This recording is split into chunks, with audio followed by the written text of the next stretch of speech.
ಇವರು ಶ್ರೀಮತಿ ಯಮುನಾ ಮೂರ್ತಿ, ಹಿರಿಯ ನಟಿ, ಬೆಂಗಳೂರು. ಯಮುನಾ ಮೂರ್ತಿಯವರು ಆಕಾಶವಾಣಿ ನಾಟಕ ವಿಭಾಗದ ನಟಿಯಾಗಿ, ನಾಟಕ ನಿರ್ಮಾಪಕಿಯಾಗಿ 3 ದಶಕಗಳ ಕಾಲ ಸೇವೆ ಸಲ್ಲಿಸಿದ್ದಾರೆ.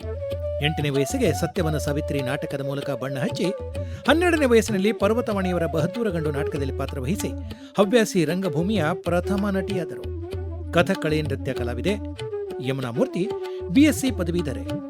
ನಟ SV ರಾಮಚಂದ್ರಮೂರ್ತಿ ಅವರ ಪತ್ನಿ. ತಮ್ಮದೇ ಯಾಮಿನಿ ಕ್ರಿಯೇಷನ್ಸ್ ಮೂಲಕ 10 ಕಿರುಚಿತ್ರಗಳನ್ನು ನಿರ್ಮಿಸಿದ್ದಾರೆ. ಕನ್ನಡ ಸಾಹಿತ್ಯ ಕ್ಷೇತ್ರದ ಸಾರ್ವಭೌಮ, ಕಾದಂಬರಿ ಸಾರ್ವಭೌಮ ಅನ್ನಿಸ್ಕೊಂಡಂತ ಅನಾಕೃಷ್ಣ ಒಂದು ಕಡೆ ಒಂದು ಮಾತು ಹೇಳ್ತಾರೆ, ಕಲಾಮಾತೆ ಎಲ್ಲರೂ ಕೈ ಬೀಸಿ ಕರೀತಾಳೆ, ಕೆಲವರನ್ನ ಮಾತ್ರ ಆಯ್ಕೆ ಮಾಡ್ಕೊಳ್ತಾಳೆ. ಈ ಕೆಲವರು ಯಾರು ಅನ್ನೋದು ನನಗೊಂದು ಪ್ರಶ್ನೆ ಆಯಿತು.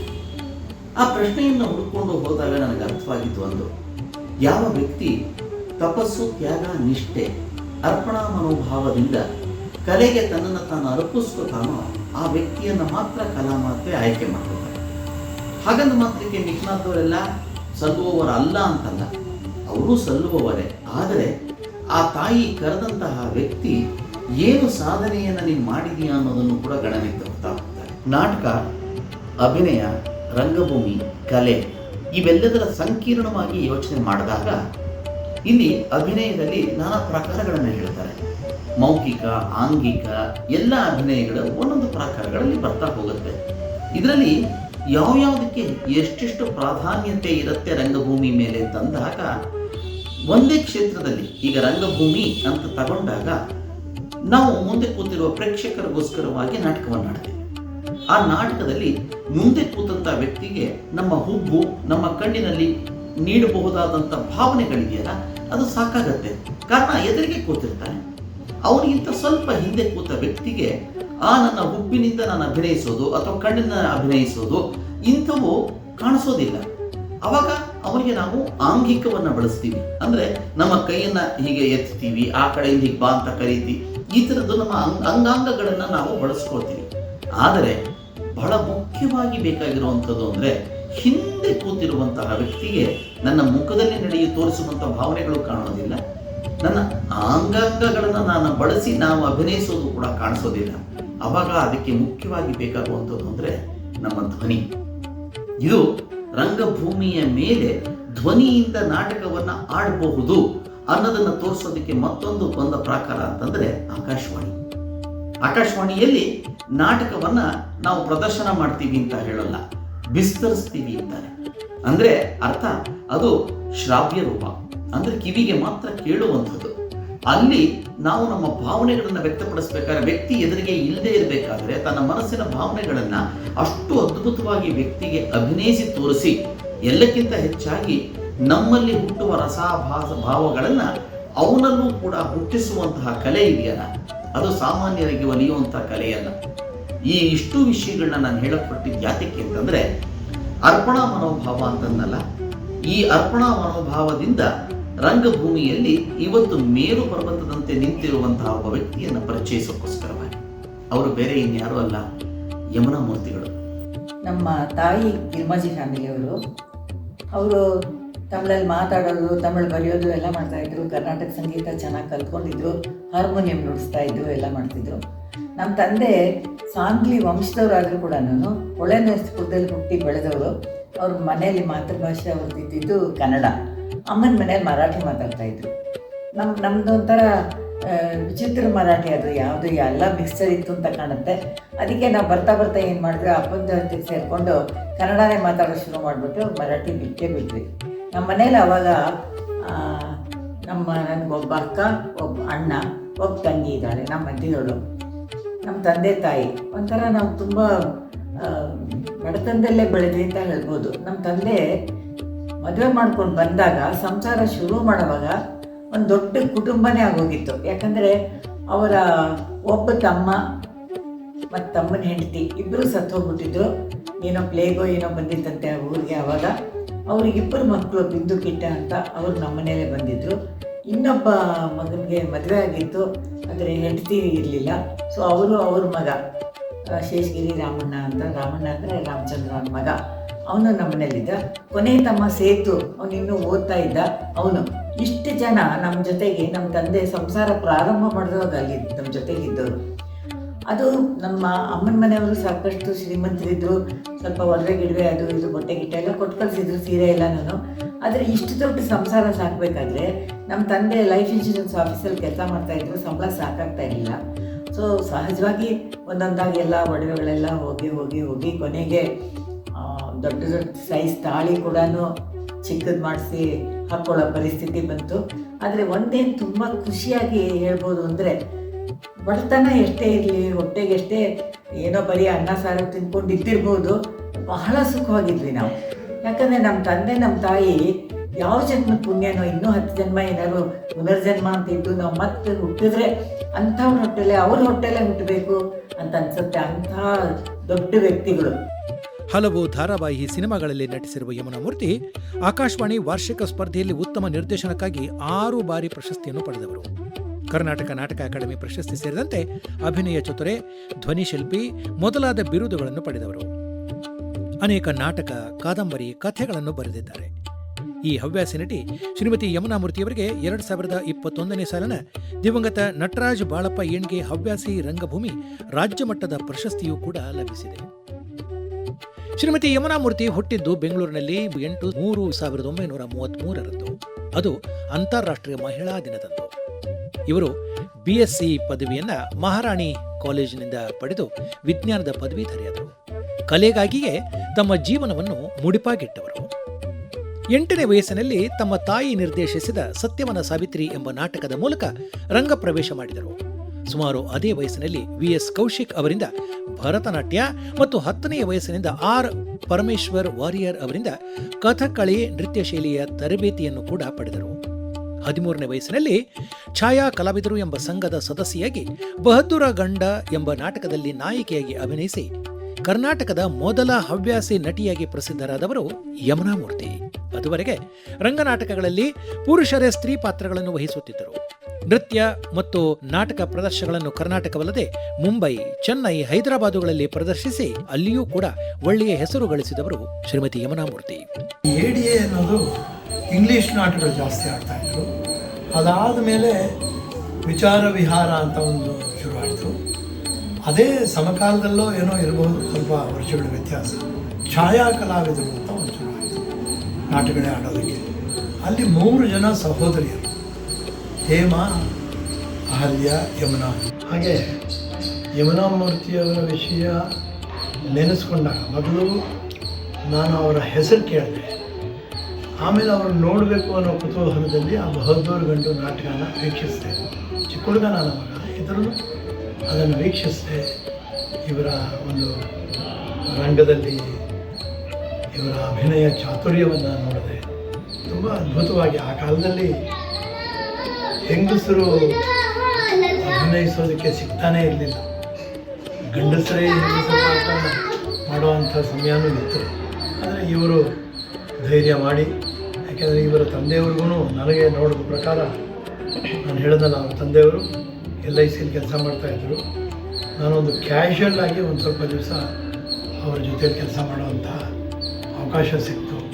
ಅವ್ರು ಒಳ್ಳೆ ಸೆನ್ಸ್ ಆಫ್ ಹ್ಯೂಮರು, ಕಲೆ ಮೇಲೆ ತುಂಬ ಅಭಿರುಚಿ ಇತ್ತು. ಹಾಗಾಗಿ ಹೆಣ್ಮಕ್ಕಳನ್ನ ನಾಟಕದಲ್ಲಿ ಮಾಡೋದಕ್ಕೆ ಅವ್ರು ಬಿಟ್ಟರು ಅಂತ ನನಗನ್ಸುತ್ತೆ. ಹಾಗೆ ಯಾಕೆಂದರೆ ಬೇಕು, ಆ ಹಿನ್ನೆಲೆ ಇಲ್ಲದಿದ್ದರೆ ಅವರು ಬರೋದಕ್ಕಾಗಲ್ಲ. ಯಾಕೆಂದರೆ ನನಗೆ ಮುಂದೆ ನಾನೊಬ್ಬ ಗಂಡು ಹುಡುಗ ಆದರೂ ಕೂಡ ನಾನು ನಾಟಕದಲ್ಲಿ ಪಾರ್ಟ್ ಮಾಡುವಾಗ ಒಂದು ಹೆಣ್ಣಿನ ಜೊತೆಯಲ್ಲಿ ನಾನಿರೋದು ಒಂದು ಫೋಟೋ ಬಂದಾಗ ನಮ್ಮ ಮನೇಲಿ ಊಟವೇ ಹಾಕಲಿಲ್ಲ ನನಗೆ. ಯಾಕೆಂದರೆ ನಾವು ಹಳ್ಳಿಯವರು, ಸಂಪ್ರದಾಯಸ್ಥರು. ಹಾಗಾಗಿ ಆ ಥರದ್ದು ನಾನು ಎದುರಿಸ್ಕೊಂಡು ಒಬ್ಬ ಗಂಡ. ಆದರೆ ಅವರು ಹೆಣ್ಣು ಎಷ್ಟು ಅದನ್ನು ಎದುರಿಸಿರ್ಬೋದು, ಅದೆಲ್ಲ ಮೆಟ್ಟಿ ನಿಂತರು ಅವರು. ಅವ್ರಿಗೂ ರಾಮಚಂದ್ರ ಮೂರ್ತಿ ಅಂತ ಅವ್ರ ಯಜಮಾನರು, ಅವರು ಕೂಡ ಅಭಿನಯಿಸ್ತಾ ಇದ್ದರು ನಾಟಕದಲ್ಲಿ. ಹಾಗೆ ಆ ಒಂದು ಖ್ಯಾತಿ ಆ ಕಾಲದಲ್ಲಿ 40ರ ದಶಕದಲ್ಲೇ ಇವರು ರಂಗಭೂಮಿನಲ್ಲಿ ಒಳ್ಳೆಯ ಸೇವೆಯನ್ನು ಮಾಡಿ ಸೈ ಅನಿಸ್ಕೊಂಡಂಥವರಲ್ಲಿ ಯಮುನಾ ಮೂರ್ತಿಗಳ ಹೆಸರು ಮುಂಚೂಣಿನಲ್ಲಿರುತ್ತೆ ಅಂತ ನಾನು ಅನ್ಕೋತೀನಿ. ಯಮುನಾ ಮೂರ್ತಿ ನನಗೆ 60 ವರ್ಷದಿಂದ ಗೊತ್ತು. ಆದರೆ ಅವರು ಧಾರವಾಡದಲ್ಲಿ ಆಕಾಶವಾಣಿ ಕೆಲಸ ಮಾಡ್ತಾ ಇದ್ದಿದ್ದರಿಂದ ಅಷ್ಟು ಬಳಕೆ ಇರಲಿಲ್ಲ.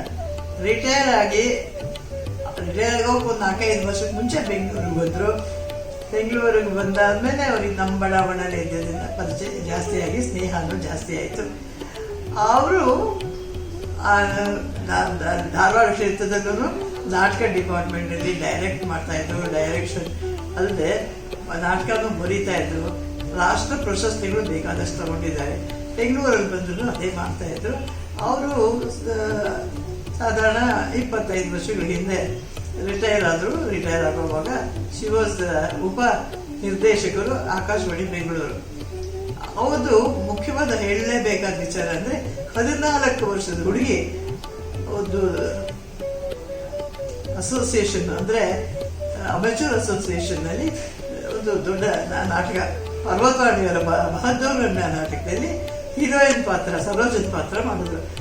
ದೊಡ್ಡ ದೊಡ್ಡ ಕಲಾವಿದರು, ಚೆನ್ನಾಗಿ ನುರಿತ ಕಲಾವಿದರ ಜೊತೆಲಿ ಚಿಕ್ಕ ಹುಡುಗಿ ಮಾಡಿ ಎಲ್ಲರ ಕೈಲೂ ದೇಶ್ ಅನ್ನಿಸ್ಕೊಂಡು ಅಷ್ಟೇ ಅಲ್ಲದೆ ಆ ನಾಟಕ ಇದು ಪ್ರೊಫೆಷನಲ್ ಥಿಯೇಟರ್ನಲ್ಲಿ ಅಂದರೆ ಹಿರಣ್ಣಯ್ಯನವರ ಮಿತ್ರಮಂಡಳಿ ನಾಟಕದ ಮಂದಿರದಲ್ಲಿ ಅವರ ನಾಟಕ ಸಾಧಾರಣ 1947 ಇರ್ಬೋದು. ಹಿರಣ್ಣಯ್ಯನವರ SLN ಥಿಯೇಟರ್ನಲ್ಲಿ ನಾಟಕ ಪ್ರದರ್ಶನ ಮಾಡಿದ್ರು 47ರಲ್ಲಿ. ಎಷ್ಟು ದಿವಸ ಅದು ನಡೀತು ಅಂದರೆ ಸತತವಾಗಿ 155 ಪ್ರದರ್ಶನಗಳು ತುಂಬಿದ ಪ್ರೇಕ್ಷಕರಿಗೆ ಕೊಟ್ಟರು. ಇವತ್ತು ಅದೊಂದು ದಾಖಲೆ. ನಾವು ಚಿಕ್ಕವರಿದ್ದಾಗ ಕಾನ್ವೆಂಟ್ನಲ್ಲಿ ಓದಿದ್ದು, ಇಂಗ್ಲೀಷ್ ಮಾಧ್ಯಮದಲ್ಲಿ. ಕನ್ನಡ ಕಲ್ತ್ಕೊಂಡೇ ಇರಲಿಲ್ಲ ನಾನು. ಅಮ್ಮ ತಾವೇ ಒಂದು ಸತ್ಯವಾನ್ ಸಾವಿತ್ರಿ ಅಂತ ಒಂದು ಚಿಕ್ಕ ನಾಟಕ ಬರೆದು ಅದರಲ್ಲಿ ನಾನು ಸತ್ಯವಾನು, ನನ್ನ ತಂಗಿ ಸಾವಿತ್ರಿ, ನಮ್ಮ ಅಣ್ಣ ಯಮ, ಈ ಥರ ಎಲ್ಲ ನಮ್ಮ ಕೈಲೇ ಪಾಠ ಮಾಡಿಸಿ ನಾಟಕ ಮಾಡ್ತಿದ್ದರು. ಪರಿಷತ್ತಲ್ಲಿ ಮೊದಲು ನಾಟಕ ನಾವು ಮಾಡಿದ್ದು. ನಾವು ತುಂಬ ಚಿಕ್ಕವರು. ನನಗೆ 8 ವರ್ಷ ಇತ್ತು, ನನ್ನ ತಂಗಿಗೆ 5 ವರ್ಷ, ನಮ್ಮ ಅಣ್ಣಗೆ 9-10 ವರ್ಷ ಇರ್ಬೋದು. ಆ ವಯಸ್ಸಲ್ಲಿ ಮಾಡಿದ್ದು. ಅಮ್ಮನೇ ಅದನ್ನು ಬರೆದು ಡೈರೆಕ್ಟ್ ಮಾಡಿ ಎಲ್ಲ ಮಾಡಿದಾಗ ಡೈಲಾಗ್ಸ್ ಹೇಳ್ಕೊಡ್ತಾ ಇದ್ರಲ್ಲ, ಡೈಲಾಗ್ಸ್ ಬೇಗ ಬಂದುಬಿಡುತ್ತೆ. ಚಿಕ್ಕ ವಯಸ್ಸಲ್ವ, ಬಾಯಿಗೆ ಮಾತು ಬಂದ್ಬಿಡ್ತಾಯಿತ್ತು. ಆ ಮಾತು ಬಂದ ಮೇಲೆ ನಾನು ಲಿಪಿ ನೋಡಿಕೊಂಡು ಈ ಅಕ್ಷರ ಇದು ಅಂದ್ಕೊಂಡು ಕನ್ನಡ ಕಲ್ತಿದ್ದು. ನಾನು ಗುರುಗಳ ಹತ್ರ ಕನ್ನಡ ಕಲೀಲಿಲ್ಲ. ನಮಗೆ ಆಕಾಶವಾಣಿ ಸೇರೋಷ್ಟೊತ್ತಂತೂ ನಾನು ನಾಟಕದಲ್ಲಿ ಪಾಠ ಮಾಡಿ ಏನು ಕನ್ನಡ ಬರ್ತಿತ್ತು ಅದೇ ಕನ್ನಡ ಅಷ್ಟೇ ಹೊರತು ಮಿಕ್ಕಿದ್ದು ಯಾವುದು ವಿದ್ಯಾಭ್ಯಾಸದಲ್ಲಿ ಗ್ರ್ಯಾಜುಯೇಷನ್ ಮಾಡಿದ್ದು ಎಲ್ಲ BSc ಸೈನ್ಸ್ ಗ್ರ್ಯಾಜುಯೇಟ್ ನಾನು. ಆವಾಗ ಸೆಕೆಂಡ್ ಲ್ಯಾಂಗ್ವೇಜ್ ಸಂಸ್ಕೃತ ತೊಗೊಂಡಿದ್ದೆ. ಕಾನ್ವೆಂಟಲ್ಲಿ ಓದೋವಾಗಂತೂ ಇಂಗ್ಲೀಷೇ ಸೆಕೆಂಡ್ ಲ್ಯಾಂಗ್ವೇಜು. ಹೀಗಾಗಿ ಕನ್ನಡ ಕಲಿಯೋ ಅವಕಾಶ ಸಿಕ್ಕಿರಲಿಲ್ಲ. ಆದರೆ ನಾಟಕದಿಂದ ನಾನು ಕನ್ನಡ ಕಲ್ತಿದ್ದು. ಆಮೇಲೆ ಮುಂದೆ ನಾನು ಕನ್ನಡದಲ್ಲೇ ಬರ್ತಿದ್ದು ಎಲ್ಲ ಮಾಡಿದ್ದು. ಭಾಳ ಟ್ಯಾಲೆಂಟೆಡ್ ಅವರು. ಪ್ರತಿಯೊಂದರೊಳಗೂ ನಾಟಕ ಅಂದರೆ, ಡ್ಯಾನ್ಸ್ ಅಂದರೆ, ನಮ್ಮ ಆಕಾಶವಾಣಿಯೊಳಗೆ ನಾವಿದ್ದಾಗ ವರ್ಷಕ್ಕೊಮ್ಮೆಲ್ಲ ಪ್ರೋಗ್ರಾಮ್ ಆಗ್ತಿತ್ತು ಕ್ಲಬ್ಬಿಂದು. ಆವಾಗ ಒಬ್ಬರೇ ಡ್ಯಾನ್ಸಿನ ವಿವಿಧ ನಮೂನೆಗಳನ್ನು ಮಾಡಿ ತೋರಿಸ್ತಿದ್ರು. ಅವರ ಮುಖಚರ್ಯೆ, ಅವರ ನವರಸಗಳನ್ನು ಅವರು ಮಾಡೋದು, ಇದೆಲ್ಲ ಇಲ್ಲೆಲ್ಲ ಭಾಳ ಜನ ಮೆಚ್ತಿದ್ರು. ಆಮೇಲೆ ಒಮ್ಮೆ ನಮ್ಮಲ್ಲೇ ಜಗಳ ಇದು ಬರಲೇ ಇಲ್ಲ. ಯಾವಾಗಲೂ ನಾವು ಮೊದಲಿಂದ ಫ್ರೆಂಡ್ಸ್ ಥರ ಇದ್ವಿ, ಅದೇ ಕಂಟಿನ್ಯೂ ಆಯಿತು. ಅವ್ರು ಹೋಗ್ಬೇಕಾದ್ರೆ ಪ್ರೊಡ್ಯೂಸರ್ ಆದರು. ನಾಟಕಗಳನ್ನ ಬರೆಯೋದು, ಅದನ್ನು ಓದೋದು, ಅದನ್ನು ಆ್ಯಕ್ಟಿಂಗ್ ಮಾಡೋದು, ಮಾಡಿ ತೋರಿಸೋದು, ಇದೆಲ್ಲ ಅವರಲ್ಲಿ ಇನ್ನೂ ಅದ. ಮೊನ್ನೆ ಅವರು ಬಂದಾಗ ಅವ್ರಿಗೆ 85-86 ವರ್ಷ. ಆದರೆ ಆ ಮೊದಲೇ ನೆನಪು, ಅವ್ರ ಟ್ಯಾಲೆಂಟು ಇನ್ನೂ ಅವರಲ್ಲಿ ಸ್ವಲ್ಪ ಕಡಿಮೆ ಆಗಲಿಲ್ಲ ಅಂತ ನನಗೆ ಅನ್ನಿಸ್ತು. ಸ್ವಲ್ಪ ಓಡಾಡ್ಬೇಕಾರೆ, ನಡಿಬೇಕಾದ್ರೆ ಸ್ವಲ್ಪ ವಯಸ್ಸಾದಂಗೆ ಅನಿಸಿದ್ರು ಅವ್ರ ಮಾತಿನಲ್ಲೇ, ಅವ್ರ ಸ್ಪಷ್ಟತೆ ಒಳಗೆ ಅದು ಯಾವುದೂ ಕಡಿಮೆ ಅಂತ ಅನ್ನಿಸ್ಲಿಲ್ಲ. ನಂದು ಯಮುನಾಮೂರ್ತಿದು ಭೇಟಿ ಆದದ್ದು ಹಿಂದಿನಿಂದ. ಅಂದ್ರೆ ಅವ್ರ ಜಡೆ ಉದ್ದುದ್ದ ಕೂದಲಿತ್ತು. ಆ ಜಡೆಯಿಂದ ನಮ್ಮ ಪರಿಚಯ ಆದದ್ದು ಅಂದರೂ ಅಡ್ಡಿಲ್ಲ. ಯಾಕಂದ್ರೆ ಇನ್ನೂ ನಾನು ಕಾಲೇಜ್ ಪಾಸ್ ಆಗಿದ್ದಷ್ಟ ಅವ್ರು ಯಾರಂತ ನನಗೆ ಗೊತ್ತಿಲ್ಲ. ಅವ್ರು ಧಾರವಾಡದಲ್ಲಿದ್ದರು, ಅವ್ರ ಮನೆಯವ್ರಿಗೆ ಕೆಲಸ ಇರೋದ್ರಿಂದ. ಓಪನ್ ಏರ್ ಥಿಯೇಟರ್ದಾಗ ಒಂದು ನಾಟಕ ನೋಡ್ಲಿಕ್ಕೆ ಹೋಗಿದ್ದೆ. ಅವ್ರು ಜಡ್ಜ್ ಅಂತ ಕೂತಿದ್ರು. ಅವ್ರ ಜಡೆ ಅಷ್ಟೇ ಉದ್ದ ಜಡೆ ನೋಡಿ ನಾನು ಭಾಳ ಅಪ್ರಿಷಿಯೇಟ್ ಮಾಡಿದ್ದೆ. ಚಂದವಲ್ಲ ಇವ್ರು ಕೂದಲ ಅಂತ. ಆಮೇಲೆ ಒಂದು ನಾಟಕ ಮಾಡಿದ್ವಿ, ವಾಮನ್ ರಾವ್ ನಾಟಕ ಮಾಡಿಸಿದ್ರು. ಅವಾಗ ಸ್ವಲ್ಪ ಪರಿಚಯ ಆಯಿತು. ಆದರೆ ಭಾಳ ನಮ್ಗೆ ಫ್ರೆಂಡ್ಸ್ ಥರ ನಾವು ಆದದ್ದು ಆಕಾಶವಾಣಿ ಸೇರಿದ್ಮೇಲೆ. ಅವರು ಬೆಂಗಳೂರು ಆಕಾಶವಾಣಿ ಒಳಗೆ ಡ್ರಾಮಾ ವಾಯ್ಸಲ್ಲಿ ಜಾಯ್ನ್ ಆಗಿದ್ರು. ಆಮೇಲೆ ನಾನು ಧಾರವಾಡದಲ್ಲಿ ಡ್ರಾಮಾ ವಾಯ್ಸಲ್ಲಿ ಜಾಯ್ನ್ ಆದೆ. ಅವರು ಟ್ರಾನ್ಸ್ಫರ್ ಆಗಿ ಬಂದಾಗ ಅವರು ಡ್ರಾಮಾ ವಾಯ್ಸು, ನಾನು ಡ್ರಾಮಾ ವಾಯ್ಸು. ನಮ್ಗೆ ಅಷ್ಟು ಅನ್ನಿಸ್ಲಿಲ್ಲ. ಮುಂದೆ ಅವರು ಪ್ರೊಡ್ಯೂಸರ್ ಆದರು. ಅವ್ರದ್ದು ಸ್ವಭಾವ ಎಲ್ಲರಿಗೂ ಹಚ್ಕೊಳ್ಳೋದು, ಯಾವಾಗಲೂ ನಕ್ಕೋತಿರೋದು, ಚಷ್ಟೆ ಮಾಡೋದು ಇಂಥದ್ದು. ನಾನು ಸ್ವಲ್ಪ ಅದ್ರ ವಿರುದ್ಧ ಅಂದರೂ ಅಡ್ಡಿ ಇಲ್ಲ, ಸ್ವಲ್ಪ ಮಾತು ಕಡಿಮೆ.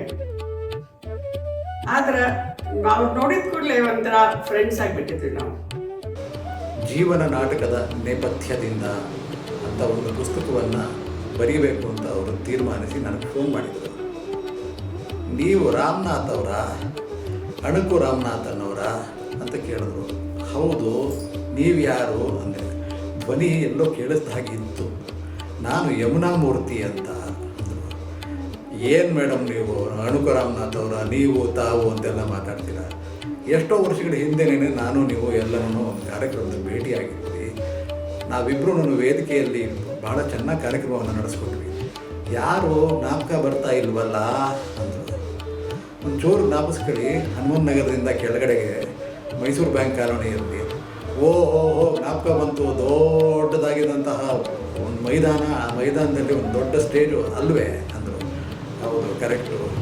ಆವತ್ತಿನ ದಿವಸ ಅಷ್ಟು ದೊಡ್ಡ crowd, it was quite an unruly crowd. ಅದನ್ನು ಕಂಟ್ರೋಲ್ ಮಾಡೋವಂಥದ್ದು ಹೇಗಪ್ಪ ಅಂತ ನಾವೆಲ್ಲ ಯೋಚನೆ ಮಾಡ್ತಾ ಇದ್ದಾಗ ನೀವು ಬೈಕ್ ತೊಗೊಳ್ತಾ ಇದ್ದ ಹಾಗೆ ನಿಮ್ಮ ಗಂಡು ಧ್ವನಿ, ನೀವು ಎರಡೂ ಮಾತನಾಡ್ತಿರಲ್ಲ, ಹೆಣ್ಣು ಧ್ವನಿನೂ ಮಾತನಾಡ್ತೀರಿ, ಗಂಡು ಧ್ವನಿನೂ ಮಾತನಾಡ್ತಿರಲ್ಲ. ಆ ಗಂಡು ಧ್ವನಿಯಲ್ಲಿ ಮಾತನಾಡಿದ ತಕ್ಷಣ ಯಾರು ಮಾತಾಡಿದ್ದು, ಏನಿದು ಅಂತ ಇಡೀ ಜನಸ್ತೋಮ ಸ್ತಬ್ಧವಾಗಿ ನಿಮ್ಮ ಕಡೆ ತಿರುಗಿಕೊಳ್ತು. ಆಮೇಲೆ ನೀವು ಪೂರ್ತಿ ಆ ಕ್ರೌಡ್ನ ಕ್ಯಾಪ್ಚರ್ ಮಾಡಿದ್ದೇನು, ನೀವು ಮಾತನಾಡಿದಂತಹ ರೀತಿ ಏನು, ಅದನ್ನು ಯಾವತ್ತಾದ್ರೆ ನಾನು ಮರೆಯೋಕ್ಕಾಗತ್ತಾ ಅಂದರೆ, ಆ ರಾಮನಾಥ್ ನೀವು ನನಗೆ ಜ್ಞಾಪಕ ಬಂತು, ನೀವು ಅಣಕು ಹಾಡುಗಳನ್ನೆಲ್ಲ ಹಾಡಿದ್ರಲ್ಲ ಅಂತ ಅಂದ್ಕೊಂಡು ಶುರು ಮಾಡಿದರು. ಆವತ್ತಿನ ದಿವಸದಿಂದ ಅಂದರೆ ಹನುಮಂತ ನಗರದ ಹತ್ತಿರದ ಕಾರ್ಯಕ್ರಮವನ್ನು ನೋಡಿದಾಗಿನ ದಿವಸದಿಂದ ಹಲವಾರು ಸರ್ತಿ ಅವ್ರನ್ನ ಭೇಟಿ ಮಾಡಿದ್ದೆ. ನಾನು ರಾಮನಾಥ್ ಅಂತಲೂ ಗೊತ್ತು, ಅಣಕು ರಾಮನಾಥ್ ಅಂತಲೂ ಗೊತ್ತು, ಎರಡೂ ಒಂದೇ ಅಂತ ಅವ್ರಿಗೆ ಗೊತ್ತಾಗಿರಲಿಲ್ಲ ಅಷ್ಟೇ. ಹೀಗಾಗಿ ಒಂಚೂರು ಗೊಂದಲ ಉಂಟಾಗಿತ್ತು. ಅವ್ರ ಮನೆಯಲ್ಲಿದ್ದಾಗ ಕೂಡ ಒಂದು ಸರ್ತಿ ಹೋಗಿ ಅವರು ಸಮಾನ ಮನಸ್ಕರ ಸಭೆ ಅಂತಲೋ ಯಾವುದೋ ಒಂದೊಂದು ಮಾಡೋರು, ಅದರಲ್ಲಿ ಕೂಡ ಒಂದಷ್ಟು ಭಾಗವಹಿಸಿ ಅವ್ರ ಜೊತೆ ಮಾತನಾಡಿದ್ದೆಲ್ಲ ಇತ್ತು. ನನಗೆ ಅವ್ರ ಬಗ್ಗೆ ಬಹಳ ಇಷ್ಟವಾಗುವಂತಹ ಅಂಶ ಅಂದರೆ ಜೀವನವನ್ನು ಯಾವಾಗಲೂ ಪಾಸಿಟಿವ್ ಆಗಿ ನೋಡುವಂತಹದ್ದು. ಅವರ ಪುಸ್ತಕ ಬಿಡುಗಡೆ, ಜೀವನ ನಾಟಕದ ನೇಪಥ್ಯದಿಂದ ಪುಸ್ತಕ ಬಿಡುಗಡೆ ಆದಂತಹ ಸಂದರ್ಭದಲ್ಲಿ ಅವರು 80 ದಾಟಿದ್ರು. ನಾನು ಸರಿಯಾದ ವಯಸ್ಸನ್ನು ಗೊತ್ತಿದ್ದರೂ ಕೂಡ ಹೇಳಲ್ಲ, ಯಾಕೆಂದರೆ ಅವರೇ ಇಷ್ಟಪಡ್ತಾ ಇರಲಿಲ್ಲ ಅದನ್ನು. ನೀವು ಯಾತಕ್ಕೆ ನನಗೆ 80+ ಇಯರ್ಸ್ ಓಲ್ಡ್ ಅಂತೀರಿ? 80 ಇಯರ್ಸಲ್ಲಿ ಸಾಕು, ಓಲ್ಡ್ ಅಂತ ಯಾಕಂತೀರಿ ನೀವು ಅನ್ನೋರು. ನನಗೆ ಖುಷ್ವಂತ್ ಸಿಂಗ್ ಜ್ಞಾಪಕ ಬರ್ತಾಯಿತ್ತು ಅವ್ರು ಮಾತನಾಡ್ತಾ ಇದ್ದಾಗ. ಖುಷ್ವಂತ್ ಸಿಂಗ್ ಒಂದು ಸರ್ತಿ 94 ವರ್ಷ ಆಗಿತ್ತು ಅವ್ರಿಗೆ. ಯಾರೋ ಬಂದು ಹಲೋ ಓಲ್ಡ್ ಮ್ಯಾನ್ ಅಂದರು. Khushwant Singh became angry. Old? You call me old? The person down the road, he is old, he is 98 years old, I am 94 years young ಅಂತಿದ್ರು. ಅದೇ ಧೋರಣೆಯನ್ನು ನಮ್ಮ ಯಮುನಾ ಮೂರ್ತಿಯವರು ಕೂಡ ನಾವು ಆಗಾಗಲೇ ಕಾಣ್ತಾ ಇರ್ತೀವಿ. ನಾನು ಡ್ರಾಮಾ ಪ್ರೊಡ್ಯೂಸರ್ ಹುದ್ದೆಗೆ ಹಾಕಿದಾಗ ನನ್ನ ಜೊತೆಗೆ ಇನ್ನೊಬ್ಬರು ಕೂಡ ಇದೆ ಹುದ್ದೆಗೆ ಹಾಕಿದ್ದು. ಅವ್ರು ನನಗಿಂತ ಹಳಬರು, ನನಗಿಂತ ಜಾಸ್ತಿ ಎಕ್ಸ್ಪೀರಿಯನ್ಸ್ ಇದ್ದವರು. ಆದರೆ ಅದೇನಾಯಿತು ಏನೋ ಅವ್ರಿಗೆ ಅನ್ಫಾರ್ಚುನೇಟ್ಲಿ ಅವ್ರಿಗದು ಪ್ರೊಡ್ಯೂಸರ್ ಹುದ್ದೆ ಸಿಕ್ಕಲಿಲ್ಲ. ನಮ್ಮ ಸ್ಟೇಷನ್ ಡೈರೆಕ್ಟರ್ ಕೂಡ ನಿನ್ನ ಅಪ್ಲಿಕೇಶನ್ ವಾಪಸ್ ತಗೋ, ಬರಬೇಡ ನೀನು ಇಂಟರ್ವ್ಯೂಗೆ ಅಂತ. ನಾನು ಹಠ ಮಾಡಿದೆ. ನೀವು ಕರ್ತಿದ್ದೀನಿ ಇಂಟರ್ವ್ಯೂಗೆ ಮೇಲೆ, ಎಷ್ಟು ಜನ ಬಂದಿದ್ದಾರೆ, ಅವ್ರ ಜೊತೆಗೆ ನಾನು ಇರ್ತೀನಿ, ನೀವು ಇವ್ರನ್ನೇ ಸೆಲೆಕ್ಟ್ ಮಾಡಬೇಕು ನಿಮ್ಮ ಮನಸ್ಸಲ್ಲಿದ್ದೆ, ಅವ್ರನ್ನ ಸೆಲೆಕ್ಟ್ ಮಾಡಿ, ನನ್ನದೇನು ಅಬ್ಜೆಕ್ಷನ್ ಇಲ್ಲ, ನಾನೇನು ಮಾಡೋಕ್ಕಾಗಲ್ವಲ್ಲ, ನೀವು ಸ್ಟೇಷನ್ ಡೈರೆಕ್ಟ್ರ್ ಅಲ್ವಾ, ಮಾಡಿ, ನನಗೇನು ಪರವಾಗಿಲ್ಲ ಅಂತಂದೆ. ಆಮೇಲೆ ನಾನು ಒಂಥರ ಹಠ ಮಾಡಿಕೊಂಡು ಇಡೀ ಒಂದು ತಿಂಗಳ ಟೈಮ್ ಇತ್ತು. ಅಲ್ಲಿ ಯೂನಿವರ್ಸಿಟಿಗೆ ಹೋಗಿ ಲೈಬ್ರರಿಯಲ್ಲಿ ಕೂತ್ಕೊಂಡು ಆಕಾಶವಾಣಿ ಬಗ್ಗೆ ಎಲ್ಲ ಪುಸ್ತಕಗಳು ಓದಿ ಒಂಥರ ತುಂಬ ಕಷ್ಟಪಟ್ಟು ರೆಡಿಯಾಗಿ ಬಂದುಬಿಟ್ಟಿದ್ದೆ. ಆದರೆ ಅವ್ರು ನನ್ನ ಕಲೀಗ್ಗೆ ಅವ್ರನ್ನೇ ಸೆಲೆಕ್ಟ್ ಮಾಡ್ತಾರೆ ಅಂತ ಅನ್ನೋದು ಕಾನ್ಫಿಡೆನ್ಸಿಂದ, ಅವ್ರು ಓವರ್ ಕಾನ್ಫಿಡೆನ್ಸು, ಅವ್ರ ಪಾಪ ತಯಾರಾಗಿ ಬಂದಿರಲಿಲ್ಲ. ಅದಕ್ಕೆ ಹಾಗಾಯಿತು ಏನೋ ಗೊತ್ತಿಲ್ಲ. ಒಟ್ಟಿನಲ್ಲಿ ನಮ್ಗೆ ಒಂದು ರಿಟರ್ನ್ ಟೆಸ್ಟು, ಒಂದು ಪ್ರೊಡಕ್ಷನ್ ನಿರ್ಮಾಣ ಮಾಡೋ ಟೆಸ್ಟು ಪ್ಲಸ್ ಇಂಟರ್ವ್ಯೂ 3 ಮಾಡಿ ಬೇರೆ ಬೇರೆ ದೇಶದಿಂದ ಬೇಂದ್ರೆ ಅವರು ಅಂಥವ್ರು ಇಂಟರ್ವ್ಯೂಗೆ ತೊಗೊಂಡವರು, ಮತ್ತು ಡೆಲ್ಲಿಯಿಂದ ಚಿರಂಜಿತ್ ಅಂತನ್ನೋರು ದೊಡ್ಡ ಪ್ರೊಡ್ಯೂಸರ್ಸು, ಅಂಥವ್ರ ಮುಂದೆ ಕೂಡ 3ರಲ್ಲೂ ನಾನೇ ಫಸ್ಟ್ ಆಗಿ ಬಂದುಬಿಟ್ಟೆ. ಹೀಗಾಗಿ ನಾನು ಸೆಲೆಕ್ಟ್ ಮಾಡಲೇ ಆಗಬೇಕಾಯ್ತು. ಅವಾಗ ನಾನೇ ಪ್ರೊಡ್ಯೂಸರ್ ಆದಾಗ ನನ್ನ ಜೊತೆಗೆ ಅಪ್ಲೈ ಮಾಡಿದ್ರಲ್ಲ, ಅವರು ತುಂಬ ಬೇಜಾರಾಗಿ ಎಲ್ಲ ಮಾಡಿ, ನಾನು ತುಂಬ ಒಂಥರ ಅವ್ರ ಜೊತೆ ಅವರೇ ಮಾಡಿದ್ರು ಅಂತ ನಂಗೆ ಅನ್ಸಲ್ಲ, ಅವ್ರ ಜೊತೆ ಸೇರಿದವ್ರು ಕೆಲವರೆಲ್ಲ ನಂಗೆ ತುಂಬ ಹಿಂಸೆ ಮಾಡೋದು. ಅದೆಲ್ಲ ಮಾಡಿದಾಗ ನಂಗೆ ಸ್ವಲ್ಪ ಬೇಜಾರಾಗ್ತಿತ್ತು. ಆಮೇಲೆ ಯೋಚನೆ ಮಾಡಿದೆ, ನಾನು ಅವ್ರ ಜಾಗದಲ್ಲಿ ನಿಂತಿದ್ದರೆ ನನಗೇನು ಅನ್ನಿಸ್ತಿತ್ತು, ನಾನು ಬೈಬೇಕು ಅನ್ನಿಸ್ತಿತ್ತ ಅಂತ. ನಿಜ ಅನ್ನಿಸ್ತು. ಯಾಕಂದರೆ ನನಗಿಂತ 10 ವರ್ಷ ಜಾಸ್ತಿ ಸರ್ವಿಸ್ ಇದ್ದವರು, ಇನ್ನೊಂದು 2 ವರ್ಷಕ್ಕೆ ರಿಟೈರ್ ಆಗೋರು.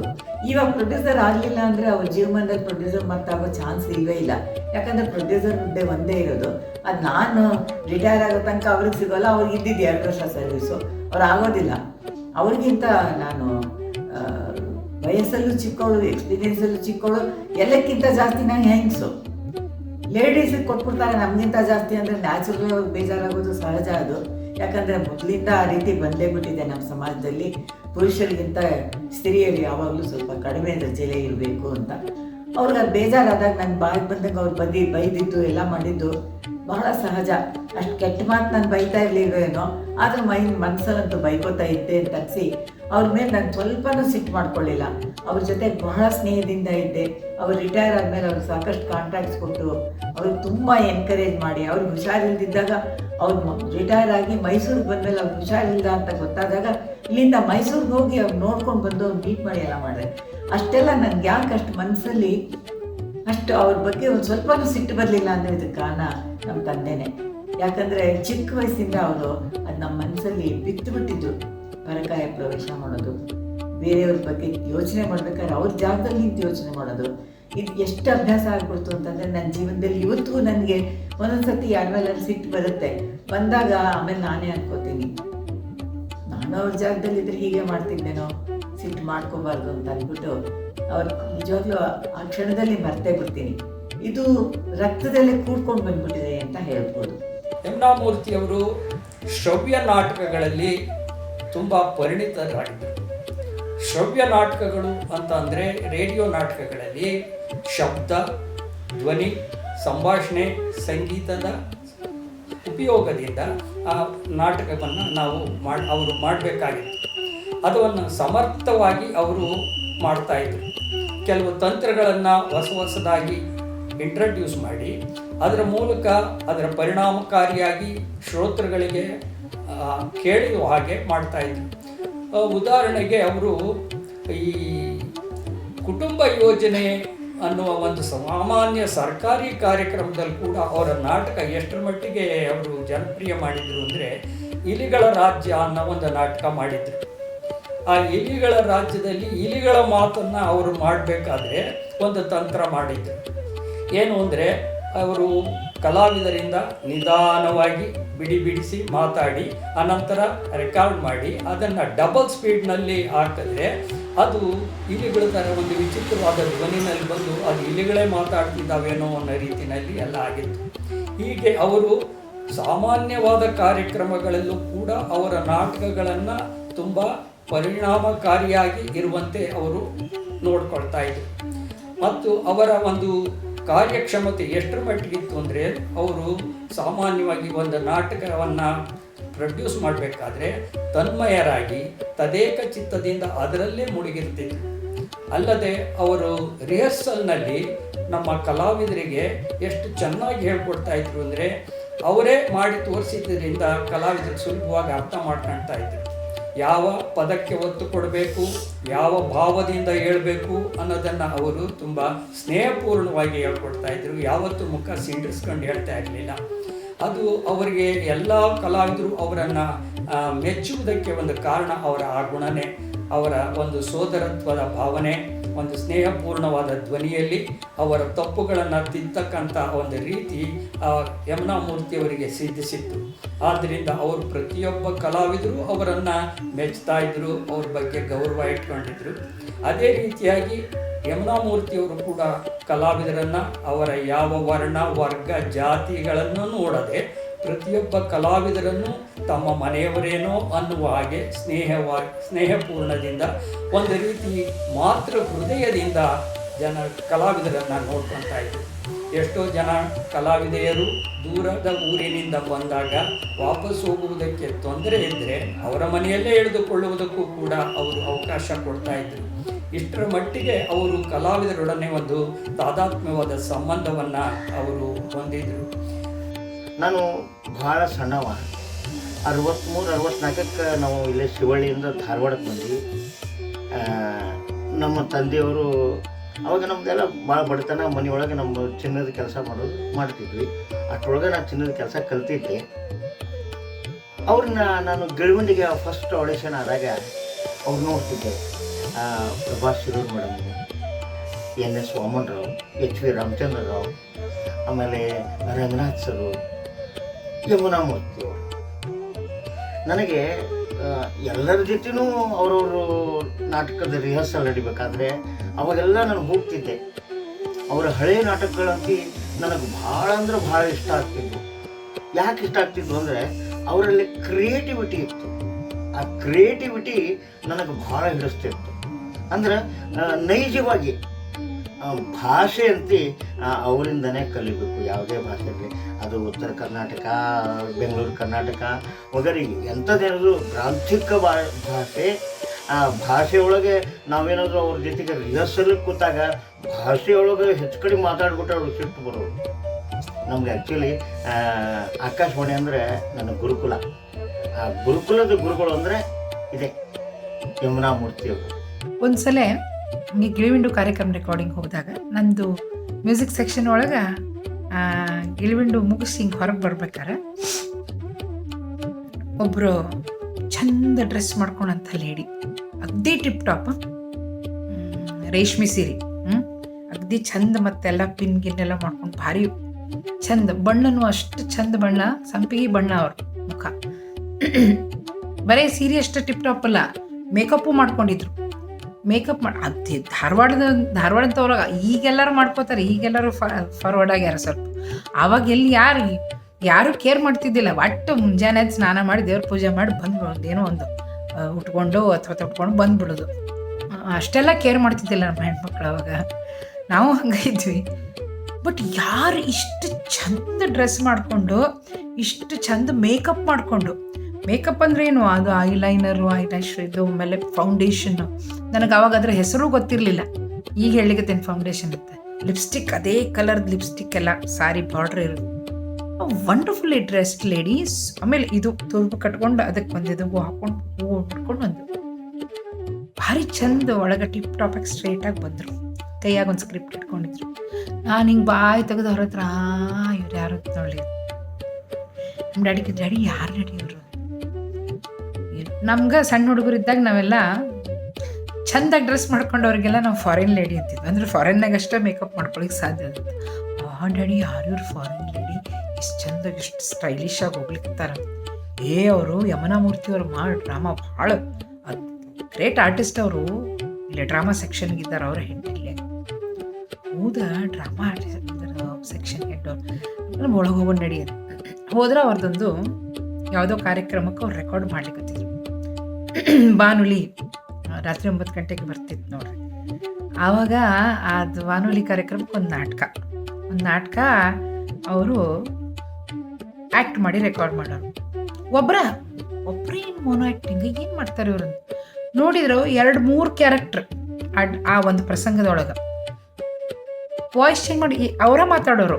ಅಂದ್ರೆ ಅತ್ತಿದು ಅವರ ಮಾತಾಡೋರು, ಸೊಸಿದು ಅವರ ಮಾತಾಡೋರು, ನಾದ್ನಿದು ಅವರು ಮಾತಾಡೋರು. ಹಿಂಗೆ ಭಾರಿ ಚಂದ ಒಂದು ಪ್ರಸಂಗ ಅವರು ಆ್ಯಕ್ಟ್ ಮಾಡಿ 15 ನಿಮಿಷದ ಒಂದು ಕಾರ್ಯಕ್ರಮ ನಾಟಕ ಮುಗಿಸಿದ್ರು. ನಾ ಬಾಯಿ ತಕ್ಕೊಂಡು ನೋಡ್ಲಿಕ್ಕತ್ತಿದ್ದೆ. ಅಲ್ಲ ಈ ಹೆಣ್ಮಕ್ಳು ಎಷ್ಟು ಚಂದ ಇದ್ದಾರ, ಮತ್ತು ಏನು ಚಂದ ಮಾತಾಡ್ತಾರೆ. ಮತ್ತು ಅದು ಧಾರವಾಡ ಕನ್ನಡ, ಶುದ್ಧ ಧಾರವಾಡ ಕನ್ನಡದಾಗ. ಮತ್ತು ಆಮೇಲೆ ಈ ಕಡೆ ಬಂದ್ಕೊಳ್ಳಿ ಯಮುನಾ ಮೂರ್ತಿ ಅಂತಂದ್ರೆ ಹಳೆ ಮೈಸೂರು ಬೆಂಗಳೂರು ಕಡೆ ಹೆಸರಲ್ಲ ಅಂತ ಅಂದ್ಕೊಂಡೆ. ಅವರು ಆ್ಯಕ್ಚುಲಿ ಮೂಲತಃ ಧಾರವಾಡದವರಲ್ಲ, ಉತ್ತರ ಕರ್ನಾಟಕದವರಲ್ಲ. ಆದ್ರೆ ಅಲ್ಲಿಗೆ ಬಂದ ಮೇಲೆ ಸರ್ವಿಸಿಗೆ ಅಂತ ಭಾಷೆಯನ್ನು ಅಷ್ಟು ಚೆಂದಾಗಿ ಕಲ್ತ್ಕೊಂಡು ಅರ್ಥಕೊಂಡು ಅದರೊಳಗೆ ಮಾಸ್ಟ್ರಿ ಪಡೆದಂಥ ಒಬ್ಬ ಅಪರೂಪದ ಕಲಾವಿದರು ಯಮುನಾ ಮೂರ್ತಿ. ಓದಿದ್ದಂತೂ ಮಾರ್ನಡಿಸ್ ಕಾಲೇಜಲ್ಲಿ BSc ಸೈನ್ಸ್ ಗ್ರ್ಯಾಜುಯೇಟ್. ನಾನು ಮೊದಲೇನೋ ಎಲ್ಲ ಮಕ್ಕಳ ಥರ ನನಗೂ ಡಾಕ್ಟರ್ ಆಗಬೇಕು ಅಂತ ಆಸೆ ಇತ್ತು. ಆದರೆ PUC ಮುಗಿದ ಕೂಡಲೇ ವಯಸ್ಸು ತುಂಬ ಕಡಿಮೆ ಇದೆ ಅಂತೇಳಿ ಅವರು ಇನ್ನೂ 1 ವರ್ಷ ಸೇರ್ಸೋಕ್ಕಾಗಲ್ಲ, ಸೀಟ್ ಕೊಡೋಲ್ಲ ಅಂದರು. ಮನೇಲಿ ಏನು ಕೂತ್ಕೊಳ್ಳೋದು ಅಂತ BSc ಸೇರಿದೆ. ಮತ್ತು ಅಷ್ಟೊತ್ತಿಗೆ ನಾಟಕದಲ್ಲಿ, ಡ್ಯಾನ್ಸಲ್ಲಿ ಎಷ್ಟು ಫೇಮಸ್ ಆಗಿಬಿಟ್ಟಿದ್ವಿ ಅಂದರೆ ಮತ್ತು ಅದು ಡಾಕ್ಟರ್ ಆಗಬೇಕು ಅನ್ನೋ ಆಸೆನೇ ಹೊರಟೋಯ್ತು ನನಗೆ. ಅದು ಅಲ್ಲಿಗೆ ಬಿಟ್ಬಿಟ್ಟು ನಟಿಯಾಗಿ ಕಂಟಿನ್ಯೂ ಮಾಡಿಬಿಟ್ಟೆ. ನಾನು ಮೊದಲು ಡ್ಯಾನ್ಸ್ ಮಾಡೋಕ್ಕೆ ಶುರು ಮಾಡಿದ್ದು ನಾವು. ಕಥಕಳಿ ಕೇರಳದವರು ಹೇಳ್ಕೊಟ್ರು ನೃತ್ಯನ. ಆಮೇಲೆ ಕೌಶಿಕ್ ಅನ್ನೋದ್ರಿಂದ ಭರತನಾಟ್ಯ ಎರಡೂ ಕಲಿತಾ ಇದ್ವಿ. ನನ್ನ ಮದುವೆ ಆಗಿ ನನ್ನ ಮೊದಲನೇ ಮಗಳು ಹುಟ್ಟೋ ತನಕ ನಾನು ಸಾಕಷ್ಟು stage programs all over Karnataka dance programs ಕೊಡ್ತಾಯಿದ್ವಿ.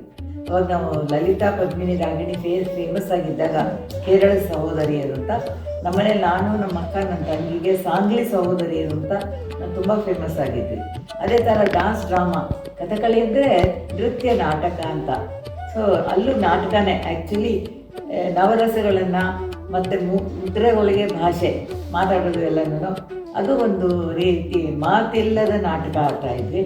ಆಮೇಲೆ ರಂಗನಾಟಕ ಶುರುವಾಗಿತ್ತು. ಹೇಗೆ ಅಂತಂದರೆ ನಾನು 12-13 ವಯಸ್ಸಿದ್ದಾಗ ಡ್ಯಾನ್ಸ್ ಪ್ರೋಗ್ರಾಮ್ಸ್ ಎಲ್ಲ ಕೊಡ್ತಾಯಿದ್ವಿ. ಮತ್ತು ನಾಟಕ BS ವೆಂಕಟರಾಮನ್ ಅವ್ರ ನಿರ್ದೇಶನದಲ್ಲಿ ಅವಾಗಿರೋ ನಾಟಕ ಮಾಡ್ತಾಯಿದ್ವಿ.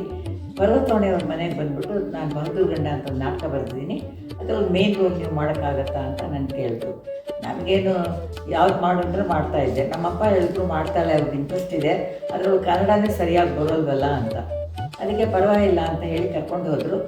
ನನಗೂ ಯಮುನಾ ಮೂರ್ತಿಗೂ ಸುಮಾರು 23 ವರ್ಷ ಆಕಾಶವಾಣಿ ಧಾರವಾಡದೊಳಗೆ ಸಂಬಂಧ. ಅವರು ಡ್ರಾಮಾ ಪ್ರೊಡ್ಯೂಸರು, ನಾನೊಬ್ಬ ಉದ್ಘೋಷಕಿ ಅಂದರೆ ಅನೌನ್ಸರು. ಆದರೆ ಯಾವಾಗಲೂ ಅವರು ನಾನು ಧ್ವನಿಯನ್ನು ಡ್ರಾಮಾದಾಗ ಪರೀಕ್ಷಾ ಪಾತ್ರಗಳನ್ನು ಪ್ರತಿಯೊಂದು ಡ್ರಾಮಾದಾಗ ಯಾರು ಇಲ್ಲ ಅಂದ್ರೆ ನಮ್ಮ ಸ್ಟಾಫ್ ಇದ್ದಾಳ ಕರೀರಿ ಅಂತಂದು. ಇಲ್ರಿ ಮೇಡಮ್ ನನ್ನ ಕೆಲಸದಂದರೆ ಅವರು ಬೈತಿದ್ರು ನನಗೆ, ಗುಲ್ಟು ಅದೇನು ನಾಟಕ ಮಾಡಿ ಬರೇಂದ್ರ ಒಳ್ಳೆ ಅಂತೀಯ, ಇಲ್ಲ ಮೇಡಮ್ ಬನ್ನಿ. ಒಬ್ಬ ಒಳ್ಳೆ ಡ್ರಾಮಾ ಪ್ರೊಡ್ಯೂಸರು, ಡೈರೆಕ್ಟ್ರು ಅಷ್ಟೇ ಅಲ್ಲದೆ ಡಾನ್ಸ್ ಕೂಡ ಮಾಡ್ತಿದ್ರು. ನಾವು ಸೊಸೈಟಿ ಒಳಗೆ ಕ್ಲಬ್ ಡೇ ಮಾಡಿದ್ರೆ ನಾನು ಇಲ್ಲದೆ ಅವರು ನಾಟಕನೇ ಆಡಿಸ್ತಿದ್ದಿಲ್ಲ. 2 ನಾಟಕ ಆಡಿದ್ರು ಒಂದ್ಸಲ ಕುತ್ಕೊಂಡಿಬೇಕು, ಒಂದು ಆಡಿದ್ರು ಬೇಕು. ಪ್ರತಿ ವರ್ಷವೂ ಇದು. ಆಮೇಲೆ ಸೆಕ್ಷನ್ದಲ್ಲಂತೂ ಒಂಥರ ಮಾತಿಗೆ ಅನುವಾಗಿದ್ದೆ. ಅಯ್ಯೋ ಯಾವ ರೋಲ್ ಸಿಕ್ಕಿಲ್ಲ ಅಂದರೆ ಅವರು ಒಂದ್ಸಲ ಕರ್ಕೊಂಡು ಬೇಕಾದಷ್ಟು ಡ್ರಾಮಾ ಮಾಡ್ತಾರೆ. ಆಮೇಲೆ ನಾನು ಪ್ರಭಾಷಿರು, ಅವರು ಡ್ರಾಮಾ ಸೆಕ್ಷನಲ್ಲೇ ಕೆಲಸ ಮಾಡ್ತಿದ್ರು ಪ್ರಭಾಷಿರು. ಮುಂದೆ ನಾನು ಡ್ರಾಮಾ ಮಾಡೋದು ನೋಡಿ ಅವರು A ಗ್ರೇಡಿಗೆ ಟಾಪ್ ರ್ಯಾಂಕಿಂಗ್ ಡ್ರಾಮಾ ಆರ್ಟಿಸ್ಟ್ ಅಂತೇಳಿ ಯಮುನಾ ಮೂರ್ತಿ ನನ್ನೊಂದು ವಾಯ್ಸ್ ಟೆಸ್ಟ್ ಮಾಡಿಸಿ ಅದನ್ನು ದಿಲ್ಲಿಗೆ ಕಳಿಸಿ ಪಾಸ್ ಮಾಡಿಸಿ ತರಿಸಿದ್ರು. ಆವಾಗ ನನಗೆ ಭಾಳ ಆನಂದ ಆಗಿತ್ತು. ಯಾಕಂದ್ರೆ ನಾನು ರಿಟೈರ್ಡ್ ಆದರೂ ನಾಟಕಕ್ಕೆ ನನಗೆ 4,000 ರೂಪಾಯಿ ಕೊಡ್ತಾರೆ ಕರೆದಾಗ. ಈಗ ಈ ಸದ್ಯಕ್ಕೆ ಕರೆದಿಲ್ಲ, ಆದರೆ ನನಗೆ ಸೂಟ್ ಆಗುವಂಥವ್ರು, ನನಗೆ ನನ್ನ ಧ್ವನಿಗೆ ಸೂಟ್ ಆಗುವಂಥದ್ದು ಅಜ್ಜಿ ರೋಲ್ ಕೂಡ ಮಾಡಿಸಿದ್ರು. ಒಂದು ಇನ್ಸಿಡೆಂಟ್ ಹೇಳ್ತೀನಿ ನಿಮಗೆ. ಶ್ರೀರಂಗರು 60 ವರ್ಷದ್ದು ಒಂದು ಹುಟ್ಟುಹಬ್ಬವನ್ನು ಆಕಾಶವಾಣಿಯವರು ಮಾಡಬೇಕಾದಾಗ ಅವರು 4 ನಾಟಕಗಳನ್ನು ಪುಸ್ತಕ ನೋಡಿದ್ರೂ ಅದು ರೇಡಿಯೋದಾಗ ಮಾಡಿಸಿ 4 ಪಾತ್ರಗಳನ್ನು ನನ್ನ ಕಡೆಯಿಂದ ಆಕಾಶವಾಣಿ ಗೇಟಿನ ಮುಂದೆ ಮಾಡಿಸಿದ್ರು ಅಂದ್ರೆ ನಾನು ಎಷ್ಟೊಂದು ಅಭಿಮಾನಿ. ಅವ್ರಿಗೆ ಎಷ್ಟು ನಾನೊಂದು ಥ್ಯಾಂಕ್ಸ್ ಹೇಳಿದ್ರು ಯಮುನಾ ಮೂರ್ತಿ ಕಡಿಮೆ. ಇವತ್ತಿನ ದಿವಸ ರಂಗಕರ್ಮಿ, ನಾಟಕ ಕಲಾವಿದೆ ಅನಿಸ್ಕೊಳ್ಳಿಕ್ಕೆ ಇಲ್ಲಿ ನಮ್ಮ ಮನೆಯಲ್ಲಿರುವಂಥ ಇವೆಲ್ಲ ಅವಾರ್ಡ್ಗಳನ್ನು ನೋಡಿದ್ರೆ ಯಮುನಾ ಮೂರ್ತಿನೇ ಕಾರಣ. ಹೆಚ್ಚು ನಾನು ಆಕಾಶವಾಣಿಯಲ್ಲಿ ಕೆಲಸ ಮಾಡಿದ್ರು ಸ್ಟೇಜಿಗೆ ಕೂಡ ಅದು ಎಷ್ಟು ಉಪಯೋಗ ಆಯ್ತು ಅಂದರೆ ಎಲ್ಲರೂ ಕರೆಯೋರು. ಈಗಲೂ ಮಾಡ್ತೀನಿ. ಇತ್ತೀಚೆಗೆ ಈಗಿನ್ನೂ ನಾಟಕ ಯಾವ ಬಂದಿಲ್ಲ. ನನಗೆ ಬಂತಂದ್ರೆ ಅವ್ರು ನಾಟಕ ಕರಿತಾರೆ. ಇಲ್ಲಿ ಅಮೇಜೂರ್ ಗ್ರೂಪ್ನವರು ಯಮುನಾ ಮೂರ್ತಿ ಬಗ್ಗೆ ನಾನು ಹೇಳ್ಕೊತ ಹೋಗ್ತೇನೆ. ಅವ್ರ ಮನೆಯಲ್ಲಿ 2 ತಿಂಗಳು ಇದ್ದೆ ನಾನು. ಇದ್ದರೆ ಅವ್ರ ಅತ್ತೆ ಇದ್ದರು ಇನ್ನಮ್ಮ ಅಂತ. ಅವರಂತೆ ಅಯ್ಯೋ ಮಗು ನೆಬ್ಬಸ್ರೆ ಮತ್ತೇನಾದರೂ ಲೇಟ್ ಆಗಿತ್ತು, ನಾಟಕ ಆಡಕ್ಕೆ ಹೋಗಬೇಕು, ಅವಳು ಚಾಯ್ ಕಾಫಿನೋ ಕುಡ್ಕೊಂಡು ಹೋಗ್ತಾರೆ ಅಂದರೆ ಒಂದು ನಾಟಕದಿಂದ ನಾನು ಒಬ್ಬ ದೊಡ್ಡ ವ್ಯಕ್ತಿನ ಕಂಡೆ. ಅವ್ರ ಪತಿ ಕೂಡ ರಾಮಚಂದ್ರ ಮೂರ್ತಿ, ಯಮುನಾ ಮೂರ್ತಿ ಪತಿ. ಅವರು ಇಷ್ಟು ಒಂದು ಇದು ಮಾಡ್ತಿದ್ರು. ಅವರು ಕೂಡ ಸ್ಟೇಜ್ ಡ್ರಾಮಾ, ರೇಡಿಯೋ ಡ್ರಾಮಾ ಮಾಡ್ತಿದ್ರು. ಅಲ್ಲಿಯೂ ಮಾಡಿದೆ ನಾನು. ಬೆಂಗಳೂರಿನಲ್ಲಿ ಹೋದಾಗ ಅಲ್ಲಿಯೂ ಮಾಡಿದೆ. ಹೀಗೆ ಯಮುನಾ ಮೂರ್ತಿಯವರು ಇವತ್ತು ನಾನು ಒಬ್ಬ ರಂಗಕರ್ಮಿ, ನಾಟಕ ಕಲಾವಿದ ಅನಿಸ್ಕೊಳ್ಳೋಕ್ಕೆ ಮೇನ್ ಯಮುನಾ ಮೂರ್ತಿ ಕಾರಣ. ರೇಡಿಯೋ ಎಲ್ಲರೂ ಕೇಳ್ತಾರೆ, ನೀವು ಅಲ್ರಿ ರೇಡಿಯೋದಾಗ ಒಂದ್ಸಲ ಕುತ್ಕೊಂಡು ನಾಟಕ ಆಡಿದವರು. ಇವತ್ತಿಗೂ ಈಗ ನನಗೆ 70 ವರ್ಷದ ಸಮೀಪ ಬಂದಿದೆ, ಇವತ್ತಿಗೂ ಕೇಳ್ತಾರೆ. ಆದಮೇಲೆ ನಾನು ಯಮುನಾ ಮೂರ್ತಿ ಥ್ಯಾಂಕ್ಫುಲ್ ಇದ್ದೇನೆ. ಇವರ ಪತಿ ಶ್ರೀ NV ರಾಮಚಂದ್ರ ಮೂರ್ತಿ ಸಹ ಒಳ್ಳೆಯ ನಟರಾಗಿದ್ದರಿಂದ ಲಗ್ನವಾಗಿ 2 ಮಕ್ಕಳಾದ ಮೇಲೂ ಇವರ ಕಲಾ ಸೇವೆ ಮುಂದುವರಿಯಿತು. ನಂತರ ಬೆಂಗಳೂರು ಆಕಾಶವಾಣಿಗೆ ನಾಟಕದ ಧ್ವನಿ ಕಲಾವಿದೆಯಾಗಿ ಆಯ್ಕೆಯಾಗಿ ನಾಟಕದ ನಿರ್ದೇಶಕಿ, ನಿರ್ಮಾಪಕಿಯಾದರು. 28 ವರ್ಷಗಳ ಕಾಲ ಸೇವೆ ಸಲ್ಲಿಸಿ ಸಹಾಯಕ ಕೇಂದ್ರ ನಿರ್ದೇಶಕರಾಗಿ 1991ರಲ್ಲಿ ನಿವೃತ್ತಿಯಾದರು. 28 ವರ್ಷಗಳಲ್ಲಿ 23 ವರ್ಷಗಳ ಕಾಲ ಧಾರವಾಡ ಆಕಾಶವಾಣಿಗೆ ಇವರ ಸೇವೆ ಸಂದಿತು. ನಿವೃತ್ತಿಯ ನಂತರ ಕಿರುತೆರೆಯಲ್ಲಿ ಚಂದನ ವಾಹಿನಿಗಾಗಿ ಯಾಮಿನಿ ಕ್ರಿಯೇಷನ್ಸ್ ಎಂಬ ಸಂಸ್ಥೆ ಸ್ಥಾಪಿಸಿ 10 ಕಿರುಚಿತ್ರಗಳನ್ನು ನಿರ್ಮಾಣ ಮಾಡಿ ಪ್ರಸ್ತುತಪಡಿಸಿದರು. ಇದಲ್ಲದೆ ಮಾಯಾಮೃಗ, ಮೂಡಲಮನೆ, ಮುತ್ತಿನ ತೋರಣ, ಅಮ್ಮ ನಿನಗಾಗಿ, ಅನುರಾಗ ಸಂಗಮ, ಚಂದನದ ಗೊಂಬೆ ಇತ್ಯಾದಿ ಧಾರಾವಾಹಿಗಳಲ್ಲಿ ವಿಭಿನ್ನ ಪಾತ್ರಗಳಿಗೆ ಜೀವ ಕೊಟ್ಟು ಮಿಂಚಿದವರು ಶ್ರೀಮತಿ ಯಮುನಾ ಮೂರ್ತಿ. ರಿಷಿ, ಅಣ್ಣಾ ಬಾಂಡ್, ಯಾರೇ ಕೂಗಾಡಲಿ ಇತ್ಯಾದಿ ಚಲನಚಿತ್ರಗಳಲ್ಲೂ ಕೂಡ ಅಭಿನಯಿಸಿದ್ದಾರೆ. ಹರಟೆ, ಅಡುಗೆ ಮನೆ, ಮಕ್ಕಳಿಗೆ ಕಥೆ ಹೇಳುವುದು ಮತ್ತು ಸಂದರ್ಶನ ಕಾರ್ಯಕ್ರಮಗಳಲ್ಲೂ ಕೂಡ ಪ್ರೇಕ್ಷಕರಿಗೆ ಪರಿಚಿತರಾಗಿದ್ದಾರೆ ಶ್ರೀಮತಿ ಯಮುನಾ ಮೂರ್ತಿಯವರು. ಬಾನುಲಿ, ಕಿರುತೆರೆಯಲ್ಲದೆ ಹಾಸ್ಯಗೋಷ್ಠಿ, ನಗುವಿಗೆ ಕೆರೇಷನ್, ಪ್ರಖ್ಯಾತ ಹಾಸ್ಯ ಸಾಹಿತಿಗಳ ಬಗ್ಗೆ ಭಾಷಣ, ಏಕಪಾತ್ರಾಭಿನಯ ಇಂತಹ ಅನೇಕ ರಂಗ ಚಟುವಟಿಕೆಗಳಲ್ಲೂ ನಿರತರಾಗಿದ್ದಾರೆ. ಆಕಾಶವಾಣಿ ಸೇವೆಯಲ್ಲಿದ್ದಾಗ ಹಲವಾರು ದೀರ್ಘ ನಾಟಕಗಳು, ಪ್ರಹಸನಗಳು, ಏಕಪಾತ್ರಾಭಿನಯಗಳನ್ನು ಬಾನುಲಿಗಾಗಿ ರಚಿಸಿ ಬೇರೆಯವರ ಹಲವು ಕಥೆಗಳನ್ನು ನಾಟಕ ರೂಪಕಕ್ಕೆ ಅಳವಡಿಸಿ ನಟಿಸಿ ನಿರ್ದೇಶಿಸಿ ಪ್ರಸ್ತುತಪಡಿಸಿದ್ದಲ್ಲದೆ ನೂರಾರು ವಿಭಿನ್ನ ರೀತಿಯ ಪಾತ್ರಗಳಿಗೆ ಧ್ವನಿ ನೀಡಿ ಶ್ರವ್ಯ ಮಾಧ್ಯಮದ ಅತ್ಯುತ್ತಮ ಕಲಾವಿದೆ ಎನಿಸಿಕೊಂಡವರು ಶ್ರೀಮತಿ ಯಮುನಾ ಮೂರ್ತಿ. ನನಗೆ ಅನೇಕ ಮಾಧ್ಯಮಗಳಲ್ಲಿ ತುಂಬ ನಿಕಟ ಆಗಿದ್ದು ಅಂದರೆ ರೇಡಿಯೋ ಮಾಧ್ಯಮ. ಅತಿ ಪುಟ್ಟ ವಯಸ್ಸಲ್ಲಿ ಅಂದರೆ 8-10ನೇ ವಯಸ್ಸಿಂದಲೇ ನನಗೆ ಈ ಬಾಲ ಜಗತ್ತು, ರೇಡಿಯೋ ನಾಟಕಗಳು, ರಾಷ್ಟ್ರೀಯ ನಾಟಕಗಳು ರೇಡಿಯೋದು ಮತ್ತು ಸೌಂಡ್ ಟ್ರ್ಯಾಕ್ ಕೇಳೋ ಹುಚ್ಚು ನನಗೆ. ಪ್ರತಿ ಭಾನುವಾರ, ಸೋಮವಾರ, ಗುರುವಾರ ಇವೆಲ್ಲ ನನಗೆ ವಿಶೇಷ ದಿನಗಳು. ಖುಷಿಯಿಂದ ನಾನು ನಾಟಕಗಳನ್ನ ಕೇಳ್ತಿದ್ದೆ. ಆದರೆ ಅಭಿನಯ ಮಾತ್ರ ನನಗೆ ದೂರವಾದ ವಿಷಯ. ಯಾಕಂದರೆ ನನಗೆ ವಿಪರೀತ ಸಂಕೋಚ. ಹೀಗೆ ರೇಡಿಯೋ ನಾಟಕಗಳು ಕೇಳಿ ಕೇಳಿ ನನಗೆ ಸ್ಟೇಜಲ್ಲಿ ಅಭಿನಯ ಮಾಡಬೇಕು ಅನ್ನೋ ಆಸಕ್ತಿ ಬಂತು. ಒಂದಿಷ್ಟು ಸ್ಟೇಜ್ ನಾಟಕಗಳಲ್ಲೂ ಭಾಗವಹಿಸಿದೆ ಕಾಲೇಜ್ ದಿನಗಳಲ್ಲಿ. ಆಮೇಲೆ ಏನಾಯಿತು ಅಂದರೆ ಆಡಿಷನ್ ಹೇಗಾದರೂ ಮಾಡ್ಕೋಬೇಕು ಆಕಾಶವಾಣಿಲಿ ಅಂತ ಹೇಳಿ ನಾನು 88ರಲ್ಲಿ ಕಾಣುತ್ತೆ ಮೊದಲೇ ಪ್ರಯತ್ನ ಮಾಡಿದೆ. ಡ್ರಾಮಾ ಆಡಿಷನ್ಗೆ B ಗ್ರೇಡ್ಗೆ ಪ್ರಯತ್ನ ಮಾಡಿದೆ. ಆದರೆ ಅಷ್ಟು ತಯಾರಿ ಮಾಡ್ಕೊಂಡಿರಲಿಲ್ಲ ಅಂತ ಕಾಣುತ್ತೆ. ಅದರಲ್ಲಿ ನಾನು ಸೆಲೆಕ್ಟ್ ಆಗಲಿಲ್ಲ. 89ರಲ್ಲಿ ನನಗೆ ಖುಷಿ ಅನ್ನೋ ರೀತಿಯಲ್ಲೇ ನಾನು ಆಡಿಷನಲ್ಲಿ ಭಾಗವಹಿಸಿದೆ. ನಾನು ಸೆಲೆಕ್ಟು ಆದೆ. ಸೆಲೆಕ್ಟ್ ಮಾಡಿದವರಲ್ಲಿ ಮೇಡಮ್ ಯಮುನಾ ಮೂರ್ತಿ ಅವರು ಒಬ್ಬರು. ಅವರ ಮುಖ್ಯಸ್ಥರು, ಅವರೇ ಡ್ರಾಮಾ ವಿಭಾಗಕ್ಕೆ ಮುಖ್ಯಸ್ಥರಾಗಿದ್ದರು. ಬಹುಶಃ ಅವರು ಧಾರವಾಡ ಕೇಂದ್ರದಿಂದ ಆಗ ಬಂದಿದ್ರು ಅಂತ ಕಾಣುತ್ತೆ. ಧಾರವಾಡ ಕೇಂದ್ರದಿಂದ ಆಗ ಬೆಂಗಳೂರು ಕೇಂದ್ರಕ್ಕೆ ಬಂದಿದ್ರು ಅಂತ ಕಾಣುತ್ತೆ. ಅವರು ನನ್ನನ್ನು ಸೆಲೆಕ್ಟು ಮಾಡಿದ್ರು. ಆ ಟೈಮಲ್ಲಿ ಏನು ಅಂದರೆ ಬೆಂಗಳೂರಲ್ಲಿ ಸೆಲೆಕ್ಟ್ ಆಗಿದ್ದು, ಆದರೆ ನಾನು ಕೆನರಾ ಬ್ಯಾಂಕ್ ಉದ್ಯೋಗಿಯಾಗಿ ಬೇರೆ ಊರಲ್ಲಿದ್ದೆ, ಕೋಲಾರ ಡಿಸ್ಟ್ರಿಕ್ಟಲ್ಲಿದ್ದೆ. ನನಗೆ ಉತ್ತೇಜನ ಕೊಡಲಿಕ್ಕೆ ಮೇಡಮ್ ಅವರು TADA ಕೊಟ್ಟು 2 ನಾಟಕಗಳಿಗೆ ನನಗೆ ಕರೆದು ಅವಕಾಶ ಕೊಟ್ಟರು. ಇದು ನಿಜವಾಗ್ಲೂ ನಾನು ಯಾವತ್ತೂ ಮರೀದೇ ಇರುವಂಥ ವಿಷಯ. 2 ಸವಾಲಿನ ಪಾತ್ರಗಳೇ, ಒಂದು ಚಿಕ್ಕ ಬಾಬುಗಳ ಪುನರಾವತಾರ ಅಂತ ಒಂದು, ಇನ್ನೊಂದು ಬುದ್ಧನ ಬಗ್ಗೆ, ಯಶೋಧರೆ ಬಗ್ಗೆ ಇರುವಂಥ ಒಂದು ನಾಟಕ. ಆ ಹೆಸರು ನಾನು ಮರ್ತಿದ್ದೀನಿ ನಾನು. 2ರಲ್ಲೂ ಅವರು ನಿರ್ದೇಶನ ಮಾಡಿ, ಏನಂದರೆ ಅವ್ರ ಸ್ಪೆಷಾಲಿಟಿ ಪ್ರತಿ ಪಾತ್ರಧಾರಿ ಬಗ್ಗೆನೂ ಅವರು ವಿಶೇಷವಾಗಿ ಗಮನ ವಹಿಸಿ ಏನೇ ತಪ್ಪಿದ್ರು ಕೂಡ ತಕ್ಷಣ ಅವರು ನವೀರಾಗಿ ತೀಡಿ ತಿದ್ದಿ ಒಳ್ಳೆ ಔಟ್ಪುಟ್ ಬರೋ ಥರ ಮಾಡ್ತಿದ್ರು ಮೇಡಮ್ ಅವರು. ಅದು ಅವ್ರ ಗ್ರೇಟ್ನೆಸ್. ಇನ್ನೊಂದು ತಮಾಷೆ ಏನಂದರೆ, ನಾನು ಯಕ್ಷನ್ ಪಾತ್ರದಲ್ಲಿ ಮಾಡಿದ್ದೆ, ಸ್ವಲ್ಪ ನೆಗೆಟಿವ್ ಟೈಪ್ ಕ್ಯಾರೆಕ್ಟ್ರು.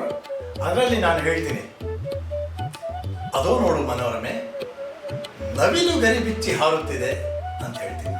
ಅದಕ್ಕೆ ಅವರು, ರೇ ನವಿಲಂತೆ ಗುಬ್ಬಚ್ಚಿ ಏನ್ರಿ ಗರಿ ಬಿಚ್ಚುತ್ತೆ ಅಂತ ತಮಾಷೆಯಾಗಿ ಹೇಳಿದ್ರು. ಅಂದರೆ ವಾಯ್ಸ್ ಮಾಡ್ಯುಲೇಷನ್ ಬಗ್ಗೆ ಅಷ್ಟು ಗಮನ ತಗೋತಿದ್ರು ಅವರು ಮೇಡಮ್. ಒಂದೊಂದು ಲೈನ್ ಆದರೂ ಕೂಡ ಸೂಕ್ಷ್ಮವಾಗಿ ಗಮನಿಸಿ ನಮ್ಮನ್ನು ಕರೆಕ್ಟಾಗಿ ಪಾತ್ರ ನಿರ್ವಹಿಸೋಂಗೆ ಮಾಡಿ ಮನಸ್ಸು ಮುಟ್ಸೋಂಗೆ ಮಾಡಿಸ್ತಿದ್ರು ಯಮುನಾ ಮೂರ್ತಿಯವರು. ಸೂಪರ್. ಎಲ್ಲ ಗಂಡಸರು ರಿಹರ್ಸಲ್ ಎಲ್ಲ ಆವಾಗ ಹೆಣ್ಣು ಮಕ್ಕಳು ಯಾರೂ ಸ್ಟೇಜ್ ಮೇಲೆ ಬರ್ತಾನೆ ಇರಲಿಲ್ಲ. 42ನೇ ಇಸ್ವಿ ಒಳಗೆ ಬರೀ ಪುರುಷರೇ ಸ್ತ್ರೀ ಪಾತ್ರಗಳನ್ನ ಮಾಡ್ತಾ ಇದ್ದಿದ್ದು ಅಭ್ಯಾಸಿ ನಾಟಕಗಳಲ್ಲಿ.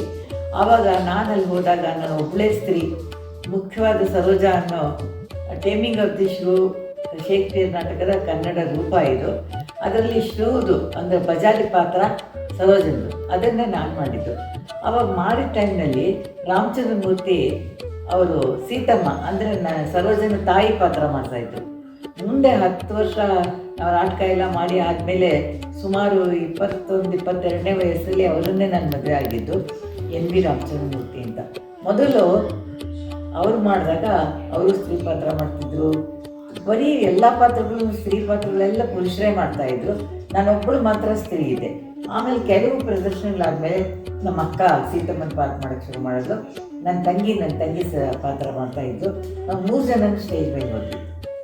ಅದಕ್ಕೆ ಇವತ್ತಿಗೂ ಎಲ್ಲ ಕಡೆ ದಾಖಲೆ ಆಗಿದೆ ಏನಂದರೆ ಕರ್ನಾಟಕದ ಮೊದಲ ಹವ್ಯಾಸಿ ನಟಿ ಅಂತ ನನ್ನ ಹೆಸರೇ ಇರೋದು. ಯಾಕಂದರೆ ಅವಾಗ ಯಾರು ನಟಿಯರು ಬರ್ತಾ ಇರಲಿಲ್ಲ ಸ್ಟೇಜ್ ಮೇಲೆ. ನಾನು ಆಕಾಶವಾಣಿಯಲ್ಲಿ ಒಂದು ಅವಕಾಶ ಸಿಕ್ತು, ಅಲ್ಲಿ ಕೆಲಸ ಮಾಡ್ತಾಯಿದ್ದೆ. ನಾನು ಕೆಲಸ ಮಾಡಿ ಅಷ್ಟೊತ್ತಿಗೆ ನನಗೆ ಏನೋ ಒಂದು ಕರೆ ಬಂತು, ಮದ್ರಾಸಿಂದ ಹೋಗಬೇಕು ಅಂತ. ಯಮುನಾ ಮೂರ್ತಿಯವರ ವಿಷಯ ಹೇಳಿದಾಗ ನನಗೆ ಛಾಯಾ ಕಲಾವಿದರು ನೆನಪು ಬರುತ್ತೆ. ಬೆಂಗಳೂರಿನ ನಾಟಕದ ಇತಿಹಾಸದ ಸಂಸ್ಥೆಗಳದು.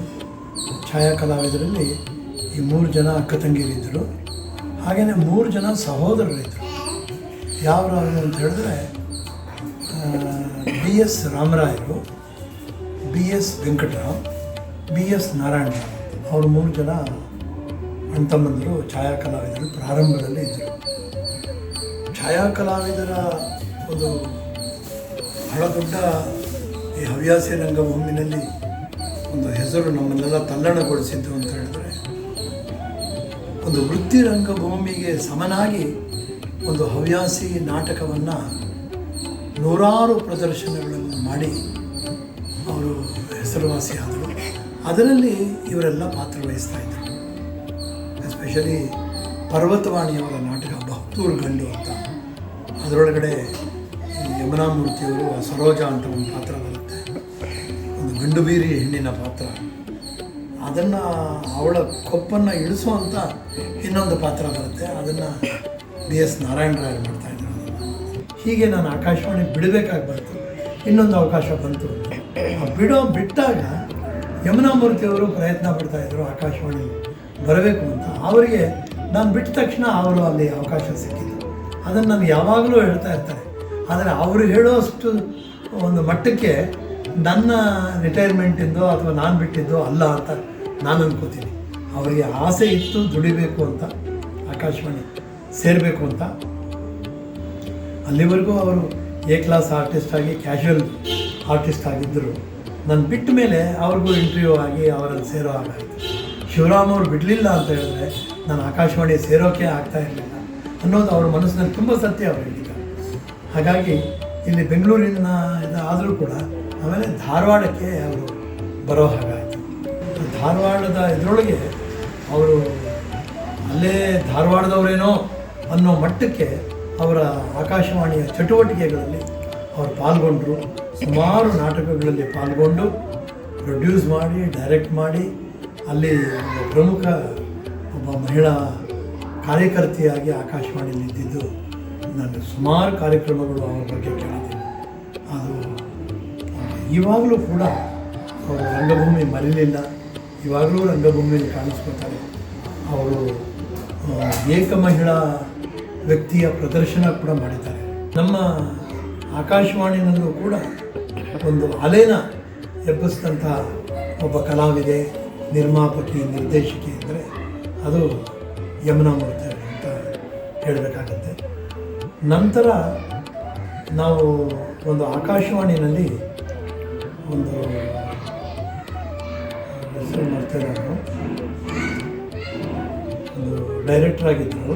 ಅವರು ನಿವೃತ್ತರಾಗೋಕ್ಕೆ ಮುಂಚೆ ಒಂದು ಕಾರ್ಯಕ್ರಮ ಮಾಡಬೇಕು ಅಂದರು. ಅದರ ಇನ್ಚಾರ್ಜು ಯಮುನಾ ಮೂರ್ತಿಯವರಾಗಿದ್ದರು. ಆ ಕಾರ್ಯಕ್ರಮದ ಹೆಸರು ನಗಬೇಡಿ ಅಂತ. ಅದು ಪೂರ್ತಿ ನಗಬೇಡಿ ಅಂತ ಮೇಲ್ನೋಟಕ್ಕೆ ಅದರ ಹೆಸರಾಗಿತ್ತು ಇದ್ದರೂ ಕೂಡ ಪ್ರೇಕ್ಷಕರು ಬಂದು ನಗೆ ಒಂದು ಮಡಿಲಿನಲ್ಲಿ ತೇಲಾಡಿ ಪೂರ್ತಿ ಇದರೊಳಗೆ ನಗತಾನೇ ಇದ್ದಿದ್ದನ್ನು ನಾವು ಗಮನಿಸಿದ್ದೇವೆ. ಆಕಾಶವಾಣಿ ಕೇಂದ್ರದ ನಿರ್ದೇಶಕರು ಹಾಗೂ ಯಮುನಾ ಮೂರ್ತಿ ಅವರ ಇನ್ಚಾರ್ಜ್ ಅವರು ಎಲ್ಲರ ಮನಸ್ತೃಪ್ತಿ ಆಯಿತು. ಭಾಗವಹಿಸಿದ ನಾವು ಕೂಡ ಆ ಕಾರ್ಯಕ್ರಮನ ಯಾವತ್ತೂ ನೆನಪಲ್ಲಿಟ್ಕೋತೀವಿ. ಒಂದು ಇವತ್ತು ನಾನು ಧಾರವಾಡ ಆಕಾಶವಾಣಿ ಮೂಲಕ ಶ್ರೋತೃಗಳನ್ನು ಅಥವಾ ಜನರನ್ನು ಮುಟ್ಟೇನೆ ಅಂತಂದರೆ ಅದಕ್ಕೆ ಮುಖ್ಯ ಕಾರಣ ಶ್ರೀಮತಿ ಯಮುನಾ ಮೂರ್ತಿ. ನಾವು ಬಹಳ ಸಣ್ಣವರಿದ್ದಾಗಲೂ, ಭಾಳ ಅಂದರೆ ಭಾಳ ಸಣ್ಣವರಿದ್ದಾಗಲೂ ಯಾವಾಗ ನಮಗೆ ರೇಡಿಯೋ ಅನ್ನುವಂಥದ್ದು ಒಂದು ಕೌತುಕ ಅನ್ನುವಂಥ ಸಂಗತಿಯಾಗಿತ್ತು. ಆ ರೇಡಿಯೋ ಕೇಳುವಾಗೆಲ್ಲನೂ 2-3 ಹೆಸರುಗಳು ಬಹಳ ನಮ್ಮ ಮನಸ್ಸಿನ ಮೇಲೆ ಪರಿಣಾಮವನ್ನು ಬೀರ್ತಿತ್ತು.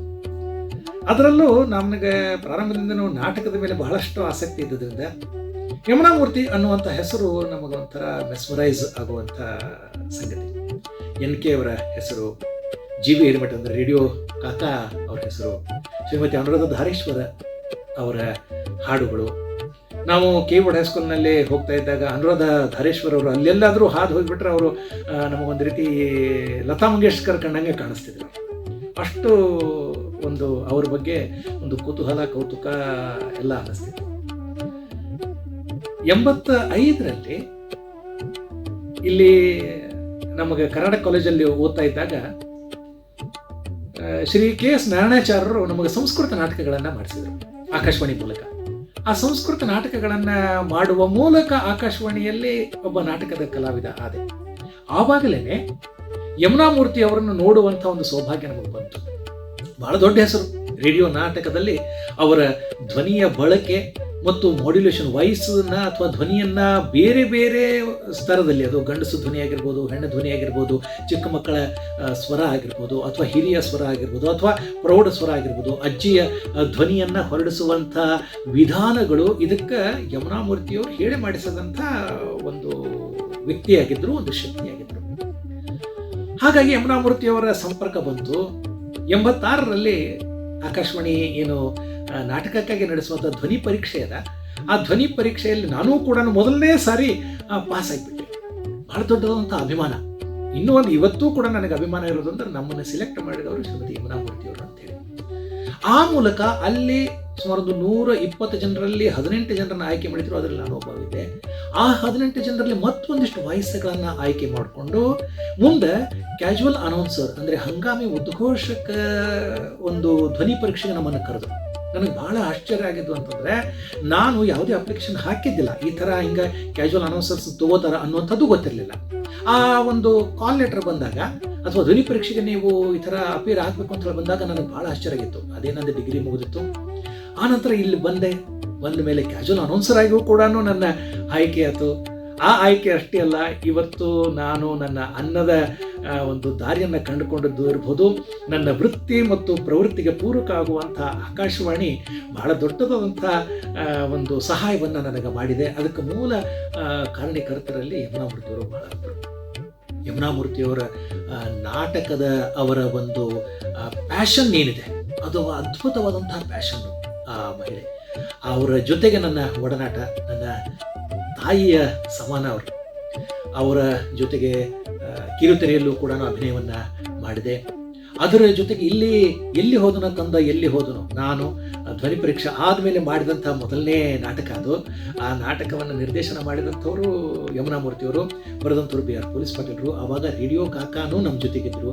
ಅವರೆಲ್ಲರ ಒಡನಾಟ ನನ್ನನ್ನು ಒಂದು ಉತ್ತುಂಗಕ್ಕೇರಿಸ್ತು ಅನ್ನುವಂಥದ್ದನ್ನು ಹೇಳಿದರೆ ತಪ್ಪಾಗಲಿಕ್ಕಿಲ್ಲ.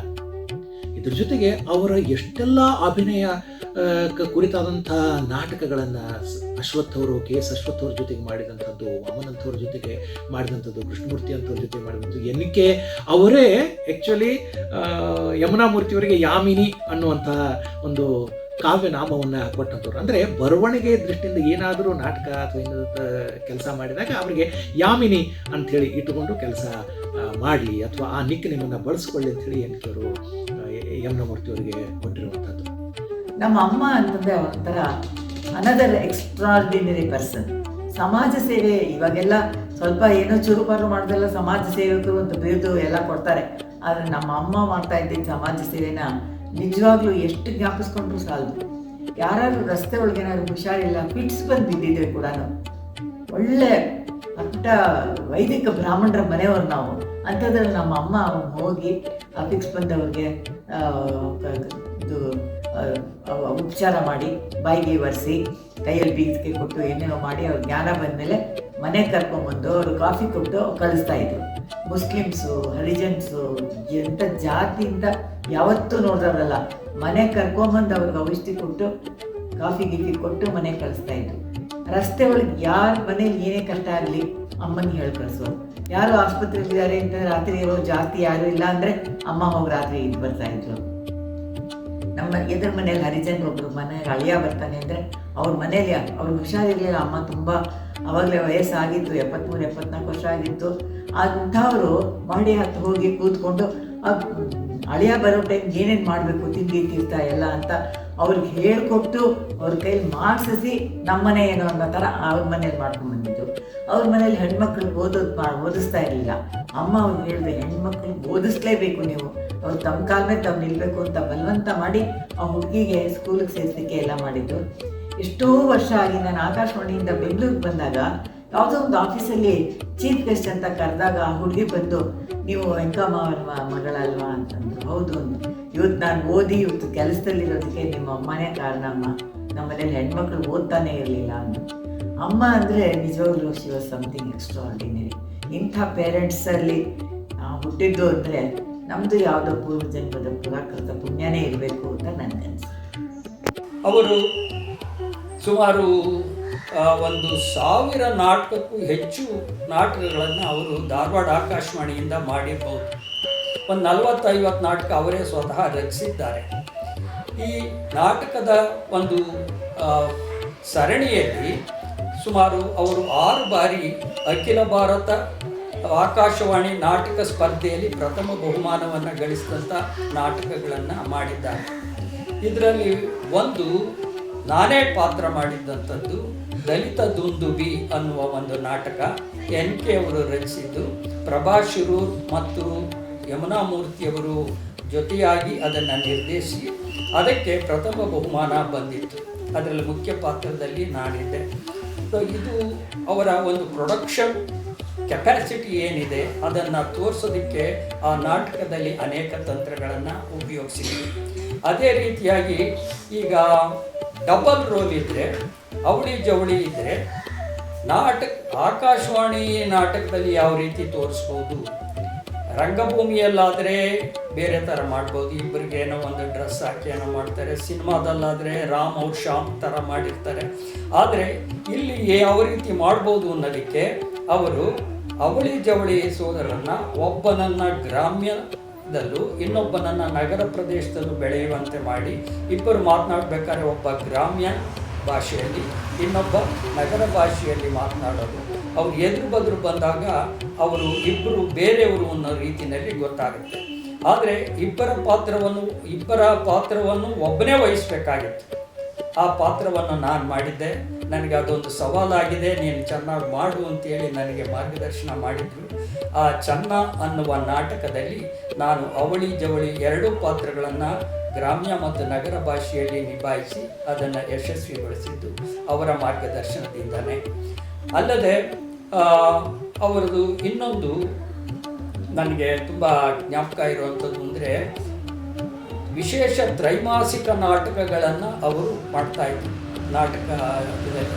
ಆ ವಿಶೇಷ ತ್ರೈಮಾಸಿಕ ನಾಟಕ ವಸ್ತು ವೈವಿಧ್ಯತೆಯಿಂದ ಕೂಡಿರೋ ರೀತಿಯಲ್ಲಿ ಬೇರೆ ಬೇರೆ ವಸ್ತುಗಳನ್ನು ತಗೊಂಡು ಬೇರೆ ಬೇರೆ ಇದರಲ್ಲಿ ಮಾಡ್ತಾಯಿದ್ರು. ನಮ್ಮ ಪರ್ವತವಾಣಿಯವರು ಒಂದು ಭಾಳ ಕಾನನ್ ಡಯಲ್ ಅವರ ಒಂದು ಕಥೆಯನ್ನು ತಗೊಂಡು ಅದರಿಂದ ಒಂದು ನಾಟಕ ರಚಿಸಿದರು, ದೀಪ ಪಿಶಾಚಿ ದೀಪ ಅನ್ನೋದು. ಇದು ಭಾಳ ಸವಾಲಿರ್ತಕ್ಕಂಥ ಒಂದು ನಾಟಕ ಆಗಿತ್ತು.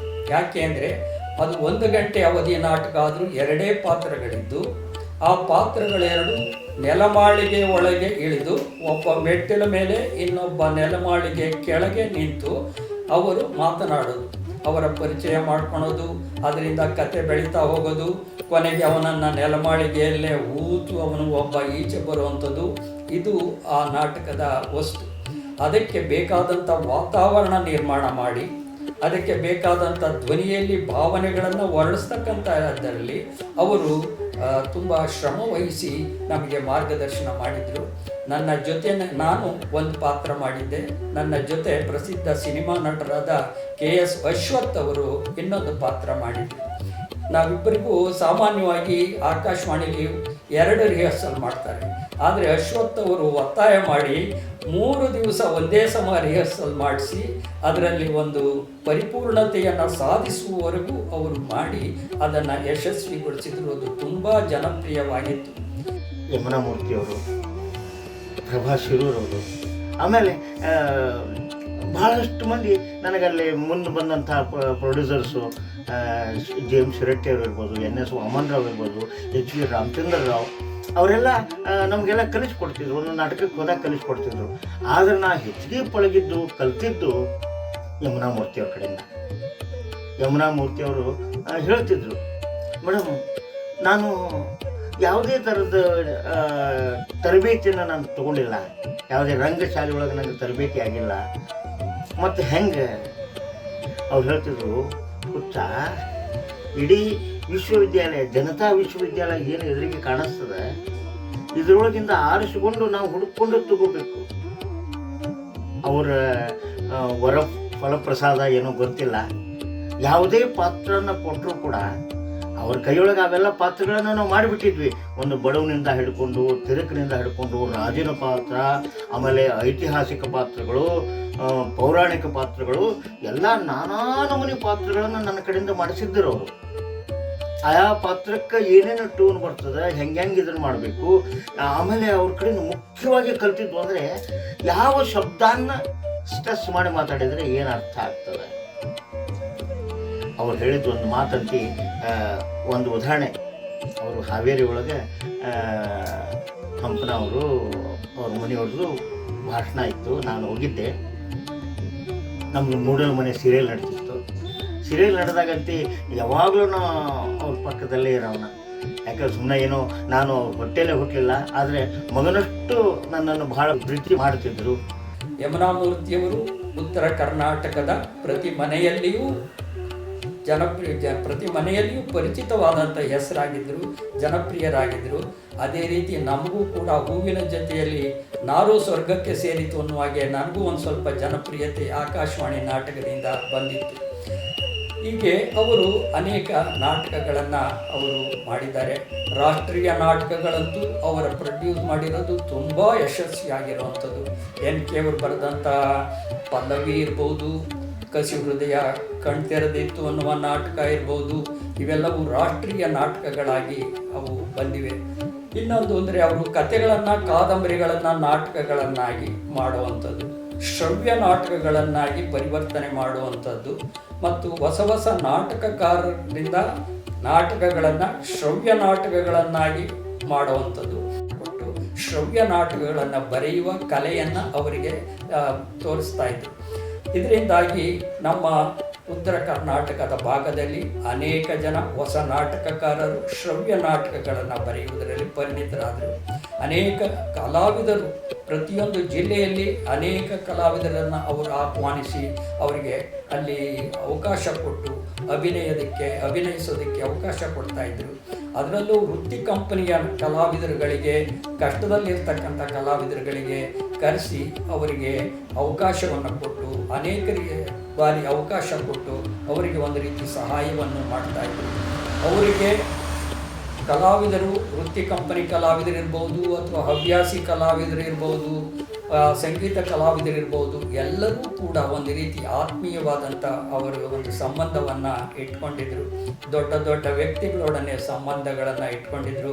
ಬೇಂದ್ರೆ ಅಂತ ಸಾಹಿತಿಗಳು, NK ಇಂಥವರಂಥ ಸಾಹಿತಿಗಳ ಜೊತೆಯಲ್ಲಿ, ಆಮೇಲೆ ದೊಡ್ಡ ದೊಡ್ಡ ಮಲ್ಲಿಕಾರ್ಜುನ್ ಮನ್ಸೂರು ಅಂಥ ದೊಡ್ಡ ಸಂಗೀತಗಾರರ ಜೊತೆಯಲ್ಲಿ, ಕಲಾವಿದರ ಜೊತೆಯಲ್ಲಿ ಅವರು ಸಂಬಂಧಗಳನ್ನು ಇಟ್ಕೊಂಡಿದ್ರು. ಅವರಿಗೆ ಇಂಗ್ಲೀಷು ಮತ್ತು ಕನ್ನಡ ಎರಡರಲ್ಲಿಯೂ ಸರಾಗವಾಗಿ ಅವರು ಮಾತನಾಡ್ತಿದ್ದರಿಂದ ಅನೇಕ ಕಾರ್ಯಕ್ರಮಗಳಿಗೆ ಅವರನ್ನು ನಿರೂಪಕಿಯನ್ನಾಗಿ ತೆಗೆದುಕೊಳ್ತಿದ್ರು. ಅದೇ ರೀತಿಯಾಗಿ ದೊಡ್ಡ ದೊಡ್ಡ ಸಮಾರಂಭಗಳಲ್ಲಿ ಅವರು ನಿರೂಪಕಿಯಾಗಿ ಕೂಡ ಅವರು ಮಾಡಿದ್ದಾರೆ, ಕೆಲಸ ಮಾಡಿದ್ದಾರೆ. ಈ ರೀತಿಯಾಗಿ ಯಮುನಾ ಮೂರ್ತಿಯವರು ಇಡೀ ಉತ್ತರ ಕರ್ನಾಟಕದಲ್ಲಿ ನಾಟಕದ ಬಗ್ಗೆ ಅಭಿರುಚಿಯನ್ನು ಹೆಚ್ಚಿಸುವುದು ಮತ್ತು ನಾಟಕದ ಮಾಧ್ಯಮಕ್ಕೆ, ಆಕಾಶವಾಣಿ ನಾಟಕಕ್ಕೆ ಜನಪ್ರಿಯತೆಯನ್ನು ತಂದುಕೊಡುವುದರಲ್ಲಿ ಅವರ ಪಾಲೇ ಬಹಳ ಮುಖ್ಯವಾದಂಥದ್ದು. ಆ ರೀತಿಯಾಗಿ ಧಾರವಾಡ ಆಕಾಶವಾಣಿ ನಾಟಕ ಅಂತಂದರೆ ಸಾಮಾನ್ಯವಾಗಿ ಬೇರೆ ಯಾವ ಕೇಂದ್ರದ ನಾಟಕಗಳಿಗಿಂತಲೂ ತುಂಬ ಪ್ರಖ್ಯಾತವಾದಂಥದ್ದು. ನನ್ನ ದೃಷ್ಟಿಯಲ್ಲಿ ಹೇಳೋದಾದರೆ ಭಾರತದ ಯಾವುದೇ ರಾಜ್ಯದ, ಯಾವುದೇ ಭಾಷೆಯ, ಯಾವುದೇ ಆಕಾಶವಾಣಿಯ ನಾಟಕಕ್ಕೆ ಕಂಪೇರ್ ಮಾಡಿದ್ರೆ ಧಾರವಾಡ ಆಕಾಶವಾಣಿ ನಾಟಕದಷ್ಟು ಜನಪ್ರಿಯತೆ ಬೇರೆ ಯಾವುದಕ್ಕೂ ಇರಲಿಕ್ಕಿಲ್ಲ ಅಂತ ನನ್ನ ಒಂದು ಭಾವನೆ. ಅಂಥ ಒಂದು ಮಟ್ಟವನ್ನು ಅವರು ಸಂಪಾದಿಸಿದರು. ಅವರಲ್ಲಿದ್ದಂಥ ದೊಡ್ಡ ಗುಣ ಅಂತಂದರೆ ಕಲಾವಿದರನ್ನು ತುಂಬ ಆತ್ಮೀಯವಾಗಿ ಸ್ನೇಹಪೂರ್ಣವಾಗಿ ಕಾಣ್ತಕ್ಕಂಥದ್ದು. ಅವರು ಯಾರೇ ಇದ್ದರೂ ಕೂಡ ಅವರ ಜೊತೆಯಲ್ಲಿ ಸ್ನೇಹಪೂರ್ಣವಾಗಿ ವರ್ತಿಸ್ತಕ್ಕಂಥದ್ದು. ಅವರು ತಪ್ಪು ಮಾಡಿದ್ರೂ ಕೂಡ ಅದನ್ನು ತಿದ್ದಬೇಕಾದರೂ ಕೂಡ ಅವರು ಸ್ನೇಹಪೂರ್ಣವಾಗಿಯೇ ತಿದ್ದುತ್ತಾ ಇರ್ತಕ್ಕಂಥದ್ದು. ಇದರಿಂದಾಗಿ ಅವರಿಗೂ ಮತ್ತು ಕಲಾವಿದರಿಗೂ ಹತ್ತಿರವಾದಂಥ ಒಂದು ಸಂಬಂಧ ಆಯಿತು. ಧಾರವಾಡದಲ್ಲಿ ಒಂದು ದೊಡ್ಡ ಯುವ ಕಲಾವಿದರ ಸಮೂಹವನ್ನೇ ಅವರು ಸೃಷ್ಟಿ ಮಾಡಿದರು. ಬೇಕಾದಷ್ಟು ಒಂದು 100ಕ್ಕೂ ಹೆಚ್ಚು ಯುವ ಕಲಾವಿದರನ್ನು ಅವರು ಸೃಷ್ಟಿ ಮಾಡಿದರು, ಬೆಳೆಸಿದರು. ಈ ರೀತಿಯಾಗಿ ಅವರು ಸುಮಾರು 23 ವರ್ಷಗಳ ಕಾಲ ಧಾರವಾಡ ಆಕಾಶವಾಣಿಯಲ್ಲಿ ನಾಟಕ ವಿಭಾಗವನ್ನು ಯಶಸ್ವಿಯಾಗಿ ನಡೆಸಿ ಅದಕ್ಕೆ ದೊಡ್ಡ ಹೆಸರನ್ನು ತಂದುಕೊಟ್ಟಂಥ ಕೀರ್ತಿ ಯಮುನಾಮೂರ್ತಿಯವರದು. ಯಮುನಾಮೂರ್ತಿಯವರದು ಬಹುಮುಖವಾದಂಥ ಪ್ರತಿಭೆ, ತುಂಬ ಪ್ರತಿಭಾನ್ವಿತವಾದಂತಹ ಕಲಾವಿದೆ. ಕರ್ನಾಟಕದಲ್ಲಿ ಬಹುಶಃ ಅವರು ಬೆಂಗಳೂರಿನಲ್ಲಿದ್ದಿದ್ದರೆ ಯಾವ ಹೆಸರು ಬರ್ತಿತ್ತೋ, ಎಷ್ಟು ಕೀರ್ತಿ ಗಳಿಸ್ತಿದ್ರು ಗೊತ್ತಿಲ್ಲ. ಆದರೆ ಉತ್ತರ ಕರ್ನಾಟಕದಲ್ಲಿ ಮಾತ್ರ ಅವರ ಕೀರ್ತಿ ಅದ್ಭುತವಾಗಿತ್ತು. ಯಾಕೆಂದರೆ ಸಾಮಾನ್ಯವಾಗಿ ಹಳ್ಳಿಯ ಒಂದು ಸಣ್ಣ ಮೂಲೆ ಹಳ್ಳಿಯಿಂದ ಹಿಡಿದು ಧಾರವಾಡದಂಥ ನಗರದವರೆಗೂ ಕೂಡ ಪ್ರತಿಯೊಬ್ಬರ ಮನೆಯಲ್ಲಿಯೂ ಆಕಾಶವಾಣಿ ನಾಟಕ ಕೇಳ್ತಿದ್ದರಿಂದ ಯಮುನಾಮೂರ್ತಿಯವರ ಹೆಸರು ಎಲ್ಲರಿಗೂ ಪರಿಚಯ ಆಯಿತು. ಬಹುಶಃ ನಮಗೆ ಯಾವ ರೀತಿ ನಮ್ಮ ರಾಜ್ಕುಮಾರ್ ಅವರ ಜನಪ್ರಿಯತೆ ಇಲ್ಲೆಲ್ಲ ಇದೆ, ಅದೇ ರೀತಿಯಾದ ಒಂದು ಜನಪ್ರಿಯತೆ ಯಮುನಾಮೂರ್ತಿಯವರಿಗೆ ಉತ್ತರ ಕರ್ನಾಟಕದ ಭಾಗದಲ್ಲಿ ಇತ್ತು. ಅವರಿಗೆ ಪ್ರಶಸ್ತಿಗಳು ಕೂಡ ಅನೇಕ ಬಂದಿದೆ. ಅಖಿಲ ಭಾರತ ಆಕಾಶವಾಣಿಯ ವಾರ್ಷಿಕ ಸ್ಪರ್ಧೆಯಲ್ಲಿ ಅತ್ಯುತ್ತಮ ನಿರ್ದೇಶನ ಮತ್ತು ನಿರ್ಮಾಣಕ್ಕಾಗಿ 6 ಬಾರಿ ಬಹುಮಾನ ಮತ್ತು ಪ್ರಶಸ್ತಿ ಪಡೆದಿದ್ದಾರೆ. 1991ರಲ್ಲಿ ಕರ್ನಾಟಕ ನಾಟಕ ಅಕಾಡೆಮಿ ಪ್ರಶಸ್ತಿ, 2000ರಲ್ಲಿ ಹಂಸ ಪ್ರಶಸ್ತಿ, 2012ರಲ್ಲಿ ನಾಟ್ಯಶ್ರೀ ಪ್ರಶಸ್ತಿ, 2014ರಲ್ಲಿ ಮಹಾರಾಣೀಸ್ ಕಾಲೇಜಿನಿಂದ ಡಿಸ್ಟಿಂಗ್ವಿಶ್ಡ್ ಅಲ್ಯುಮಿನಿ ಪ್ರಶಸ್ತಿ, 2016ರಲ್ಲಿ ಸ್ತ್ರೀ ಜಾಗೃತಿ ಪತ್ರಿಕೆಯಿಂದ ರಾಜ್ಯ ಪ್ರಶಸ್ತಿ. ಇವುಗಳು ಕೆಲವು ಇವರಿಗೆ ಸಂದ ಗೌರವ ಪುರಸ್ಕಾರಗಳು. ಇದಲ್ಲದೆ ಅಭಿನಯ ಚತುರೆ ಮತ್ತು ಧ್ವನಿ ಶಿಲ್ಪಿ ಎಂಬ ಬಿರುದುಗಳಿಂದ ಜನರು ಇವರನ್ನು ಗುರುತಿಸಿದ್ದಾರೆ. ಇವರ ಮೊದಲ ಕಾದಂಬರಿ ಸಂಯುಕ್ತ ಕರ್ನಾಟಕ ಪತ್ರಿಕೆಯಲ್ಲಿ ಧಾರಾವಾಹಿಯಾಗಿ ಬಂದು ಪುಸ್ತಕ ರೂಪದಲ್ಲಿ ಮುದ್ರಣಗೊಂಡು ನಂತರ ವಿಶೇಷ ತ್ರೈಮಾಸಿಕ ನಾಟಕವಾಗಿ ಆಕಾಶವಾಣಿಯಿಂದ ಬಿತ್ತರಗೊಂಡಿತು. ಪ್ರಸಾರ ಮಾಧ್ಯಮದಿಂದ ಕುಟುಂಬ ಯೋಜನೆಗಾಗಿ ಬರೆದ ಗುಳಿಗೆ ಎಂಬ ನಾಟಕ ಮುದ್ರಣಗೊಂಡಿದೆ. ಕೆಲವು ಕಥೆಗಳು ಮತ್ತು ಹಾಸ್ಯ ಬರಹಗಳು ಮಾಸಿಕಗಳಲ್ಲಿ ಪ್ರಕಟವಾಗಿವೆ. ತಮ್ಮ 80ನೇ ವಯಸ್ಸಿನಲ್ಲಿ ಪ್ರಾರಂಭ ಮಾಡಿ ಇದುವರೆಗೆ ರಸ ನಿಮಿಷವೋ ವಿರಸ ನಿಮಿಷವೋ, ಇದು ಆತ್ಮಕಥೆಯಲ್ಲ ಆತ್ಮಕಥನ ಎಂಬ ಸಂಕಲನಗಳು, ಆವಿಷ್ಕಾರದ ಅವಾಂತರ, 4 ಹಾಸ್ಯ ರಂಗನಾಟಕಗಳು, ಜೀವನ ನಾಟಕದ ನೇಪಥ್ಯದಿಂದ ಎಂಬ ಆತ್ಮಕಥೆ ಮುದ್ರಣಗೊಂಡು ಬಿಡುಗಡೆಯಾಗಿದೆ. ಇಂದಿಗೂ ಕೂಡ ಶ್ರೀಮತಿ ಯಮುನಾಮೂರ್ತಿ ನಿರಂತರವಾಗಿ ಕ್ರಿಯಾಶೀಲವಾಗಿ ತಮ್ಮನ್ನು ತಾವು ತೊಡಗಿಸಿಕೊಂಡ ಅತ್ಯಂತ ಶ್ರೇಷ್ಠ ನಟಿ ಹಾಗೂ ನಿರ್ಮಾಪಕಿ. ಆಮೇಲೆ ಅವರ ಪುಸ್ತಕ ಅವರ ಅನುಭವಗಳೆಲ್ಲ ಸೇರಿಸಿ ಒಂದು ಪುಸ್ತಕ ಮಾಡಿದ್ರು. ಆವಾಗಲೂ ಕೂಡ ನನಗೊಂದು ಪ್ರತಿ ಕೊಟ್ಟರು. ಅವರಿಗೆ ತುಂಬ ಖುಷಿ. ಅದು ನಾನು ಕರಡು ಪ್ರತಿನಲ್ಲೇ ನಾನು ಓದಿ ಅವರಿಗೆ ಕೆಲವು ಮಾತುಗಳನ್ನ ಹೇಳಿದ್ದೆ. ಅವರು ತುಂಬ ಇಷ್ಟಪಟ್ಟರು ಅದನ್ನು. ಯಾಕೆಂತೇಳಿದ್ರೆ ಅವರು ಕೆಲವರಿಗೆ ಮಾತ್ರ ಅದು ಪ್ರಕಟಣೆ ಆಗೋಕ್ಕೆ ಮುಂಚೆ ಕೊಟ್ಟಿದ್ರು. ಹಾಗಾಗಿ ನಾನೂ ಒಬ್ಬ ಅದರೊಳಗೆ ಇದ್ದೀನಲ್ಲ ಅಂತ ನನಗೆ ಖುಷಿ ಆಯಿತು. ಅಂಥ ಖ್ಯಾತಿವೆತ್ತಂಥ ರಂಗದ ಪ್ರಖ್ಯಾತಿಯಾದಂಥ ಹೆಸರನ್ನ ಯಮುನಾಮೂರ್ತಿಯವರು ನನ್ನೂ ಅವರ ಆಪ್ತರಲ್ಲಿ ಒಬ್ಬ ಅಂತ ಪರಿಗಣಿಸಿ ವಯಸ್ಸಿನ ಅಂತರಗಳು ಲೆಕ್ಕಿಸಿರ ನನ್ನ ಆ ಸ್ಥಾನ ಕೊಟ್ಟರಲ್ಲ ಅಂತ ನಾನು. ಯಾಕೆಂದರೆ ಈ ರಂಗಭೂಮಿಯ ಇದರೊಳಗೆ ಎಲ್ಲೋ ಬಾಂಧತ್ಯ ಎಲ್ಲೆಲ್ಲೋ ಹೇಗೋ ಇರುತ್ತೆ. ಯಾರೋ ಅಣ್ಣ, ಯಾರೋ ತಮ್ಮ, ಯಾರೋ ಹಿತೈಷಿಗಳು ಎಲ್ಲೋ ಹೇಗೋ ಹುಟ್ಕೊಡುತ್ತೆ. ಈ ಬಾಂಧವ್ಯಗಳೇ ಬೇರೆ, ರಕ್ತ ಸಂಬಂಧದ ಬಾಂಧವ್ಯಗಳೇ ಬೇರೆ. ಒಂದೊಂದು ಸರ್ತಿ ರಕ್ತ ಸಂಬಂಧದ ಬಾಂಧವ್ಯಗಳು ಉಳಿಯೋಲ್ಲ ಜೀವನದಲ್ಲಿ. ಆದರೆ ಈ ಬಾಂಧವ್ಯ ಇರುತ್ತಲ್ಲ, ಇದು ಒಂದು ನಿರಂತರವಾಗಿ ಈ ಬಾಂಧವ್ಯ ಕೊನೆಯವರೆಗೂ, ನಮ್ಮ ಉಸಿರಿರುವವರೆಗೂ ಅದು ಹಸಿರಾಗೇ ಉಳಿಯುವಂಥ ಒಂದು ಬಾಂಧವ್ಯ ಅಂತ ನಾನು ಭಾವಿಸ್ತೇನೆ. ಅವರ ಅನುಭವ, ಅವರ ಒಡನಾಟ, ಅವರ ತಲ್ಲೀನತೆ ಪಾತ್ರಗಳಲ್ಲಿ,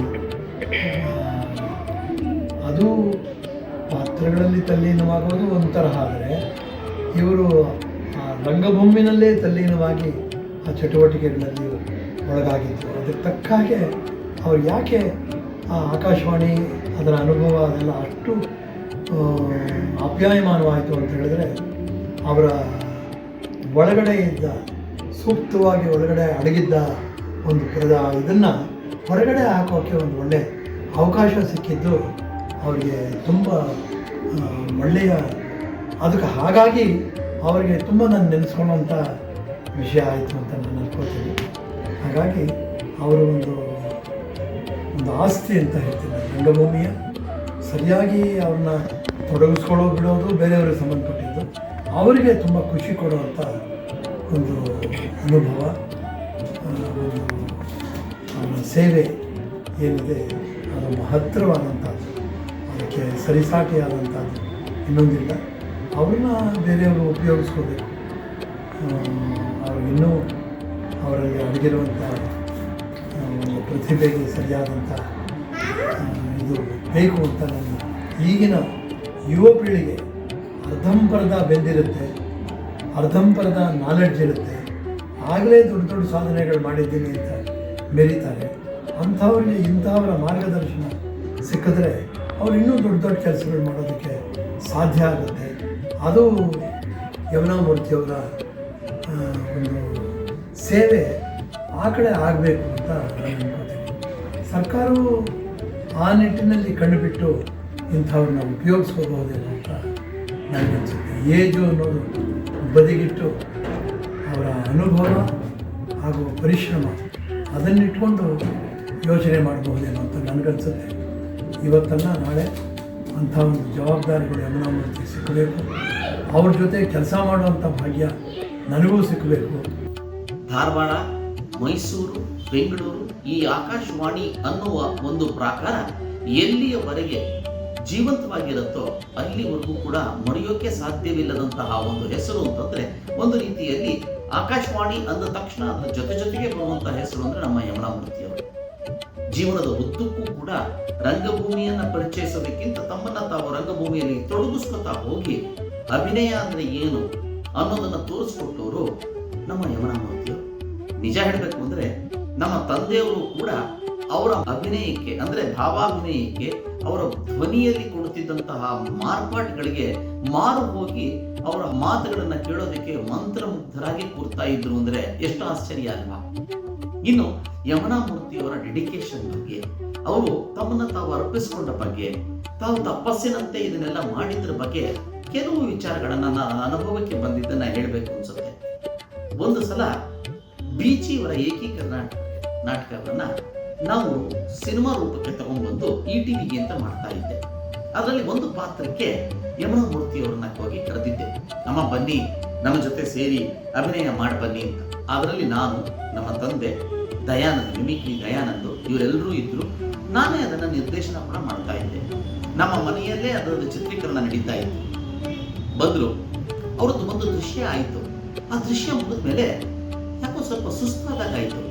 ಆದರೆ ಅವತ್ತಿನ ದಿನ ಅದನ್ನು ಸಂಪೂರ್ಣವಾಗಿ ನಾವು ಚಿತ್ರೀಕರಣ ಮಾಡಿ ಮುಗಿಸಿ ಅದನ್ನು ಕೊಡಬೇಕಾಗಿತ್ತು. ಕಾಲಾವಕಾಶವಿಲ್ಲ. ಎರಡನೇದಾಗಿ ನವೆಂಬರ್ 1ನೇ ತಾರೀಕಿಗೆ ಬರಬೇಕು. ಒಂದು 5-6 ದಿನ ಮಾತ್ರ ಇದೆ ನನಗೆ. ಮಿಕ್ಕ ಕೆಲಸಗಳನ್ನು ಮಾಡ್ಕೊಂಡು ಅದನ್ನು ಸಬ್ಮಿಟ್ ಮಾಡಬೇಕಾಗಿತ್ತು. ಎರಡನೇದಾಗಿ ಅವತ್ತಿನ ದಿನ ನಾನು ಈ ಮನೆಯೆಲ್ಲ ಸಜ್ಜು ಮಾಡಿ ಇಟ್ಕೊಂಡ್ಬಿಟ್ಟಿದ್ದೆ. ಮಿಕ್ಕ ಕಲಾವಿದರಿಗೂ ತೊಂದರೆ ಆಗತ್ತೆ ಅನ್ನೋದನ್ನು ಅರ್ಥಂತ ಯಮುನಾ ಮೂರ್ತಿಯವರು ಒಂದೇ ಒಂದು ನಿಮಿಷ ನೀನು ಮುಂದಿನ ಸೀನ್ ತೆಗಿತಿರೋ, ಒಳಗೆ ಹೋಗಿ ಬರ್ತೀನಿ ಅಂತ ಹೇಳಿ ನನ್ನ ರೂಮ್ ಹೋದ್ರು. ಅಲ್ಲಿ ನನ್ನ ಹೆಂಡತಿನ ಕೇಳಿ ಇನ್ನೊಂದು 10 ನಿಮಿಷ ಮಲಗಿದ್ಲಮ್ಮ ನಾನು ಅಂದರು. ಮಲಗಿದ್ರಂತೆ, ಮಲ್ಕೊಂಡಿದ್ರು. 10 ನಿಮಿಷ ಆದ್ಮೇಲೆ ಬಂದರು. ಇನ್ನು 2 ಸೀನ್ ಇತ್ತು. ಆ ಸೀನ್ನ ಮುಗಿಸಿ ಮನೆಗೆ ಹೊರಟೋದ್ರು. ನಾನು ಅವ್ರನ್ನ ಕಾರು ಕರ್ಕೊಂಡು ಹೋದ್ವಿ, ಮನೆಗೆ ಡ್ರಾಪ್ ಮಾಡಿದೆ, ಬಂದೆ. ಅದಾದ್ಮೇಲೆ ಒಂದು 2-3 ದಿನ ಆದ್ಮೇಲೆ ನನಗೆ ಸುದ್ದಿಗೆ ಗೊತ್ತಾಗಿದ್ದು ಅಂದರೆ, ಅವತ್ತಿನ ದಿನ ಸಣ್ಣದಾಗಿ ಅವ್ರಿಗೆ ಎದೆ ನೋವು ಬಂದು ಆ ಎದೆ ನೋವಿಗೆ ಚಿಕಿತ್ಸೆ ಆಗಬೇಕಾಗಿತ್ತು. ಅವರು ತುಂಬ ಅನುಭವಿಸಿದ್ದಾರೆ, ನೋವಾಗಿದೆ. ಆದರೆ ಆ ನೋವನ್ನೆಲ್ಲ ಪಕ್ಕಕ್ಕೆ ಇಟ್ಟು ಅಲ್ಲಿ ನಿಂತು ಅವತ್ತಿನ ದಿನದ ಕೆಲಸವನ್ನು ಪೂರ್ಣಗೊಳಿಸಿ ಯಾರಿಗೂ ಏನೂ ಸುಳುವನ್ನು ಕೂಡ ಕೊಡದೆ ಮನೆಗೆ ಹೋಗಿದ್ದಾರೆ. ಇದಲ್ವಾ ಅರ್ಪಣಾ ಮನೋಭಾವ ಅಂದರೆ? ಇದಲ್ವಾ ನಾವು ಎಲ್ಲವನ್ನೂ ಏನೇನೋದಕ್ಕೂ ತ್ಯಾಗ ಅಂತ ಕರಿತೀವಿ. ಜೋಬಲ್ 10 ರೂಪಾಯಿ ಇದ್ದರೆ ಅದರಲ್ಲಿ ಒಂದು 8 ಅಣಿ ಅವಂಗ ಕೊಟ್ಬಿಟ್ಟು ನಾನು ಎಂಥ ದೊಡ್ಡ ತ್ಯಾಗ ಮಾಡಿದೆ, ದಾನ ಮಾಡಿದ್ವಿ ಅಂತೀವಿ. ಇದು ಯಾವುದೂ ಅಲ್ಲ. ತಮ್ಮನ್ನ ತಾವು ಕಲೆ ಜೊತೆಗೆ ಅಕ್ಕಿಯಲ್ಲಿ ಅನ್ನವನ್ನು ಮೊದಲಾರು ಕಂಡವರು, ಅಕ್ಕರೆಯ ಬರಹಕ್ಕೆ ಮೊದಲಿಗರು ಯಾರು, ಲೆಕ್ಕವಿರಿಸಿಲ್ಲ ಜಗತ್ತನ್ನ ಆದಿ ಬಂಧುಗಳ ದಕ್ಕುವುದಾಯಿತು ಸೆನೆಗೆ ಮಂಕುತಿಮ್ಮ ಅಂತ ಹೇಳ್ತಾರೆ DVG ಅವರು. ಅಕ್ಕರೆಯ ಬರಹವನ್ನು ಬರೆದವರು ಯಾರು, ಅಕ್ಕಿಯಿಂದ ಅನ್ನವನ್ನ ಮಾಡ್ಬೋದು ಅಂತ ಹೇಳ್ಕೊಟ್ಟವ್ರು ಯಾರು, ಯಾರನ್ನೂ ಜಗತ್ತು ನೆನಪಿನಲ್ಲಿ ಇಟ್ಕೊಂಡಿಲ್ಲ ಅಂದಮೇಲೆ ನಮ್ಮನ್ನ ನೆನಪಿನಲ್ಲಿ ಇಟ್ಕೊಳತ್ತ? ಹಾಗಾದ್ರೆ ಹ್ಯಾಕ್ ಬಂದ್ವೋ ಹಾಗೆ ಏನೋ ಒಂದು ಕೈಲಾದ್ದು ಮಾಡಿ 4 ಕಾಸು ಜೋಕ್ ಹಾಕೊಂಡು ಹೋಗೋಣ ಅನ್ನೋರೇ ಅಂತ ಈ ಜಗತ್ತಿನಲ್ಲಿ ಅದು ಯಾವುದೂ ಅಲ್ಲ. ನಾವು ನಮ್ಮ ಭಗವಂತ ನಮ್ಮನ್ನ ಇಲ್ಲಿ ಯಾವುದೋ ಒಂದು ಕಾರ್ಯಕ್ಕಾಗಿ ಕಳಿಸಿದ್ದಾನೆ. ಆ ಕಾರ್ಯವನ್ನ ನಾವು ಮನಸ್ಸನ್ನ ಹಾಕಿ ಮಾಡಬೇಕು ಅನ್ನೋದನ್ನ ನಮಗೆ ತೋರಿಸ್ಕೊಟ್ಟಂಥವ್ರು ಯಮುನಾ ಮೂರ್ತಿಗಳು. ಆಮೇಲೆ ಸಾಕಷ್ಟು ಮಂದಿ ಶಿಷ್ಯಕೋಟಿ ಅವ್ರಿಗದ. ಅದರೊಳಗೆ ನಾವು ಸಣ್ಣವ ಎಷ್ಟರ ಮಟ್ಟಿಗೆ ಬೆಳೆದೀನಿ ಅನ್ನೋದು ಅವ್ರ ಮುಂದೆ ನಾನು ನಿಂತ್ಕೊಂಡು ಮಾತಾಡಲಿಕ್ಕೆ ಕೂಡ ಅಷ್ಟು ಇನ್ನೂ ತನಕ ಹೆದರಿಕೆ ಬರ್ತದೆ. ಯಾಕಂದರೆ ಅಷ್ಟು ಸ್ಫುಟವಾದ ಇದು, ಒಂದೊಂದು ಶಬ್ದಕ್ಕೆ ಅರ್ಥ ಬರುವಂಗೆ. ಆಗಲೇ ಹೇಳಿದ್ನಲ್ಲ, ಅವಾಗ ಒಂದು ಮಾತು ಹೇಳಿದರು, world is a theatre, every man is an actor. ಹಾಗೆ ಉದಾಹರಣೆ ಕೊಟ್ಟರು, ಒಂದು ಮಗು ಹುಟ್ಟಿದ ಕೂಡಲೇ ಅಭಿನಯ ಮಾಡ್ತದೆ. ಹುಟ್ಟಿದ ಕೂಡಲೇ ಹೆಂಗೆ ಅಭಿನಯ ಮಾಡ್ತದೆ, ವಾ ವಾ ವಾ ವಾ ಅಂತ ಹೇಳ್ತದೆ. ಅವ್ರ ತಾಯಿ ಕೈ ಕೊಟ್ಕೊಳ್ಳೋ ಸುಮ್ಮನೆ ಆಗ್ತದೆ. ಹುಟ್ಟಿದ ಕೂಸಿಗೆ ಹೆಂಗೆ ಗೊತ್ತು ಈಕಿನ ನನ್ನ ತಾಯಿ ಅಂತ. ಅದು ನಾಟಕ ಅಲ್ದ ಇನ್ನೇನು. ಹುಡುಗ ಮಗು ದೊಡ್ಡದಾದ್ಮೇಲೆ ಶಾಲೆಗೆ ಹೋಗೋ ಅಂದ್ಕೊಳ್ಳೆ ನಾನು ಒಲ್ಲೆ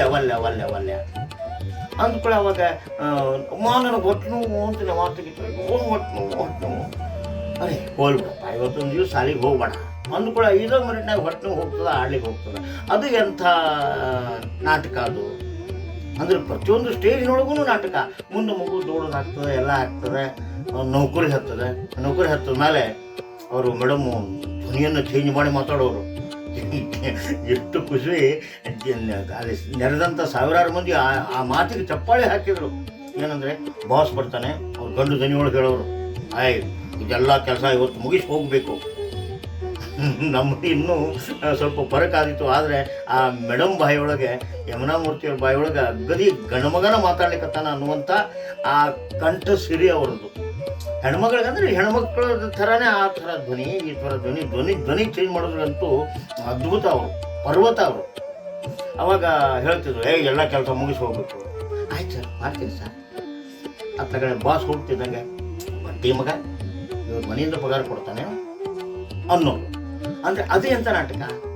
ಆಮೇಲೆ ಕನ್ಯಾ ನೋಡ್ಲಿಕ್ಕೆ ಹೋಗ್ತಾರೆ, ಏನೋ ಚಂದಿದ್ರಿ, ಹಿಂಗೆ ಮಾಡಿ ಹುಡುಗಿ ನೋಡೋದೇ, ಹಿಂಗೆ ನೋಡೋದೇ, ಮತ್ತೆ ಹಿಂಗೆ ಮಾಡ್ಕೊಂಡು ಅದೆಂಥ ಅಭಿನಯ. ನಾನು ಮುತ್ತಿನ ತೋರಣ ಅಂತ ಒಂದು ಸೀರಿಯಲ್ ಮಾಡ್ತಾ ಇದ್ದೆ. ಆ ಮುತ್ತಿನ ತೋರಣದಲ್ಲಿ ಯಮುನಾ ಮೂರ್ತಿಯವರು ನನ್ನ ತಾಯಿಯ ಪಾತ್ರವನ್ನು ಮಾಡ್ತಿದ್ದರು. ಅದಾದ್ಮೇಲೆ ಒಂದು 100-150 ಕಂತಾಗಿದ್ದವಾಗ ತುಂಬ ಚೆನ್ನಾಗಿ ಅವರ ಡೆಡಿಕೇಶನ್ ಹೇಳಬೇಕಂತಂದ್ರೆ, ಅವರು ಪ್ರತಿದಿನ ಒಂದು ತಿಂಗಳಲ್ಲಿ 8 ಸೀರೆ ಬೇಕಾಗದವ್ರಿಗೆ, ಆ 8 ಸೀರೆಗೆ ಬೇಕಾಗುವಂತಹ ಉಡುಪುಗಳನ್ನೆಲ್ಲ ಅವ್ರು ತಯಾರು ಮಾಡ್ಕೊಂಡು ಬರೋರು. ಅದನ್ನ ತಗೊಂಡ್ಬಂದು ಹಾಕಿ ಆ ತಿಂಗಳು ಪಾತ್ರವನ್ನ ಮಾಡೋರು. ಮುಂದಿನ ತಿಂಗಳು ಮತ್ತಿನ್ಯಾವತ್ತೋ ಒಂದಷ್ಟು ದಿನ ಆದ್ಮೇಲೆ ಮತ್ತೆ ಅವ್ರನ್ನ ಕರೆದಿರೋರು. ಅವತ್ತಿನ ದಿನ ನಾವು ನೋಡಿದ್ರೆ ಈ 8 ದಿನದಲ್ಲಿ ಅವ್ರು ಎಷ್ಟು ಸೀರೆ ಬಳಸಿರ್ತಿದ್ರೋ ಅದನ್ನ ಮತ್ತೆ ತರ್ತಾ ಇರಲಿಲ್ಲ. ಅದನ್ನ ಮತ್ತೆ ತೆಗೆದಿಟ್ಟು ಬೇರೆ ಒಂದು ಜೊತೆಗನ್ನ ಮಾಡಿಕೊಂಡು ತಗೊಂಡ್ಬರೋರು. ಒಂದು ದೃಶ್ಯಕ್ಕೂ ಮಧ್ಯದಲ್ಲಿ ಪರವಾಗಿಲ್ಲ ಮೇಡಮ್ ಅದೇ ಸೀರಿಯಲ್ ಮಾಡ್ಬಿಡಿ ಅಂದ್ರೆ, ಇಲ್ಲ ನಾನು ಮತ್ತೆ ಬೇರೆ ಬಟ್ಟೆ ಹಾಕೋಬೇಕು, ನೀಟಾಗಿ ಕಾಣಬೇಕು. ನಾನು ಬಟ್ಟೆ ಹಾಕೋದು, ನಾನು ನೀಟಾಗಿ ಡ್ರೆಸ್ ಮಾಡೋದು ನನಗೋಸ್ಕರವಾಗಿ ಅಲ್ಲಪ್ಪ, ಜನ ನಮ್ಮನ್ನು ನೋಡ್ತಾರಲ್ಲ ಅವ್ರಿಗೋಸ್ಕರವಾಗಿ ಮಾಡಬೇಕು ಅನ್ನೋರು. ಆ ತಾಯಿ ಹಾಗೆಯೇ ಪಾತ್ರವನ್ನ ಮಾಡೋರು. ಸರಿ, ಅದಾದ್ಮೇಲೆ ಒಂದು 150 ಎಪಿಸೋಡ್ ಬಂದಿತ್ತು. ನಮ್ಮ ಬಗ್ಗೆ ತುಂಬಾ ಕಡೆ ಮಾತುಗಳು ಬಂದಿತ್ತು. ಯಮುನಾ ಮೂರ್ತಿಯ ಪಾತ್ರ ಮತ್ತೆ ನನ್ನ ಪಾತ್ರ, ಇದ್ರ ಬಗ್ಗೆ ಮೆಚ್ಚುಗೆನೂ ಬಂದಿತ್ತು. ನಮ್ಮನ್ನ ನೋಡಿದ ಜನ ಎಲ್ಲ ಈ ತಾಯಿ ಮಗನ ತರವೇ ಪಾತ್ರವನ್ನ ಮಾಡ್ತಾರೆ ಇವರಿಬ್ರು ಅಂತ ಹೇಳೋರು. ಸರಿ, ಒಂದು ಮದುವೆ ಸಂದರ್ಭ, ಯಾವುದೋ ನಮ್ಮ ಬಂಧುಗಳ ಮದುವೆ, ಸ್ನೇಹಿತರ ಮನೆ ಮದುವೆಗೆ ಹೋಗಿದ್ದೀನಿ. ನಾನು ನಮ್ಮ ತಾಯಿನೂ ಕರ್ಕೊಂಡು ಹೋಗಿದ್ದೆ. ಪಕ್ಕದಲ್ಲೇ ನಮ್ಮ ತಾಯಿ ಬಂದರು. ನಾನು ಹೋದ್ವಿ. ಎಲ್ಲಿ ಸರ್ ನಿಮ್ಮ ತಾಯಿ ಕರ್ಕೊಂಡ್ ಬರ್ಲಿಲ್ವಾ ಅಂದ್ರು. ನಾನು ಪಕ್ಕದಲ್ಲಿ ನಮ್ಮ ತಾಯಿ ಇದ್ದವ್ರನ್ನ ತೋರಿಸಿ, ಶಾಂತಮ್ಮ ಅಂತ, ನಮ್ಮ ತಂದೆ ಮಾಸ್ಟರ್ ಅಣ್ಣನ ಹೆಂಡತಿ ಇವರು ಅಂತಂದೆ. ಸರ್ ಇವರಲ್ಲ ಸರ್ ನಿಮ್ಮ ತಾಯಿ, ನೀವೇನು ಸರ್ ಹೀಗೆ ಮಾತಾಡ್ತೀರಿ, ಅವ್ರಿದಾರಲ್ಲ ಅವ್ರನ್ನ ಕರ್ಕೊಂಡ್ ಬರ್ಲಿಲ್ವಾ? ನಮ್ಮಮ್ಮ ಇದೇನೋ ಇದು, ಯಾರೋ ಇದು ಬೇರೆ ತಾಯಿ ಇದ್ದಾರೇನೋ ನಿಂಗೆ ಅಂತ ಕೇಳಿದ್ರು. ಆಮೇಲೆ ನನಗೂ ತಕ್ಷಣ ಅನ್ನಿಸ್ತು, ಯಾರು ಹೇಳ್ತೀಯ ನೀತಾ, ಯಾರ ಬಗ್ಗೆ ಹೇಳ್ತಿದ್ದೀರಿ ಅಂದೆ. ಸರ್ ಇವರು ಸರ್ ಮುತ್ತಿನ ತೋರಣ ನಿಮ್ಮ ತಾಯಿ ಅವರಲ್ವಾ ಸರ್ ನಿಮ್ಮ ತಾಯಿ ಅಂದ್ರು. ಅದನ್ನ ಬಂದು ಯಮನಮ್ಮನವ್ರು ಹೇಳಿದೆ. ಯಮನಮ್ಮನವರು ಮೂಕೋಣೋ ಬಾಬು, ತುಂಬಾ ಕಡೆ ನಾನು ಹೋದಾಗಲೂ ನಿಮ್ಮ ಮಗನ್ ಕರ್ಕೊಂಡ್ಬನ್ನಿ ಅಂತಾರೆ ಅಂದ್ರು. ಅಷ್ಟು ಚೆನ್ನಾಗಿ ನಮ್ಮ ಜೊತೆ ಹೊಂದಿಕೊಂಡು ಪಾತ್ರವನ್ನ ಮಾಡೋರು.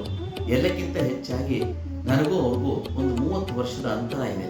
ಆದರೆ ಪಾತ್ರವನ್ನ ಮಾಡಿದ ತಕ್ಷಣ ಸೀನ್ ಮುಗಿದೇಟಿಗೆ ಬಂದು ಬಾಬು ಬಾಯಿ ಏನಾದರೂ ವ್ಯತ್ಯಾಸ ಬಂತು ನನ್ನ ನಾಡಿ ಮಾತಲ್ಲಿ? ಇಂಟೋನೇಷನ್ಸ್ ಎಲ್ಲ ಕರೆಕ್ಟಾಗಿತ್ತು ತಾನೆ? ಪರ್ಫೆಕ್ಟ್ ಆಗಿದೆ ತಾನೆ? ಅಕಸ್ಮಾತ್ ಅಂದ್ಕೊಂಡ್ರೆ ತಕ್ಷಣ ಹೇಳಪ್ಪ ನೀನು ಅನ್ನೋರು. ಅಂದರೆ ಒಬ್ಬ ಚಿಕ್ಕ ವಯಸ್ಸಿನ ಹುಡುಗ ಇವನೇ ನನಗೆ ಹೇಳ್ಕೊಡೋದು ಅನ್ನೋದು ಅನ್ನಿಸ್ತಿರ್ಲಿಲ್ಲ ಅವ್ರಿಗೆ.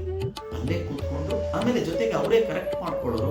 ಕರೆಕ್ಟ್ ಮಾಡಿಕೊಂಡು ಆ ಡೈರೆಕ್ಟರ್ ಅಕಸ್ಮಾತ್ ಒಂದ್ಸಲ ಓಕೆ ಅಂದರು, ಇವಾಗ ಇನ್ನೊಂದ್ಸಲ ಮಾಡಿ, ನಾನು ಅಲ್ಲೊಂದು ಪದ ತಪ್ಪು ಹೇಳ್ಬಿಟ್ಟೆ, ಬಾಬು ನೀನು ಹೇಳೋದಲ್ವಾ ನನಗೆ ಅಂದ್ಬಿಡೋರು.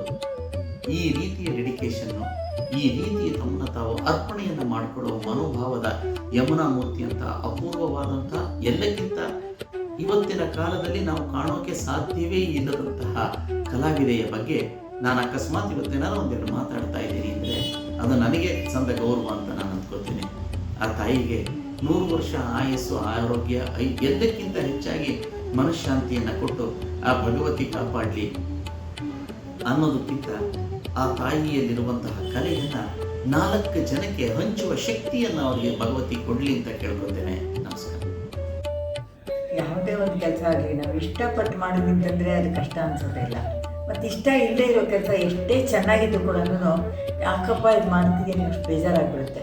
ಅದರಿಂದ ನಮ್ಗೆ ಸಂಬಳ ಸ್ವಲ್ಪ ಕಡಿಮೆ ಬರುತ್ತೆ ಅಂತ ಅನ್ನೋದಕ್ಕಿಂತ ನಾವು ಅದನ್ನು ಖುಷಿಯಿಂದ ಮಾಡ್ತಿದ್ದೀವಿ ಅನ್ನೋದಿದೆಯಲ್ಲ, ಜಾಬ್ ಸ್ಯಾಟಿಸ್ಫ್ಯಾಕ್ಷನ್ ತುಂಬ ಮುಖ್ಯ. ನನಗಿವಾಗ ನನ್ನ ಆಕಾಶವಾಣಿಗೆ ಸೇರಿದಾಗ ಆ ಕೆಲಸದ ಬಗ್ಗೆ ಎಷ್ಟು ಇಂಟ್ರೆಸ್ಟ್ ಇತ್ತು ಅಂತಂದರೆ, ನಾವು ಮನೆಯಿಂದ ಅಲ್ಲಿಗೆ ಹೋಗ್ಬೇಕಾದ್ರೆ ಎಷ್ಟೋ ಸರ್ತಿ ಬಸ್ ಸಿಗ್ತಾ ಇರಲಿಲ್ಲ, ಅರ್ಧಕ್ಕರ್ಧ ದಾರಿ ನಡ್ಕೊಂಡು ಹೋಗ್ಬೇಕಾಯ್ತು, ಗಂಟೆಗಟ್ಟಲೆ ಕ್ಯೂನಲ್ಲಿ ನಿಂತ್ಕೊಂಡು ಬಸ್ಸಿಗೆ ಕಾಯಬೇಕಾಗ್ತಿತ್ತು.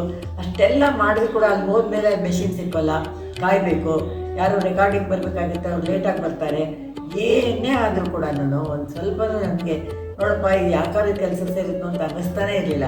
ನಮ್ಗೆ ಅವಾಗ ಕೊಡ್ತಾ ಇದ್ದಿದ್ದು ಕೆಲಸಕ್ಕೆ ಸೇರಿದಾಗ ತಿಂಗಳಿಗೆ 110 ರೂಪಾಯಿ ಸಂಬಳ.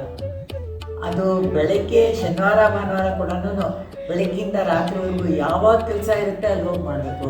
ಅದು ಬರವಣಿಗೆ ಇರ್ಬೋದು, ವಾಯ್ಸ್ ರೆಕಾರ್ಡಿಂಗ್ ಇರ್ಬೋದು, ನಾಟಕದಲ್ಲಿ ಪಾರ್ಕ್ ಮಾಡೋದಿರ್ಬೋದು, ಪ್ರತಿಯೊಂದು ಕೂಡ ಅದು ರೆಕಾರ್ಡಿಂಗ್ ಬೇರೆ ಇರಲಿಲ್ಲ. ನಾವು ಸೇರಿದಾಗ ಎಲ್ಲ ಲೈವು. ರಾತ್ರಿ 9 ಗಂಟೆಗೆ ನಾಟಕ ಇರ್ತಾಯಿತ್ತು, ಬ್ರಾಡ್ಕಾಸ್ಟ್ ಆಗ್ತಾಯಿತ್ತು. ವಾಪಸ್ ಮುಗಿದ ಮೇಲೆ ಕಾರಲ್ಲಿ ಮನೆ ಕರ್ಕೊಂಬಂದು ಬಿಡ್ತಾಯಿದ್ರು. ಆದರೆ ನಾವು ಹೋಗೋದಕ್ಕೆಲ್ಲ ನಮಗೆ ಕಾರ್ ಸಿಗ್ತಾ ಇರಲಿಲ್ಲ. ನಾವು ಹೋಗ್ಬಿಟ್ಟು 6 ಗಂಟೆಗೆ ಹೋಗಿ ಎಲ್ಲ ಕೆಲಸ ಎಲ್ಲ ಮುಗಿಸ್ಕೊಂಡು ನಾಟಕನೂ ಮುಗಿಸ್ಕೊಂಡು ರಾತ್ರಿ 10 ಗಂಟೆ 10:30 ಮೇಲೆ ಕಾರಲ್ಲಿ ಮನೆಗೆ ಬರ್ತಾಯಿದ್ವಿ. ಇಷ್ಟೆಲ್ಲ ಆದರೂ ಕೂಡ ಎಷ್ಟು ಊಟ ತಿಂಡಿಗೆ ಎಲ್ಲಕ್ಕೂ ತೊಂದರೆ ಇತ್ತು ಆಗಿನ ಕಾಲದಲ್ಲಿ. ನಮಗೆ ದುಡ್ಡು ಬರ್ತಾಯಿದ್ದು 210 ರೂಪಾಯಿನಲ್ಲಿ ಹೋಟೆಲಲ್ಲಿ ಹೋಗಿ ಊಟ ಗೀಟ ಮಾಡೋಷ್ಟು ಸಾಕಾಗ್ತಾ ಇರಲಿಲ್ಲ, ಮನೆ ಖರ್ಚು ಕೊಡಬೇಕಾಗ್ತಿತ್ತು.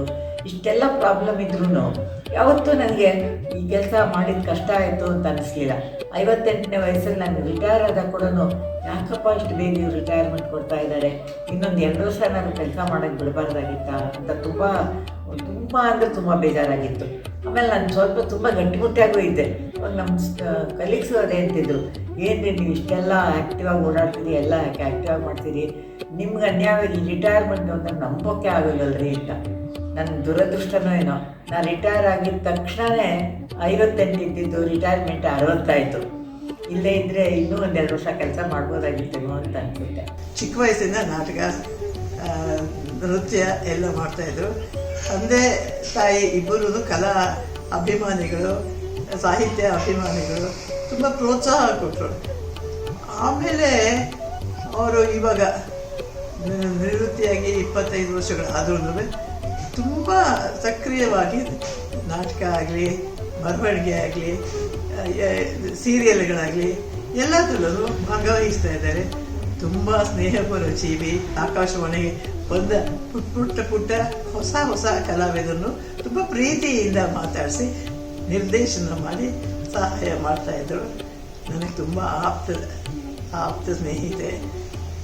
ಈ ವಯಸ್ಸಿನಲ್ಲೂ ಇಷ್ಟು ಗೆಲುವಾಗಿ ಯಾವ ಸಭೆ ಸಮಾರಂಭಕ್ಕೂ ಅತಿಥಿಯಾಗಿ, ಮುಖ್ಯ ಅತಿಥಿಯಾಗಿ ಕರೆದೆ ಗೆಲುವಾಗಿ ಹೋಗಿ ಬಂದು ಮಾಡ್ತಾರೆ. ತುಂಬ ಉತ್ಸಾಹಿ, ಜೀವನೋತ್ಸಾಹ ಜಾಸ್ತಿ ಇದೆ.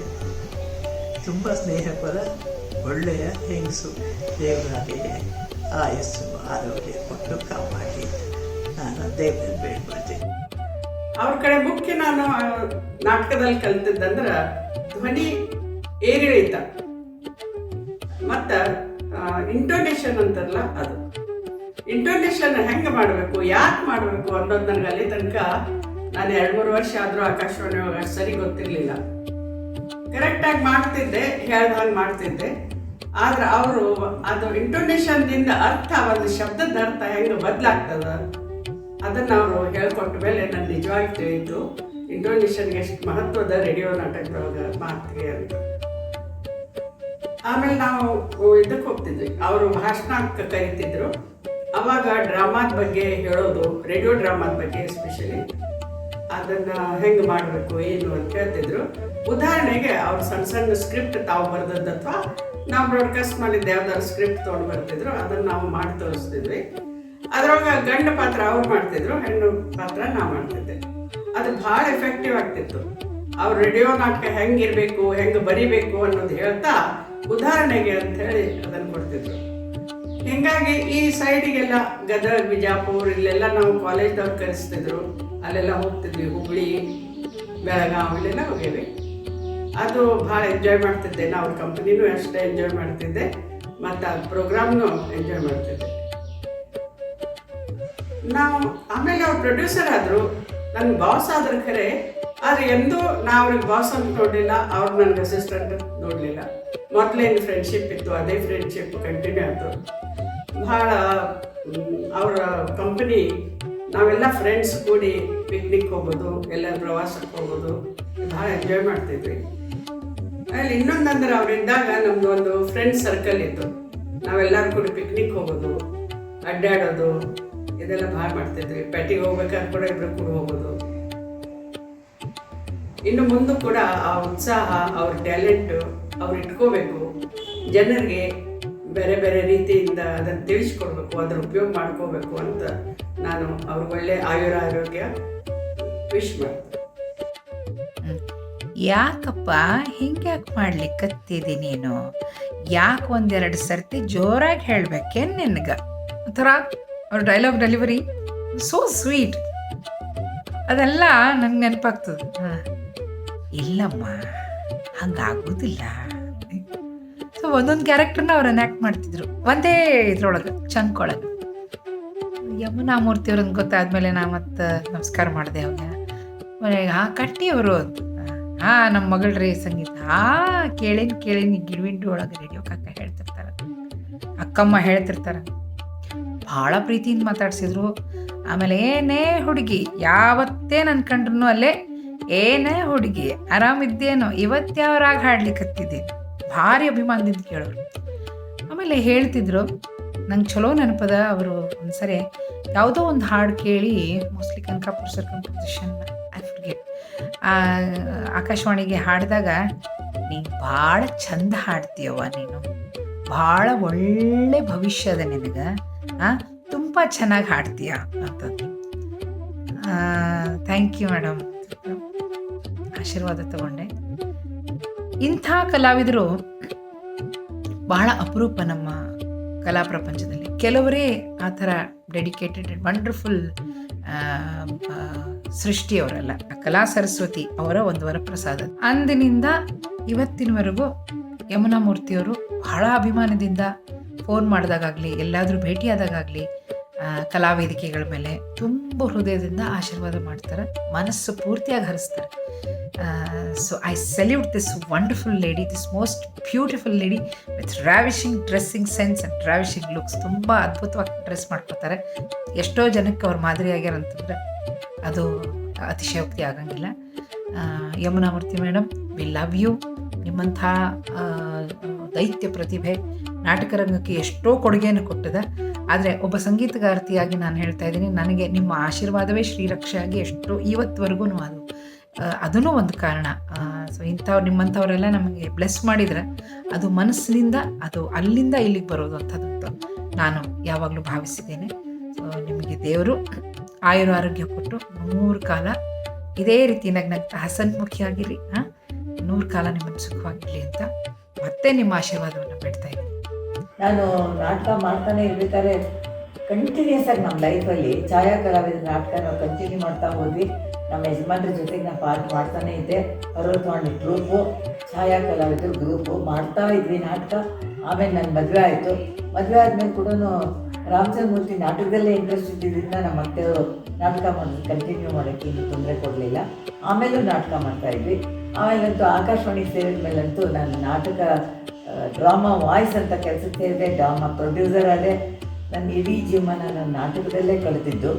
ಆಮೇಲೆ ಈ ನೃತ್ಯನ ಮಾತ್ರ ನನ್ನ ಮಗಳು ಹುಟ್ಟಕ್ಕೆ ಮುಂಚೆ ನಾನು ಬಸ್ರಿ ಇದ್ದಾಗ ಒಂದು ಪ್ರೋಗ್ರಾಮ್ ಮಾಡಿಬಿಟ್ಟೆ. ನಮ್ಮ ಮತ್ತೆ ಗೊತ್ತಿಲ್ದಾಗ ಸ್ಟೇಜ್ ಮೇಲೆ ಮಾಡಿಬಿಟ್ಟೆ. 6 ತಿಂಗಳು ತುಂಬಿತ್ತು. ಅದು ಪೇಪರಲ್ಲೆಲ್ಲ ಬಂದ್ಬಿಟ್ಟು ಆವಾಗ ಸಿಕ್ಕಾಪಟ್ಟೆ ಸಿಟ್ಕೊಂಡ್ಬಿಡ್ತು ನಮ್ಮ ಅತ್ತೆ ಅವ್ರಿಗೆಲ್ಲ. ಏನದು ಮರ್ಯಾದಸ್ತು ಕುಟುಂಬದವ್ರು ಹೋಗಿ ಡ್ಯಾನ್ಸ್ ಮಾಡೋದು ಅಂದರೆ ಹಾಗೆ ಹೀಗೆ ಅಂತ ಅವತ್ತು ಬಿಟ್ಟೆ ನಾನು ನೃತ್ಯ ಮಾಡೋದು. ಅಲ್ಲಿ ತನಕ ಪ್ರೊಫೆಷನ್ ನೃತ್ಯ ತೊಗೋತೀನೋ ನಾಟಕ ತೊಗೋತೀನೋ ಅಂತ ಡೌಟ್ಫುಲ್ ಇತ್ತು. ಅಷ್ಟು ಪೂರ್ತಿ ನೃತ್ಯದಲ್ಲೇ ಮುಳುಗ್ಬಿಟ್ಟಿದ್ದೆ ನಾಟಕದಲ್ಲಿ. ಅದು ಒಂದು ರೀತಿ ಜೀವನಕ್ಕೂ ನಾಟಕಕ್ಕೂ ಬಹಳ ಡಿಫ್ರೆನ್ಸ್ ಇಲ್ಲ ಅನ್ನೋ ಸ್ಟೇಜಿಗೆ ಬಂದುಬಿಟ್ಟಿದ್ದೆ ನಾನು. ಎಷ್ಟೋ ಜನಗಳು ತಮ್ಮ ವಯಸ್ಸಾಗ್ತಾ ಆಗ್ತಾ ಆಗ್ತಾ ಆಗ್ತಾ ನಿಂತ ನೀರಾಗ್ಬಿಡ್ತಾರೆ. ಇವತ್ತಿನ ದಿವಸಕ್ಕೆ ಪ್ರಸ್ತುತ ಅಂತ ಅನ್ನಿಸ್ಕೊಳ್ಳೋದೇ ಇಲ್ಲ. ನಾವು ಎಷ್ಟೋ ಜನ ಕಲಾವಿದರು, ಎಷ್ಟೋ ಜನ ಲೇಖಕರು, ಎಷ್ಟೋ ಜನ ಚಿತ್ರ ನಿರ್ದೇಶಕರು ಇವನ್ನೆಲ್ಲ ನೋಡಿದ್ದೀವಿ. After passage of time they will not be able to hold themselves in the present world. ಆದರೆ ಯಮುನಾ ಮೂರ್ತಿ ಅವರ ವಿಷಯವೇ ಬೇರೆ, ಅವರ ವ್ಯಕ್ತಿತ್ವವೇ ಬೇರೆ. ಇವತ್ತಿನ ದಿವಸಕ್ಕೂ ಟಿಪ್ ಟಾಪ್ ಆಗಿ ಡ್ರೆಸ್ ಮಾಡಿಕೊಂಡು ಅಯ್ಯೋ ನನಗೆ ವಯಸ್ಸಾಗೋಯ್ತಪ್ಪ ಅನ್ನೋಂತಹ ಯಾವುದೇ ಧೋರಣೆಯನ್ನು ಎಲ್ಲಿಯೂ ತೋರಿಸದೆ ಟಿಪ್ ಟಾಪ್ ಆಗಿ ಡ್ರೆಸ್ ಮಾಡಿಕೊಂಡು ಯಾರೇ ಆಗಲಿ ಇನ್ನೊಂದು ಸತಿ ನೋಡಬೇಕು ಅನ್ನೋಂತಹ ರೀತಿಯಲ್ಲಿ ಬರುವಂಥದ್ರಿಂದ ಹಿಡಿದು ಇವತ್ತಿನ ದಿವಸ ಏನು ನಡೆದಿದೆಯೋ ಆ ಪ್ರಸ್ತುತ ವಿಷಯದ ಪ್ರಸಕ್ತ ವಿಷಯದ ಮೇಲೆ ತಮ್ಮ ಕಾಮೆಂಟನ್ನು ಹಾಸ್ಯಮಯವಾಗಿ ಕೊಡುವಂತಹ ಒಂದು ಧೋರಣೆ ಇದೆಯಲ್ಲ, ಇದು ಬಹಳ ಮೆಚ್ಚಬೇಕಾದಂತಹ ಅಂಶ. You are never old as long as your mind is young ಅಂತ ಒಂದು ಮಾತಿದೆ. ಆ ರೀತಿಯಲ್ಲಿ ಯಮುನಾ ಮೂರ್ತಿ ಅವರು 100 ವರ್ಷ ಆದರೂ ಕೂಡ she will never be considered old at all by any person who knows her. ನಮ್ಮನೆಗೆ ಒಂದು ಸತಿ ಬಂದಿದ್ರು. ನಮ್ಮನೆಗೆ ಬರ್ಬೋದಾ ಅಂದರು. ಬರ್ಬೋದು ಅಂದರೆ ನಿಮ್ಮ ಮಕ್ಕಳು ಅವರು ಇವರು ನನ್ನನ್ನು ಹೇಗೆ ತಗೋತಾರೋ ಏನೋ ಗೊತ್ತಿಲ್ಲ ಅಂದರು. ಅದು ನಮಗೂ ಗೊತ್ತಿಲ್ಲ. ಈಗ let us have an experiment with that ಅಂತ ಹೇಳಿದ್ರೆ ಬಂದರು. ಬಂದು ಆದಮೇಲೆ ನನ್ನ ಆಶ್ಚರ್ಯ ನೋಡಿ, ನನ್ನ ಮಗ ಸಾಮಾನ್ಯವಾಗಿ ಯಾರು ಆಚೆ ಕಡೆ ಬಂದು ಯಾರು ಮನೆಗೆ ಬಂದರೂ ಕೂಡ ಆಚೆ ಕಡೆ ಬಂದು ಹಲೋ ಅಂತ ಹೇಳ್ಬಿಟ್ಟು ಒಳಗಡೆ ಹೊರಟೋಗೋನು. ನನ್ನ ಮಗಳು ಅವನ ಜೆರಾಕ್ಸ್ ಕಾಪಿ ಅದೇ ರೀತಿಯಲ್ಲೇ ಇರುವಂಥವರು ಯಮುನಾ ಮೂರ್ತಿಯವರು ಬೆಳಗ್ಗೆ 10 ಗಂಟೆಗೆ ನಮ್ಮ ಮನೆಗೆ ಬಂದು ಸಾಯಂಕಾಲ 5-5:15 ಗಂಟೆವರೆಗೂ ಇದ್ದರು. ಯಮುನಾ ಮೂರ್ತಿಯವರ ಅಕ್ಕಪಕ್ಕ ಬಿಟ್ಟು ಹೋಗಲಿಲ್ಲ ಎರಡೂ ಮಕ್ಕಳು. ಎಷ್ಟು ಗ್ಯಾಪು ಅವ್ರಿಗೆ ಇವ್ರಿಗೆ ಸುಮಾರು 60 ವರ್ಷ ಗ್ಯಾಪು. ಆದರೆ ಆ 60 ವರ್ಷ ಗ್ಯಾಪ್ ಅಂತ ಯಾವಾಗಲೂ ಅನ್ನಿಸ್ದೇನೆ ಇರುವಂಥ ರೀತಿಯಲ್ಲಿ ಅವರ ಜೊತೆ ಇವರು ಅವ್ರನ್ನ ಎಂಗೇಜ್ ಮಾಡಿಕೊಂಡು ಅವ್ರ ಜೊತೆ ಇವ್ರು ಹೆಂಗೆ ಏಜ್ ಆಗ ಅವ್ರ ಥರನೇ ಇದ್ದಂಥದ್ದಿದೆಯಲ್ಲ, this is an amazing thing in any person. Yamuna Murthy ಒಂದು ಸರ್ತಿ ಒಂದು ಸಂದರ್ಭದ ಆ ವಿಷಯವನ್ನು ನನಗೆ ಹೇಳ್ತಾ ಇದ್ರು. ಅವರು ಆಕಾಶವಾಣಿಯಲ್ಲಿ ಒಂದು ಕಾರ್ಯಕ್ರಮ ಮಾಡ್ತಾ ಇದ್ದಾಗ ಒಂದು ಸನ್ನಿವೇಶ ಬಂತು. ಆ ಸನ್ನಿವೇಶವನ್ನು ಇವರು ಭುಜದ ಮೇಲಿನಿಂದ ಇವ್ರು ಹಿಂದ್ಗಡೆಯಿಂದ ನಿಂತ್ಕೊಂಡಿರೋಂಥವನು ಇವರು ಭುಜದ ಮೇಲಿನಿಂದ ಇಣಕ್ಕೆ ನೋಡಿಕೊಂಡು ಆ ಸ್ಕ್ರಿಪ್ಟ್ನ ಓದ್ಕೊಂಡು ಹೇಳ್ತಾ ಇದ್ದಂಥದ್ದು. ಇವರು ಅದೇ ಸ್ಕ್ರಿಪ್ಟ್ ಇಟ್ಕೊಂಡಿದ್ರು, ಅವರು ಅದೇ ಸ್ಕ್ರಿಪ್ಟ್ ಇಟ್ಕೊಂಡಿದ್ದ. ಏನಾಯಿತು, ಗಾಳಿ ಬಂದು ಇದಕ್ಕೆ ಕೈ ಬಿದ್ದಂತಹದ್ದು ಸ್ಲಿಪ್ ಆಗೋಗ್ಬಿಟ್ಟು ಎಲ್ಲ ಹಾಳೆಗಳಿಗೆ ಎಲ್ಲೆಲ್ಲೋ ಹಾರೋಗ್ಬಿಟ್ಟು ಬಿದ್ದೋಗ್ಬಿಟ್ಟು. ಅದಕ್ಕೆ ಮುಂಚಿನ ಡೈಲಾಗು ಅಯ್ಯೋ ನಿಮ್ಮ ಮಗನಿಗೆ ಅಪಘಾತ ಆಯ್ತಂತೆ ಅನ್ನುವಂಥದ್ದು. ಅದಾದಮೇಲೆ ಯಮುನಾ ಮೂರ್ತಿ ಮಾತನಾಡಬೇಕಾದಂಥದ್ದು. ಎಲ್ಲ ಚೆಲ್ಲಾಪಿಲ್ಲಿ ಆಗಿಬಿಟ್ಟಿವೆ ಹಾಳೆಗಳು. ಏನು ಅಂತ ಹೇಳುವಂಥದ್ದು, ಇವರು ತಕ್ಷಣ ತಮ್ಮ ಸಮಯ ಸ್ಫೂರ್ತಿಯಿಂದ ಅಯ್ಯೋ ಮಗನೇ ಈ ಥರ ನಿಮ್ಗೆ ಅಪಘಾತ ಆಗ್ಬಿಟ್ಟಿದೆ ಅಂತಂದರೆ ನಾನು ಹೇಗೋ ತಡ್ಕೊಳೋದು, ಅಯ್ಯೋ ಏನು ಮಾಡಲಪ್ಪ ವಿಧಿಯೇ ಅಂದ್ಕೊಂಡು ಇದೇ ರೀತಿಯಲ್ಲಿ ಹಾಳೆಗಳೆಲ್ಲ ಸಿಕ್ಕು ಒಂದರಿಂದ ಒಂದು ಜೋಡಿಸ್ಕೊಳ್ಳೋವರೆಗೂ ತಮ್ಮ ಡೈಲಾಗಿನ ಕಂಟಿನ್ಯೂ ಮಾಡ್ಕೊಂಡು ಹೋಗಿ ಆಮೇಲೆ ಒರಿಜಿನಲ್ ಡೈಲಾಗ್ ಏನಿತ್ತು ಅದಕ್ಕೆ ತೊಗೊಂಡು ಬಂದಂಥದ್ದು ಈ ಸಮಯ ಸ್ಫೂರ್ತಿ. ಆಮೇಲೆ ಇನ್ನೊಂದು ಪ್ರಸಂಗ ಅಂತೂ ಇದ್ದಿದ್ದು ಚೆನ್ನಾಗಿದೆ. ಯಾವಾಗಲೂ ನೀವು ಆಕಾಶವಾಣಿಯನ್ನು ಕೇಳಬೇಕಾದಾಗ ಒಂದು ಬ್ಯಾಕ್ಗ್ರೌಂಡ್ ಮ್ಯೂಸಿಕ್ ಇದ್ದೇ ಇರುತ್ತೆ. Without background music you don't come across Akashvani programmes at all. ಆದರೆ ಇವರು ಒಂದು 40 ನಿಮಿಷದ ಕಾರ್ಯಕ್ರಮವನ್ನು ತಮ್ಮ ವಾಯ್ಸ್ ವೇರಿಯೇಷನ್ಸ್ ಮೂಲಕನೇ ಮಾಡ್ಕೊಂಡು ಬಂದರೆ ಹೊರತು ಒಂದೇ ಒಂದು ಚಿಕ್ಕ ಸೌಂಡ್ ಕೂಡ ಬ್ಯಾಕ್ಗ್ರೌಂಡ್ ಆಗಿ ಉಪಯೋಗಿಸಿರಲಿಲ್ಲ. ಈ ತರಹದ ಹಲವಾರು ಎಕ್ಸ್ಪೆರಿಮೆಂಟ್ಗಳನ್ನು ಮಾಡ್ಕೊಂಡು ಬಂದು ಇವತ್ತಿನ ದಿವಸಕ್ಕೂ ಪ್ರಸ್ತುತವಾಗಿರುವಂತಹವರು ನೆನ್ನೆ ಕೂಡ ನನಗೆ ಫೋನ್ ಮಾಡಿದರು. ಏನಪ್ಪ ನಂದು ಇನ್ನೊಂದು ಪುಸ್ತಕ ಬರೆದಿದ್ನಲ್ಲ, ಯಾವಾಗ ತೊಗೊಂಬರ್ತೀಯ ಅದನ್ನು ಹೊರಗಡೆಗೆ ಅಂತ ಕೇಳಿದ್ರು. ಸದ್ಯದಲ್ಲೇ ತರ್ತಾ ಇದ್ದೀನಿ ಅಂತ ಅವ್ರಿಗೂ ಒಂದು ಆಶ್ವಾಸನೆ ಕೊಟ್ಟಿದ್ದೀನಿ. ನಾನು ರಾಜಕಾರಣಿ ಅಲ್ಲದೆ ಇರೋದ್ರಿಂದ ಅದನ್ನು ನೆರವೇರಿಸೋದು ಆಗುವಂಥದ್ದಾಗತ್ತೆ. ಯಮುನಾ ಮೂರ್ತಿ ನಮ್ಮ ಸಾಹಿತ್ಯ ಲೋಕದ ದೊಡ್ಡದಾದಂಥ ಒಂದು ಸ್ತಂಭ. ಇಲ್ಲಿ ಮುಂದ್ಗಡೆನೇ ನಿಮಗೆ ಕಾಣ್ತಾ ಇದೆ, ಒಂದು ಅಶೋಕ ಸ್ತಂಭ ಕಾಣ್ತಾ ಇದೆ. ಆ ಅಶೋಕ ಸ್ತಂಭನೇ ಬಹಳ ವಿಶೇಷವಾದಂತಹದ್ದು. 4 ದಿಕ್ಕುಗಳಲ್ಲೂ ಸಿಂಹ ಇರುತ್ತೆ. 4 ದಿಕ್ಕಿನಿಂದ ನೋಡಿದ್ರು ಕೂಡ ಒಂದೇ ರೀತಿಯಲ್ಲಿ ಕಾಣುತ್ತೆ. ಆದರೆ 4 ದಿಕ್ಕಿಗೂ 4 ಮುಖಗಳಿರುತ್ತೆ. ಅದೇ ರೀತಿಯಲ್ಲಿ ವಿವಿಧ ಮುಖಗಳನ್ನು ಹೊಂದಿದ್ದು ಸಹ ಎಲ್ಲ ಕಾಲಕ್ಕೂ ತಮ್ಮ ಮುಖ ಪ್ರಸ್ತುತವಾಗಿ ಇರಲೇಬೇಕು ಅನ್ನೋ ರೀತಿಯಲ್ಲಿ ನೋಡಿಕೊಂಡು ನಡ್ಕೊಂಡಂತಹ ವಿಶಿಷ್ಟವಾದ ವ್ಯಕ್ತಿ ಶಕ್ತಿನೇ ಯಮುನಾ ಮೂರ್ತಿ. ಅವರಿಗೆ ಶುಭಾಶಯಗಳನ್ನು ಈ ಮೂಲಕ ಕೊಡ್ತಾ ಇದ್ದೀನಿ. ಅಂದರೆ ಪ್ರತಿಯೊಂದು ಸ್ಟೇಜ್ ಸಾಯುವವರೆಗೂ ಕೂಡ ಮುದುಕಾಗ್ತಾನೆ. ಮುದುಕಾದ್ಮೇಲೆ ಅಯ್ಯೋ ಕಾಲು ಹೆಂಗೆ ಮಾಡಲಿ ಅಂತ ಬರ್ತಾನೆ. ಬಂದಮೇಲೆ ಅವ್ವ ಅಯ್ಯೋ ಏನಾಗಿದ್ರಿ, ಏನು ಬೇಕು, ಪಾನಕ ಬೇಕನು, ಅವಾಗ ಪಾನಕ ಕುಡಿಲಿಕ್ಕೆ ಬೇಕಾಗಿರ್ತದೆ. ನೆವ ತೆಗಿತಾನೆ, ಪಾನಕ ಈಗ ಸ್ವಲ್ಪ ಆರಾಮ. ಅಂದರೆ ಹಿಂಗೆ ಎಳೆಯಾಗಿ ಬಿಡಿಸಿ ಮೇಡಮ್ ಅವ್ರು ಇಟ್ಟಾಗ ಇಡೀ ಸಭಾಂಗಣ ಎದ್ದು ನಿಂತು ಪಾಳೆ ಹಾಕಿದ್ದು ಕಣ್ಣು ಮುಂದದ. ಅಂಥ ಗುರುಗಳು ನನಗೆ ಸಿಕ್ಕಿದ್ದು ನನ್ನ ಪೂರ್ವ ಜನ್ಮದ ಪುಣ್ಯ. ಇವತ್ತು ಅವ್ರ ಹೆಸರಿನಿಂದ ಒಂದು ತನ್ನ ಉಂತೀನಿ ರಂಗಭೂಮಿಯೊಳಗೆ ಮತ್ತು ಬೇರೆ ಕಡೆ ಯಾವುದೇ ನನಗೆ ಎಲ್ಲಿ ಹೋದರೂ ನಾವು ಫೇಲ್ ಇಲ್ಲ. ಯಾಕಂದ್ರೆ ನಾನು ಯಮುನಾ ಮೂರ್ತಿಯವರ ವಿದ್ಯಾರ್ಥಿ, ಪ್ರಭಾಶಿರವ್ರ ವಿದ್ಯಾರ್ಥಿ. ಅಂಥವ್ರು ನನಗೆ ಎರೆದ್ರು. ಆದರೆ ಯಮುನಾ ಮೂರ್ತಿಯವರು ಹೇಳಿಕೊಟ್ಟಂಗೆ ನನಗೆ ಎಲ್ಲೂ ಇವು ಸಿಗಲಿಲ್ಲ. ಮನೆಯಲ್ಲಿ ಅಂತ ಸೀರಿಯಲ್ ಮಾಡ್ತಿದ್ರು. ಆ ಸೀರಿಯಲ್ ಮಾಡೋಕೆ ಅದೇ ನಮಗೆ ವಾರಕ್ಕೊಂದೊಂದು ಮಾಡಿ ಆ ಸೀರಿಯಲ್ ಮಾಡ್ತಿದ್ರು. ಆ ಸೀರಿಯಲ್ ಒಳಗೆ ನಮಗೆ ಭಾಳ ಅಂದ್ರೆ ಭಾಳಷ್ಟು ತರಬೇತಿ ಸಿಕ್ತು. ಆ ಮಾತನ್ನು ನೀವು ಹೆಂಗೆ ಆಡ್ತೀರಿ, ಸರಿಯಾಗಿ ಮಾತನ್ನು ವೇಟ್ ಕೊಟ್ಟು ನೀವು ಆಡಿದ್ದಾದರೆ ಅಭಿನಯ ತಾನ ಬರ್ತದೆ. ಅಭಿನಯಕ್ಕೆ ಸಪ್ರೇಟಾಗಿ ನಿಮ್ಗೆ ಹೇಳಿಕೊಳ್ಳಬೇಕಾಗಿಲ್ಲ. ಭಾವನೆಗಳನ್ನು ವ್ಯಕ್ತಪಡಿಸೋದು, ಆ ಭಾವನೆಗೆ ತಕ್ಕಂಗೆ ನೀವು ಮಾತಾಡೋದನ್ನು ಕಲೀರಿ ಅಂತ ಮೇಡಮ್ ಕಲಿಸ್ಕೊಟ್ಟಾರೆ. ನನಗೆ ತಾಯಿಯಾಗಿ, ಒಬ್ಬ ಗುರುವಾಗಿ, ನನ್ನ ವೆಲ್ ವಿಷರಾಗಿ. ಅಷ್ಟೇ ಅಲ್ಲ, ನಾನು ಖಾಲಿ ಕೂತಾಗ ನನ್ನ ಕೈ ತುಂಬ ಕೆಲಸ ಕೊಟ್ಟು ಸಾಕಿದ ತಾಯಿ, ಗುರು ಅವರು 100 ವರ್ಷ ಸುಖವಾಗಿರಲಿ, ಚೆಂದಾಗಿರಲಿ ಅಂತ ನಾನು ಹಾರೈಸ್ತೀನಿ. ಎಲ್ಲ ಆರ್ಟಿಸ್ಟ್ಗಳಿಗೂ, ಎಲ್ಲ ಕಲಾವಿದರಿಗೂ ಒಂದು ಕಂಫರ್ಟ್ ಝೋನ್ ಅಂತ ಕೊಡ್ತಿದ್ರು ಮೇಡಮ್. ಯಾವತ್ತೂ ನಮಗೆ ರಿಹರ್ಸಲ್ ಅಂದರೆ ಒಂದು ಹೊರೆ ಅನಿಸ್ತಿರಲಿಲ್ಲ, ಕಷ್ಟ ಅನಿಸ್ತಿರಲಿಲ್ಲ. ಅದೊಂದು ಕಲಿಕಾ ಕೇಂದ್ರ ಆಗಿತ್ತು ನಮಗೆ. ಒಂಥರ ವರ್ಕ್ಶಾಪ್ ಥರ ನಮಗೆ. ರೇಡಿಯೋ ನಾಟಕದ ರಿಹರ್ಸಲ್ ಅಂದರೆ 2 ದಿನ ರಿಹರ್ಸಲ್ಲು, 3ನೇ ದಿನ ನಮಗೆ ರೆಕಾರ್ಡಿಂಗ್ ಆಗ್ತಾಯಿತ್ತು. ಅದ್ಭುತವಾಗಿ ಮಾಡಿಕೊಡೋರು ಮೇಡಮ್. ಅಷ್ಟೇ ಚೆನ್ನಾಗಿ ಎಲ್ರಿಗೂ ಇಂಪ್ರೆಸ್ ಆಗ್ತಾಯಿತ್ತು. ಈ ಮುಂಚೆ ಮೇಡಮ್ ಅವ್ರ ನಾಟಕಗಳ ಒಂದು ಅಭಿನಯನೂ ನಾನು ನೋಡಿದ್ದೀನಿ. ರೇಡಿಯೋ ನಾಟಕದ್ದು ಭಾಳ ಸೊಗಸಾಗಿ ನಿರ್ವಹಿಸ್ತಾ ಇದ್ರು ಪಾತ್ರಗಳನ್ನ. ಗಂಡು ದನಿ ಆಗಲಿ, ಹೆಣ್ಣು ದನಿ ಆಗಿರಲಿ, ಎಳೆ ಧ್ವನಿ ಆಗಿರಲಿ, ಎಲ್ಲದನ್ನು ಭಾಳ ಚೆನ್ನಾಗಿ ಮಾಡ್ಯುಲೇಟ್ ಮಾಡಿ ಮಾಡೋರು. ಅದೇ ನಮಗೆ ಸ್ಫೂರ್ತಿ ಅಂತಲೇ ಹೇಳ್ಬೋದು. ಸೊ ರೇಡಿಯೋ ನಾಟಕದ ಒಂದಾದರೆ ಅದನ್ನು ನಮಗೊಂದು ಟ್ರ್ಯಾಕಲ್ಲಿ ತರೋದಕ್ಕೆ ಸಹಾಯ ಆಯಿತು. ಮುಂದೆ ನಾನು ಬೇರೆ ಬೇರೆ ರೀತಿ TV ಸೀರಿಯಲ್ಗಳಲ್ಲಿ ಮಾಡೋದ್ರಲ್ಲಿ ಎಲ್ಲದರಲ್ಲೂ ಇದು ನನಗೆ ಸಹಕಾರಿಯಾಯಿತು. Voice modulation. ಮತ್ತು ಇನ್ನೊಂದು ಸ್ಟೇಜ್ ನಾಟಕಗಳ ಬಗ್ಗೆ ಹೇಳಬೇಕು. ಸ್ಟೇಜ್ ನಾಟಕಗಳ ಬಗ್ಗೆ ಯಾಮಿನಿ ಕ್ರಿಯೇಷನ್ಸಲ್ಲಿ ನನಗೆ ಅನೇಕ ನಾಟಕಗಳಲ್ಲಿ ಅವಕಾಶ ಕೊಟ್ಟರು. ಅದರಲ್ಲೂ ಒಳ್ಳೊಳ್ಳೆ ಪಾತ್ರಗಳೇ ನನಗೆ ಕೊಟ್ಟಿದ್ದಾರೆ ಮೇಡಮ್ ಅವರು. ಅದರಲ್ಲೂ ಅಷ್ಟೇ ಎಲ್ಲ ಕಲಾವಿದರು ಸಮಯಕ್ಕೆ ಸರಿಯಾಗಿ ಅವ್ರ ಮನೆಗೆ ಹೋಗ್ತಾ ಇದ್ವಿ. ಒಳ್ಳೆ ಜಾಗ ಇಟ್ಟಿದ್ರು ಅವರು ರಿಹರ್ಸಲ್ ಮಾಡಲಿಕ್ಕೆ. ಪ್ರತಿದಿನ ಎಲ್ರಿಗೂ ಕಾಫಿ, ಸ್ನ್ಯಾಕ್ಸ್ ಇತ್ಯಾದಿ ಕಲಾವಿದರು ಖುಷಿ ಮಾಡೋಕ್ಕೆ. ಜೊತೆಗೆ ಕಟ್ಟುನಿಟ್ಟಾಗಿ ರಿಹರ್ಸಲ್ಸ್ ನಡೀತಾ ಇತ್ತು. ರಿಹರ್ಸಲ್ಸ್ಗೆ ಒಂದು ಒಳ್ಳೆ ಮೂಡಕ್ಕೆ ತರೋದಕ್ಕೆ ಅವ್ರ ಮೇಡಮ್ ಅವರು 1-2 ಒಳ್ಳೆ ಜೋಕ್ ಹೇಳೋರು. ಎಲ್ಲರೂ ಖುಷಿಯಾಗಿ ನಗೋರು. ರಿಹರ್ಸಲ್ಲು ಚೆನ್ನಾಗಿ ನಡ್ಕೊಂಡು ಹೋಗೋದು.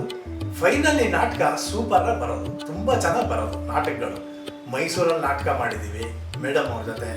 ಬೆಂಗಳೂರಲ್ಲಿ 4-5 ಕಡೆ ನಾಟಕದಲ್ಲಿ ಮಾಡಿದ್ದೀನಿ. ಎಲ್ಲ ಅದ್ಭುತವಾಗಿತ್ತು.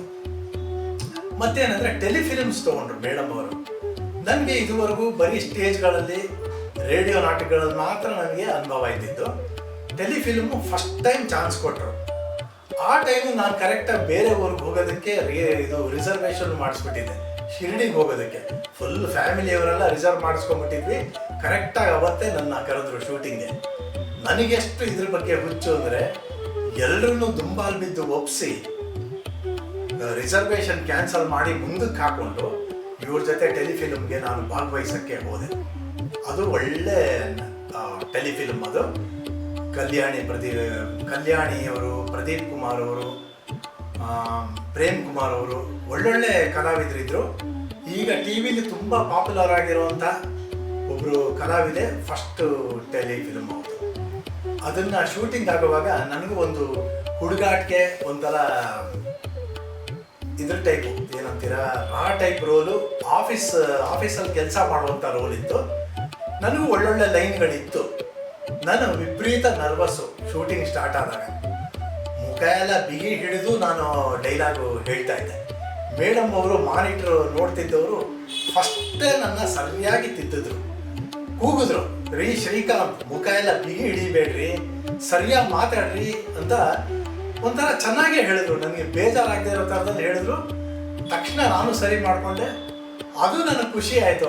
ನಾನು ನಿರ್ವಹಿಸಿದ ಪಾತ್ರ ನನಗೊಂದು ಸಮಾಧಾನ ತಂತು. ಯಾಕಂದರೆ ಅದು ಮೇಡಮ್ ಅವ್ರ ನಿರ್ದೇಶನದಿಂದ ಅಂತಲೇ ನಾನು ಹೇಳ್ತೀನಿ. ಬೇರೆ ಯಾರಾದರೂ ಆಗಿದ್ರೆ ಗಂಡಮ್ ಮಾಡಿರೋರು, ಗೇಲಿ ಮಾಡಿರೋರು, ಒಂಥರ ಕೀಳರಿಮೆ ಜಾಸ್ತಿ ಆಗೋಂಗೆ ಮಾಡಿರೋರು. ಮೇಡಮ್ ಅವರು ಒಂಥರ ನನ್ನಲ್ಲಿ ಧೈರ್ಯ, ಕಾನ್ಫಿಡೆನ್ಸ್ ಎಲ್ಲ ತುಂಬಿಸಿ ಚೆನ್ನಾಗಿ ಪಾತ್ರ ಮಾಡೋ ಹಾಗೆ ಮಾಡಿದ್ರು. ಟೆಲಿಫಿಲ್ಮ್ ಮಾಡಿದ್ದಕ್ಕೆ ಮುಂದೆ ನನಗೆ ಒಳ್ಳೆ ಒಂದಿಷ್ಟು ಟಿ ವಿ ಸೀರಿಯಲ್ಗಳಲ್ಲಿ, TN ಸೀತಾರಾಮ್ ಅವ್ರ ಸೀರಿಯಲ್ಗಳಲ್ಲಿ ಅಭಿನಯಿಸೋಕ್ಕೆ ನನಗೆ ಅವಕಾಶ ಸಿಕ್ತು. ಮೇಯ್ನ್ ನನ್ನ ಮುಖ್ಯವಾದ ಮಾರ್ಗದರ್ಶಕರು ಯಮುನಾ ಮೂರ್ತಿ ಮೇಡಮ್ ಅವರೇ ಅಂದರೆ ತಪ್ಪಾಗೋದಿಲ್ಲ.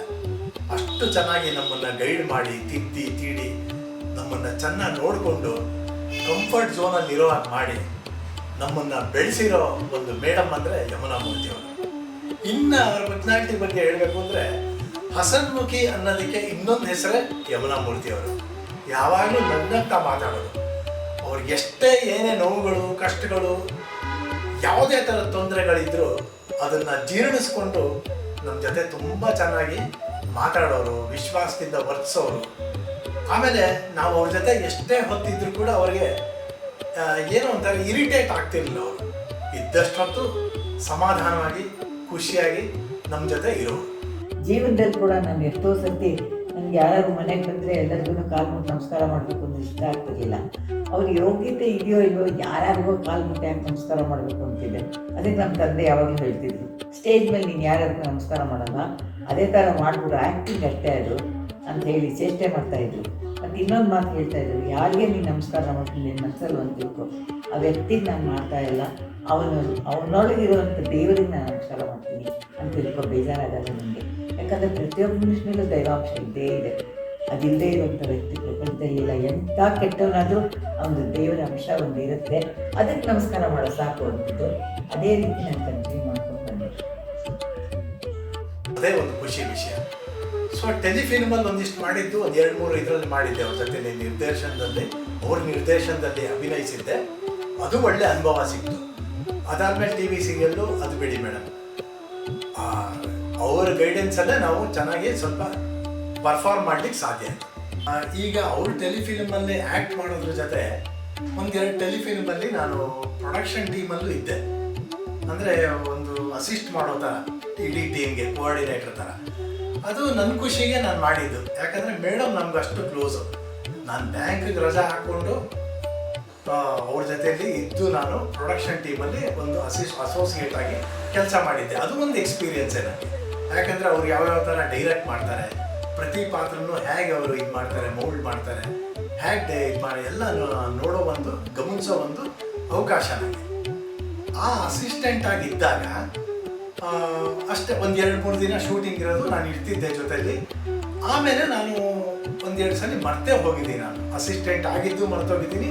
ಟೆಲಿಪ್ಲೇನು ಬಂತು, ಟೆಲಿಕಾಸ್ಟ್ ಆಯಿತು. ಅದಾಗಿ 1-2 ತಿಂಗಳಿಗೆ ನನಗೆ ಫೋನ್ ಬಂತು ಮೇಡಮ್ ಕಡೆಯಿಂದ, ಬನ್ನಿ ಶ್ರೀಕಾಂತ್ ಮನೆಗೆ ಅಂತ. ಏನು ಮೇಡಮ್ ಅಂತಂದರೆ, ಸುಮ್ಮನೆ ಬನ್ನಿ, ಸಾಯಂಕಾಲ ಬಿಡುವು ಮಾಡ್ಕೊಂಡು ಇವತ್ತೋ ನಾಳೆನೋ ಬನ್ನಿ ಅಂತಂದರೆ. ಸರಿ, ನಾನು ಸಾಯಂಕಾಲ ಕ್ಯಾಶುಯಲ್ ಆಗಿ ಹೋದರೆ ಅವರು ಒಂದು ಕವರ್ ಕೊಡ್ತಾ ಇದ್ದಾರೆ ನನಗೆ.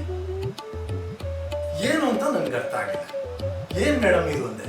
ಅದೇ ರೀ, ನೀವು ಪ್ರೊಡಕ್ಷನ್ ಅಸಿಸ್ಟೆಂಟ್ ಆಗಿದ್ರಲ್ಲ ಆ ಟೆಲಿಫಿಲ್ಮ್ಗೆ, ಅದ್ರದ್ದು ಬಂದಿದೆ ಚಾನಲ್ ದುಡ್ಡು, ಎಲ್ರಿಗೂ ಕೊಡ್ತಾ ಇದ್ದೀನಪ್ಪ, ಹಾಗೆ ನಿಮಗೂ ಕೊಡ್ತಾ ಇದ್ದೀನಿ ಇದು ಸಂಭಾವನೆ. ನನಗೆ ಭಾಳ ಫೀಲ್ ಆಯಿತು, ಶಾಕ್ ಆಯಿತು. ಇದುವರೆಗೂ ನೋಡದೇ ಇರುವಂಥ ವಿಷಯ, ಕೇಳದೇ ಇರುವಂಥ ವಿಷಯ ಈ ಫೀಲ್ಡಲ್ಲಿ ಎಸ್ಪೆಷಲಿ. ಯಾರು ಈ ಥರ ಕರೆಯೋದು ಇಲ್ಲ, ಹಂಗೆ ಸಂಭಾವನೆ ಕೊಡೋದು ಇಲ್ಲ. ಕೆಲಸ ಆದ್ಮೇಲೆ ಅವ್ರವ್ರ ಪಾಡಿಗೆ ಮರ್ತೋಗ್ತಾರೆ. ನಾನು ನನ್ನ ಖುಷಿಗೆ ಮಾಡಿರುವಂಥದ್ದೇ ಇದು. ನಾನು ಹೇಳಿದೆ, ಇಲ್ಲ ಮೇಡಮ್, ನನ್ನ ಖುಷಿಗೆ ನಾನು ಮಾಡಿರೋದು, ನೀವೇನು ಕೊಡೋದು ಬೇಡ ಅಂತ ನಾನು ಎಷ್ಟೇ ಬಲವಂತ ಮಾಡಿದ್ರು ಕೂಡ ಅವರು ಇರಲಿ ತಗೊಳ್ರಿ ಅಂತ ಹೇಳಿ ಒಂಥರ ಜೋರು ಮಾಡಿ ನನಗೆ ಪಾಪ ದುಡ್ಡು ಕೊಟ್ಟರು. ಆಗಿನ ಕಾಲಕ್ಕೆ ಅದು ದೊಡ್ಡ ಅಮೌಂಟೇ. ಇದೊಂಥರ ನಾನು ನನ್ನ ಲೈಫ್ ಲಾಂಗು ನಾನು ಮರೆಯೋಕ್ಕಾಗದೇ ಇರೋಂಥ ವಿಷಯ.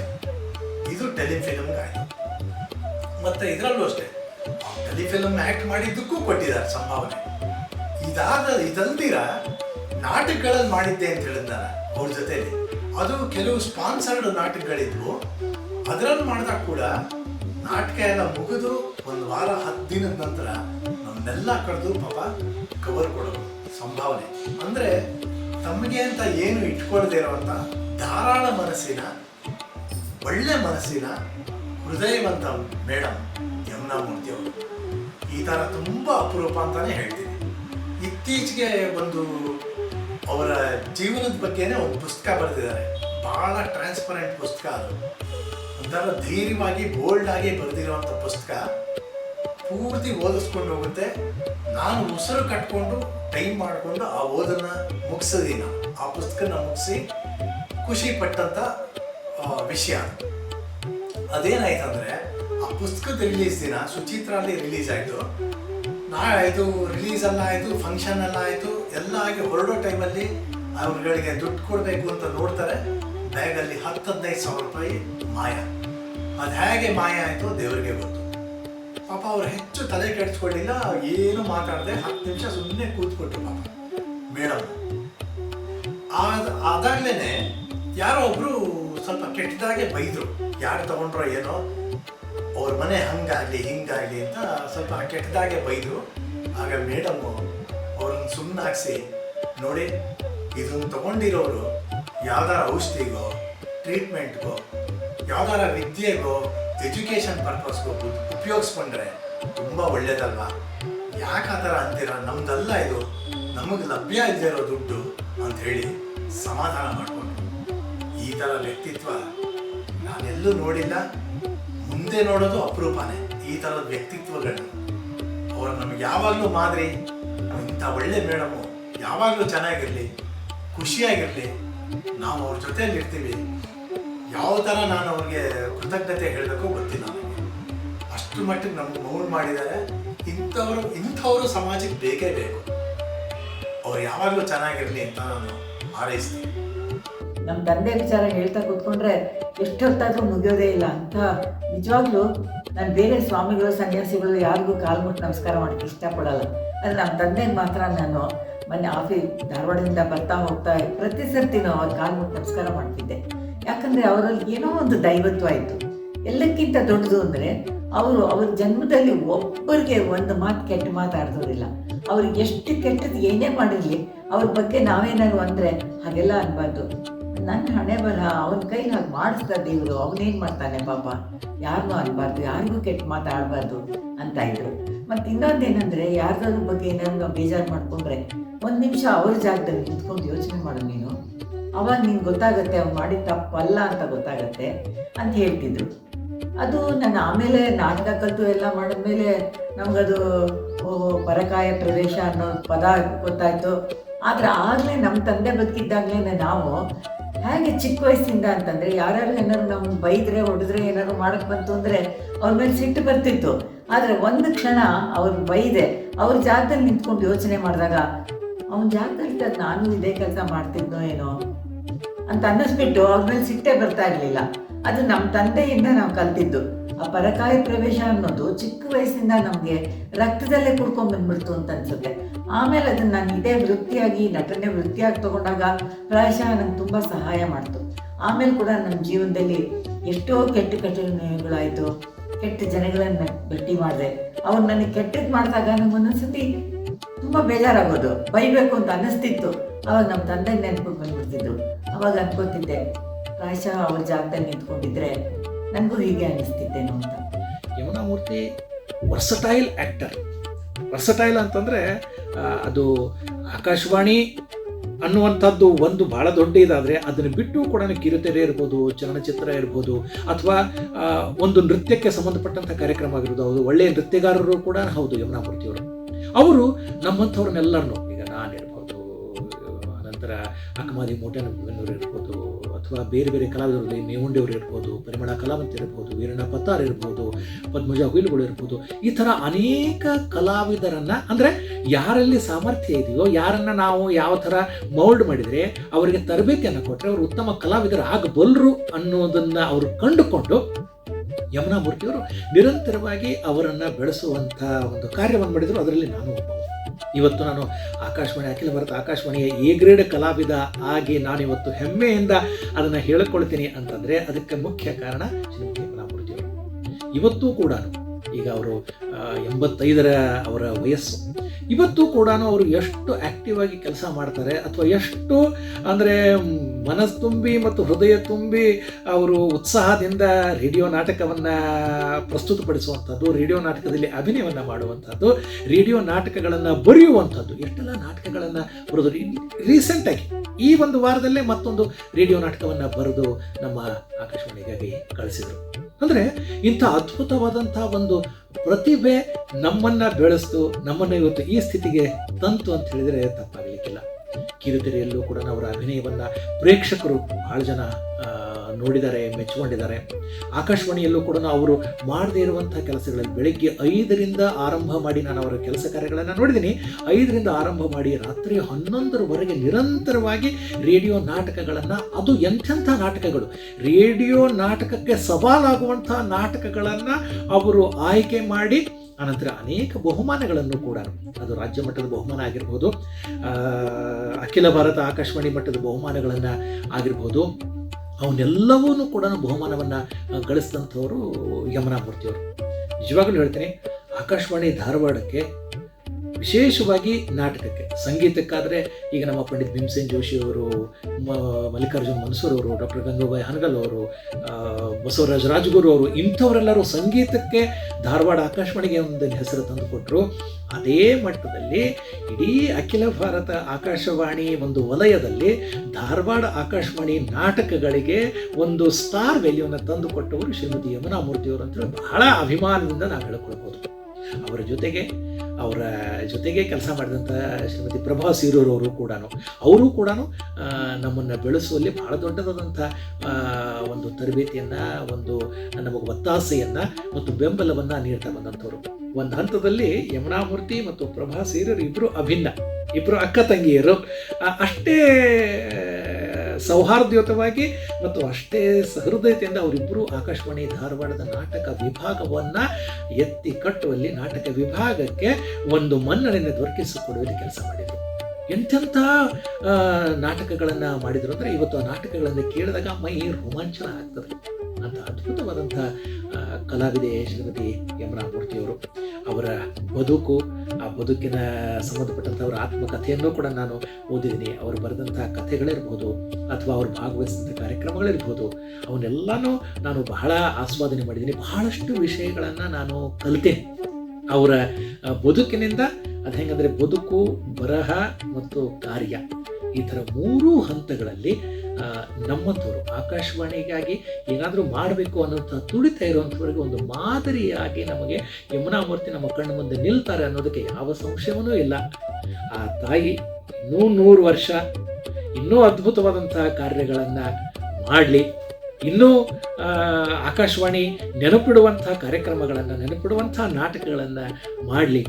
ಆ ಮೂಲಕ, ಆಕಾಶವಾಣಿ ಮೂಲಕ ಮತ್ತು ವೈಯಕ್ತಿಕವಾಗಿಯೂ ಕೂಡ ಶ್ರೀಮತಿ ಯಮುನಾ ಮೂರ್ತಿಯವರಿಗೆ ಎಲ್ಲವೂ ಒಳ್ಳೆಯದಾಗಲಿ ಅಂತೇಳಿ ಅಭಿಮಾನದಿಂದ, ಪ್ರೀತಿಯಿಂದ ಅವರನ್ನು ನಾನು ಬೇಡ್ಕೊಳ್ತೀನಿ. ದೇವರಲ್ಲಿ ನಾನು ಪ್ರಾರ್ಥನೆ ಮಾಡ್ಕೊಳ್ತೀನಿ.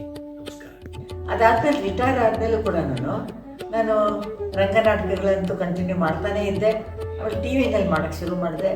ಒಟ್ಟಲ್ಲಿ ಏನಾದರೂ ಒಂದು ಆ್ಯಕ್ಟಿಂಗಿಗೆ ಸಂಬಂಧಪಟ್ಟ ಹಾಗೆ ಮಾಡ್ತಾನೇ ಇರಬೇಕು.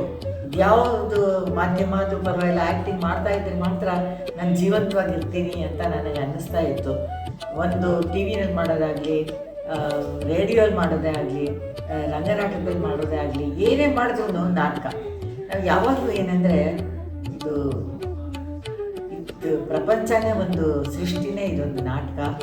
ಮತ್ತು ನಾವೆಲ್ಲ ಪಾತ್ರಧಾರಿಗಳು, ದೇವರೇ ಇದಕ್ಕೆ ಸೂತ್ರಧಾರ ಅಂತ ಹಳಬರೆಲ್ಲ ಹೇಳ್ತಾರೆ. ಶೇಕ್ಸ್ಪಿಯರ್ ಕೂಡ ಹೇಳ್ತಾನೆ, all the world is stage, we are all actors ಅಂತ. ಅದೆಲ್ಲ ನನ್ನ ಜೀವನದಲ್ಲಂತೂ ಒಂಥರ ಅದು ನಿಜ ಆಯಿತು, ಸೈಡ್ ಬೈ ಸೈಡ್. ಜೀವನ ನಾಟಕ ಆಗೋದಷ್ಟೇ ಅಲ್ಲ, ನಾಟಕನೇ ನನ್ನ ವಿಷಯದಲ್ಲಿ ಜೀವನ ಆಗೋಯ್ತು. ನಾಟಕನೇ ನಟನೆ ಮಾಡೋದೇ ಚಿಕ್ಕ ವಯಸ್ಸಿಂದ ರಿಟೈರ್ ಆದಮೇಲೆ ಕೂಡ ದೂರದರ್ಶನದಲ್ಲಿ, ಚಿತ್ರದಲ್ಲಿ, ಎಲ್ಲೇ ಆಗಲಿ ಆ್ಯಕ್ಟಿಂಗ್ ಆ್ಯಕ್ಟಿಂಗ್ ಆ್ಯಕ್ಟಿಂಗ್. ಅದು ಬಿಟ್ಟು ಬೇರೆನೂ ಸಣ್ಣ ಪುಟ್ಟ ಬರವಣಿಗೆ ಮಾಡಿದ್ದೀನಿ ಇಲ್ಲ ಅಂತಲ್ಲ, ಅದರ ಮೇನ್ ಲೈಫ್ ಅಂದರೆ ಆ್ಯಕ್ಟಿಂಗ್.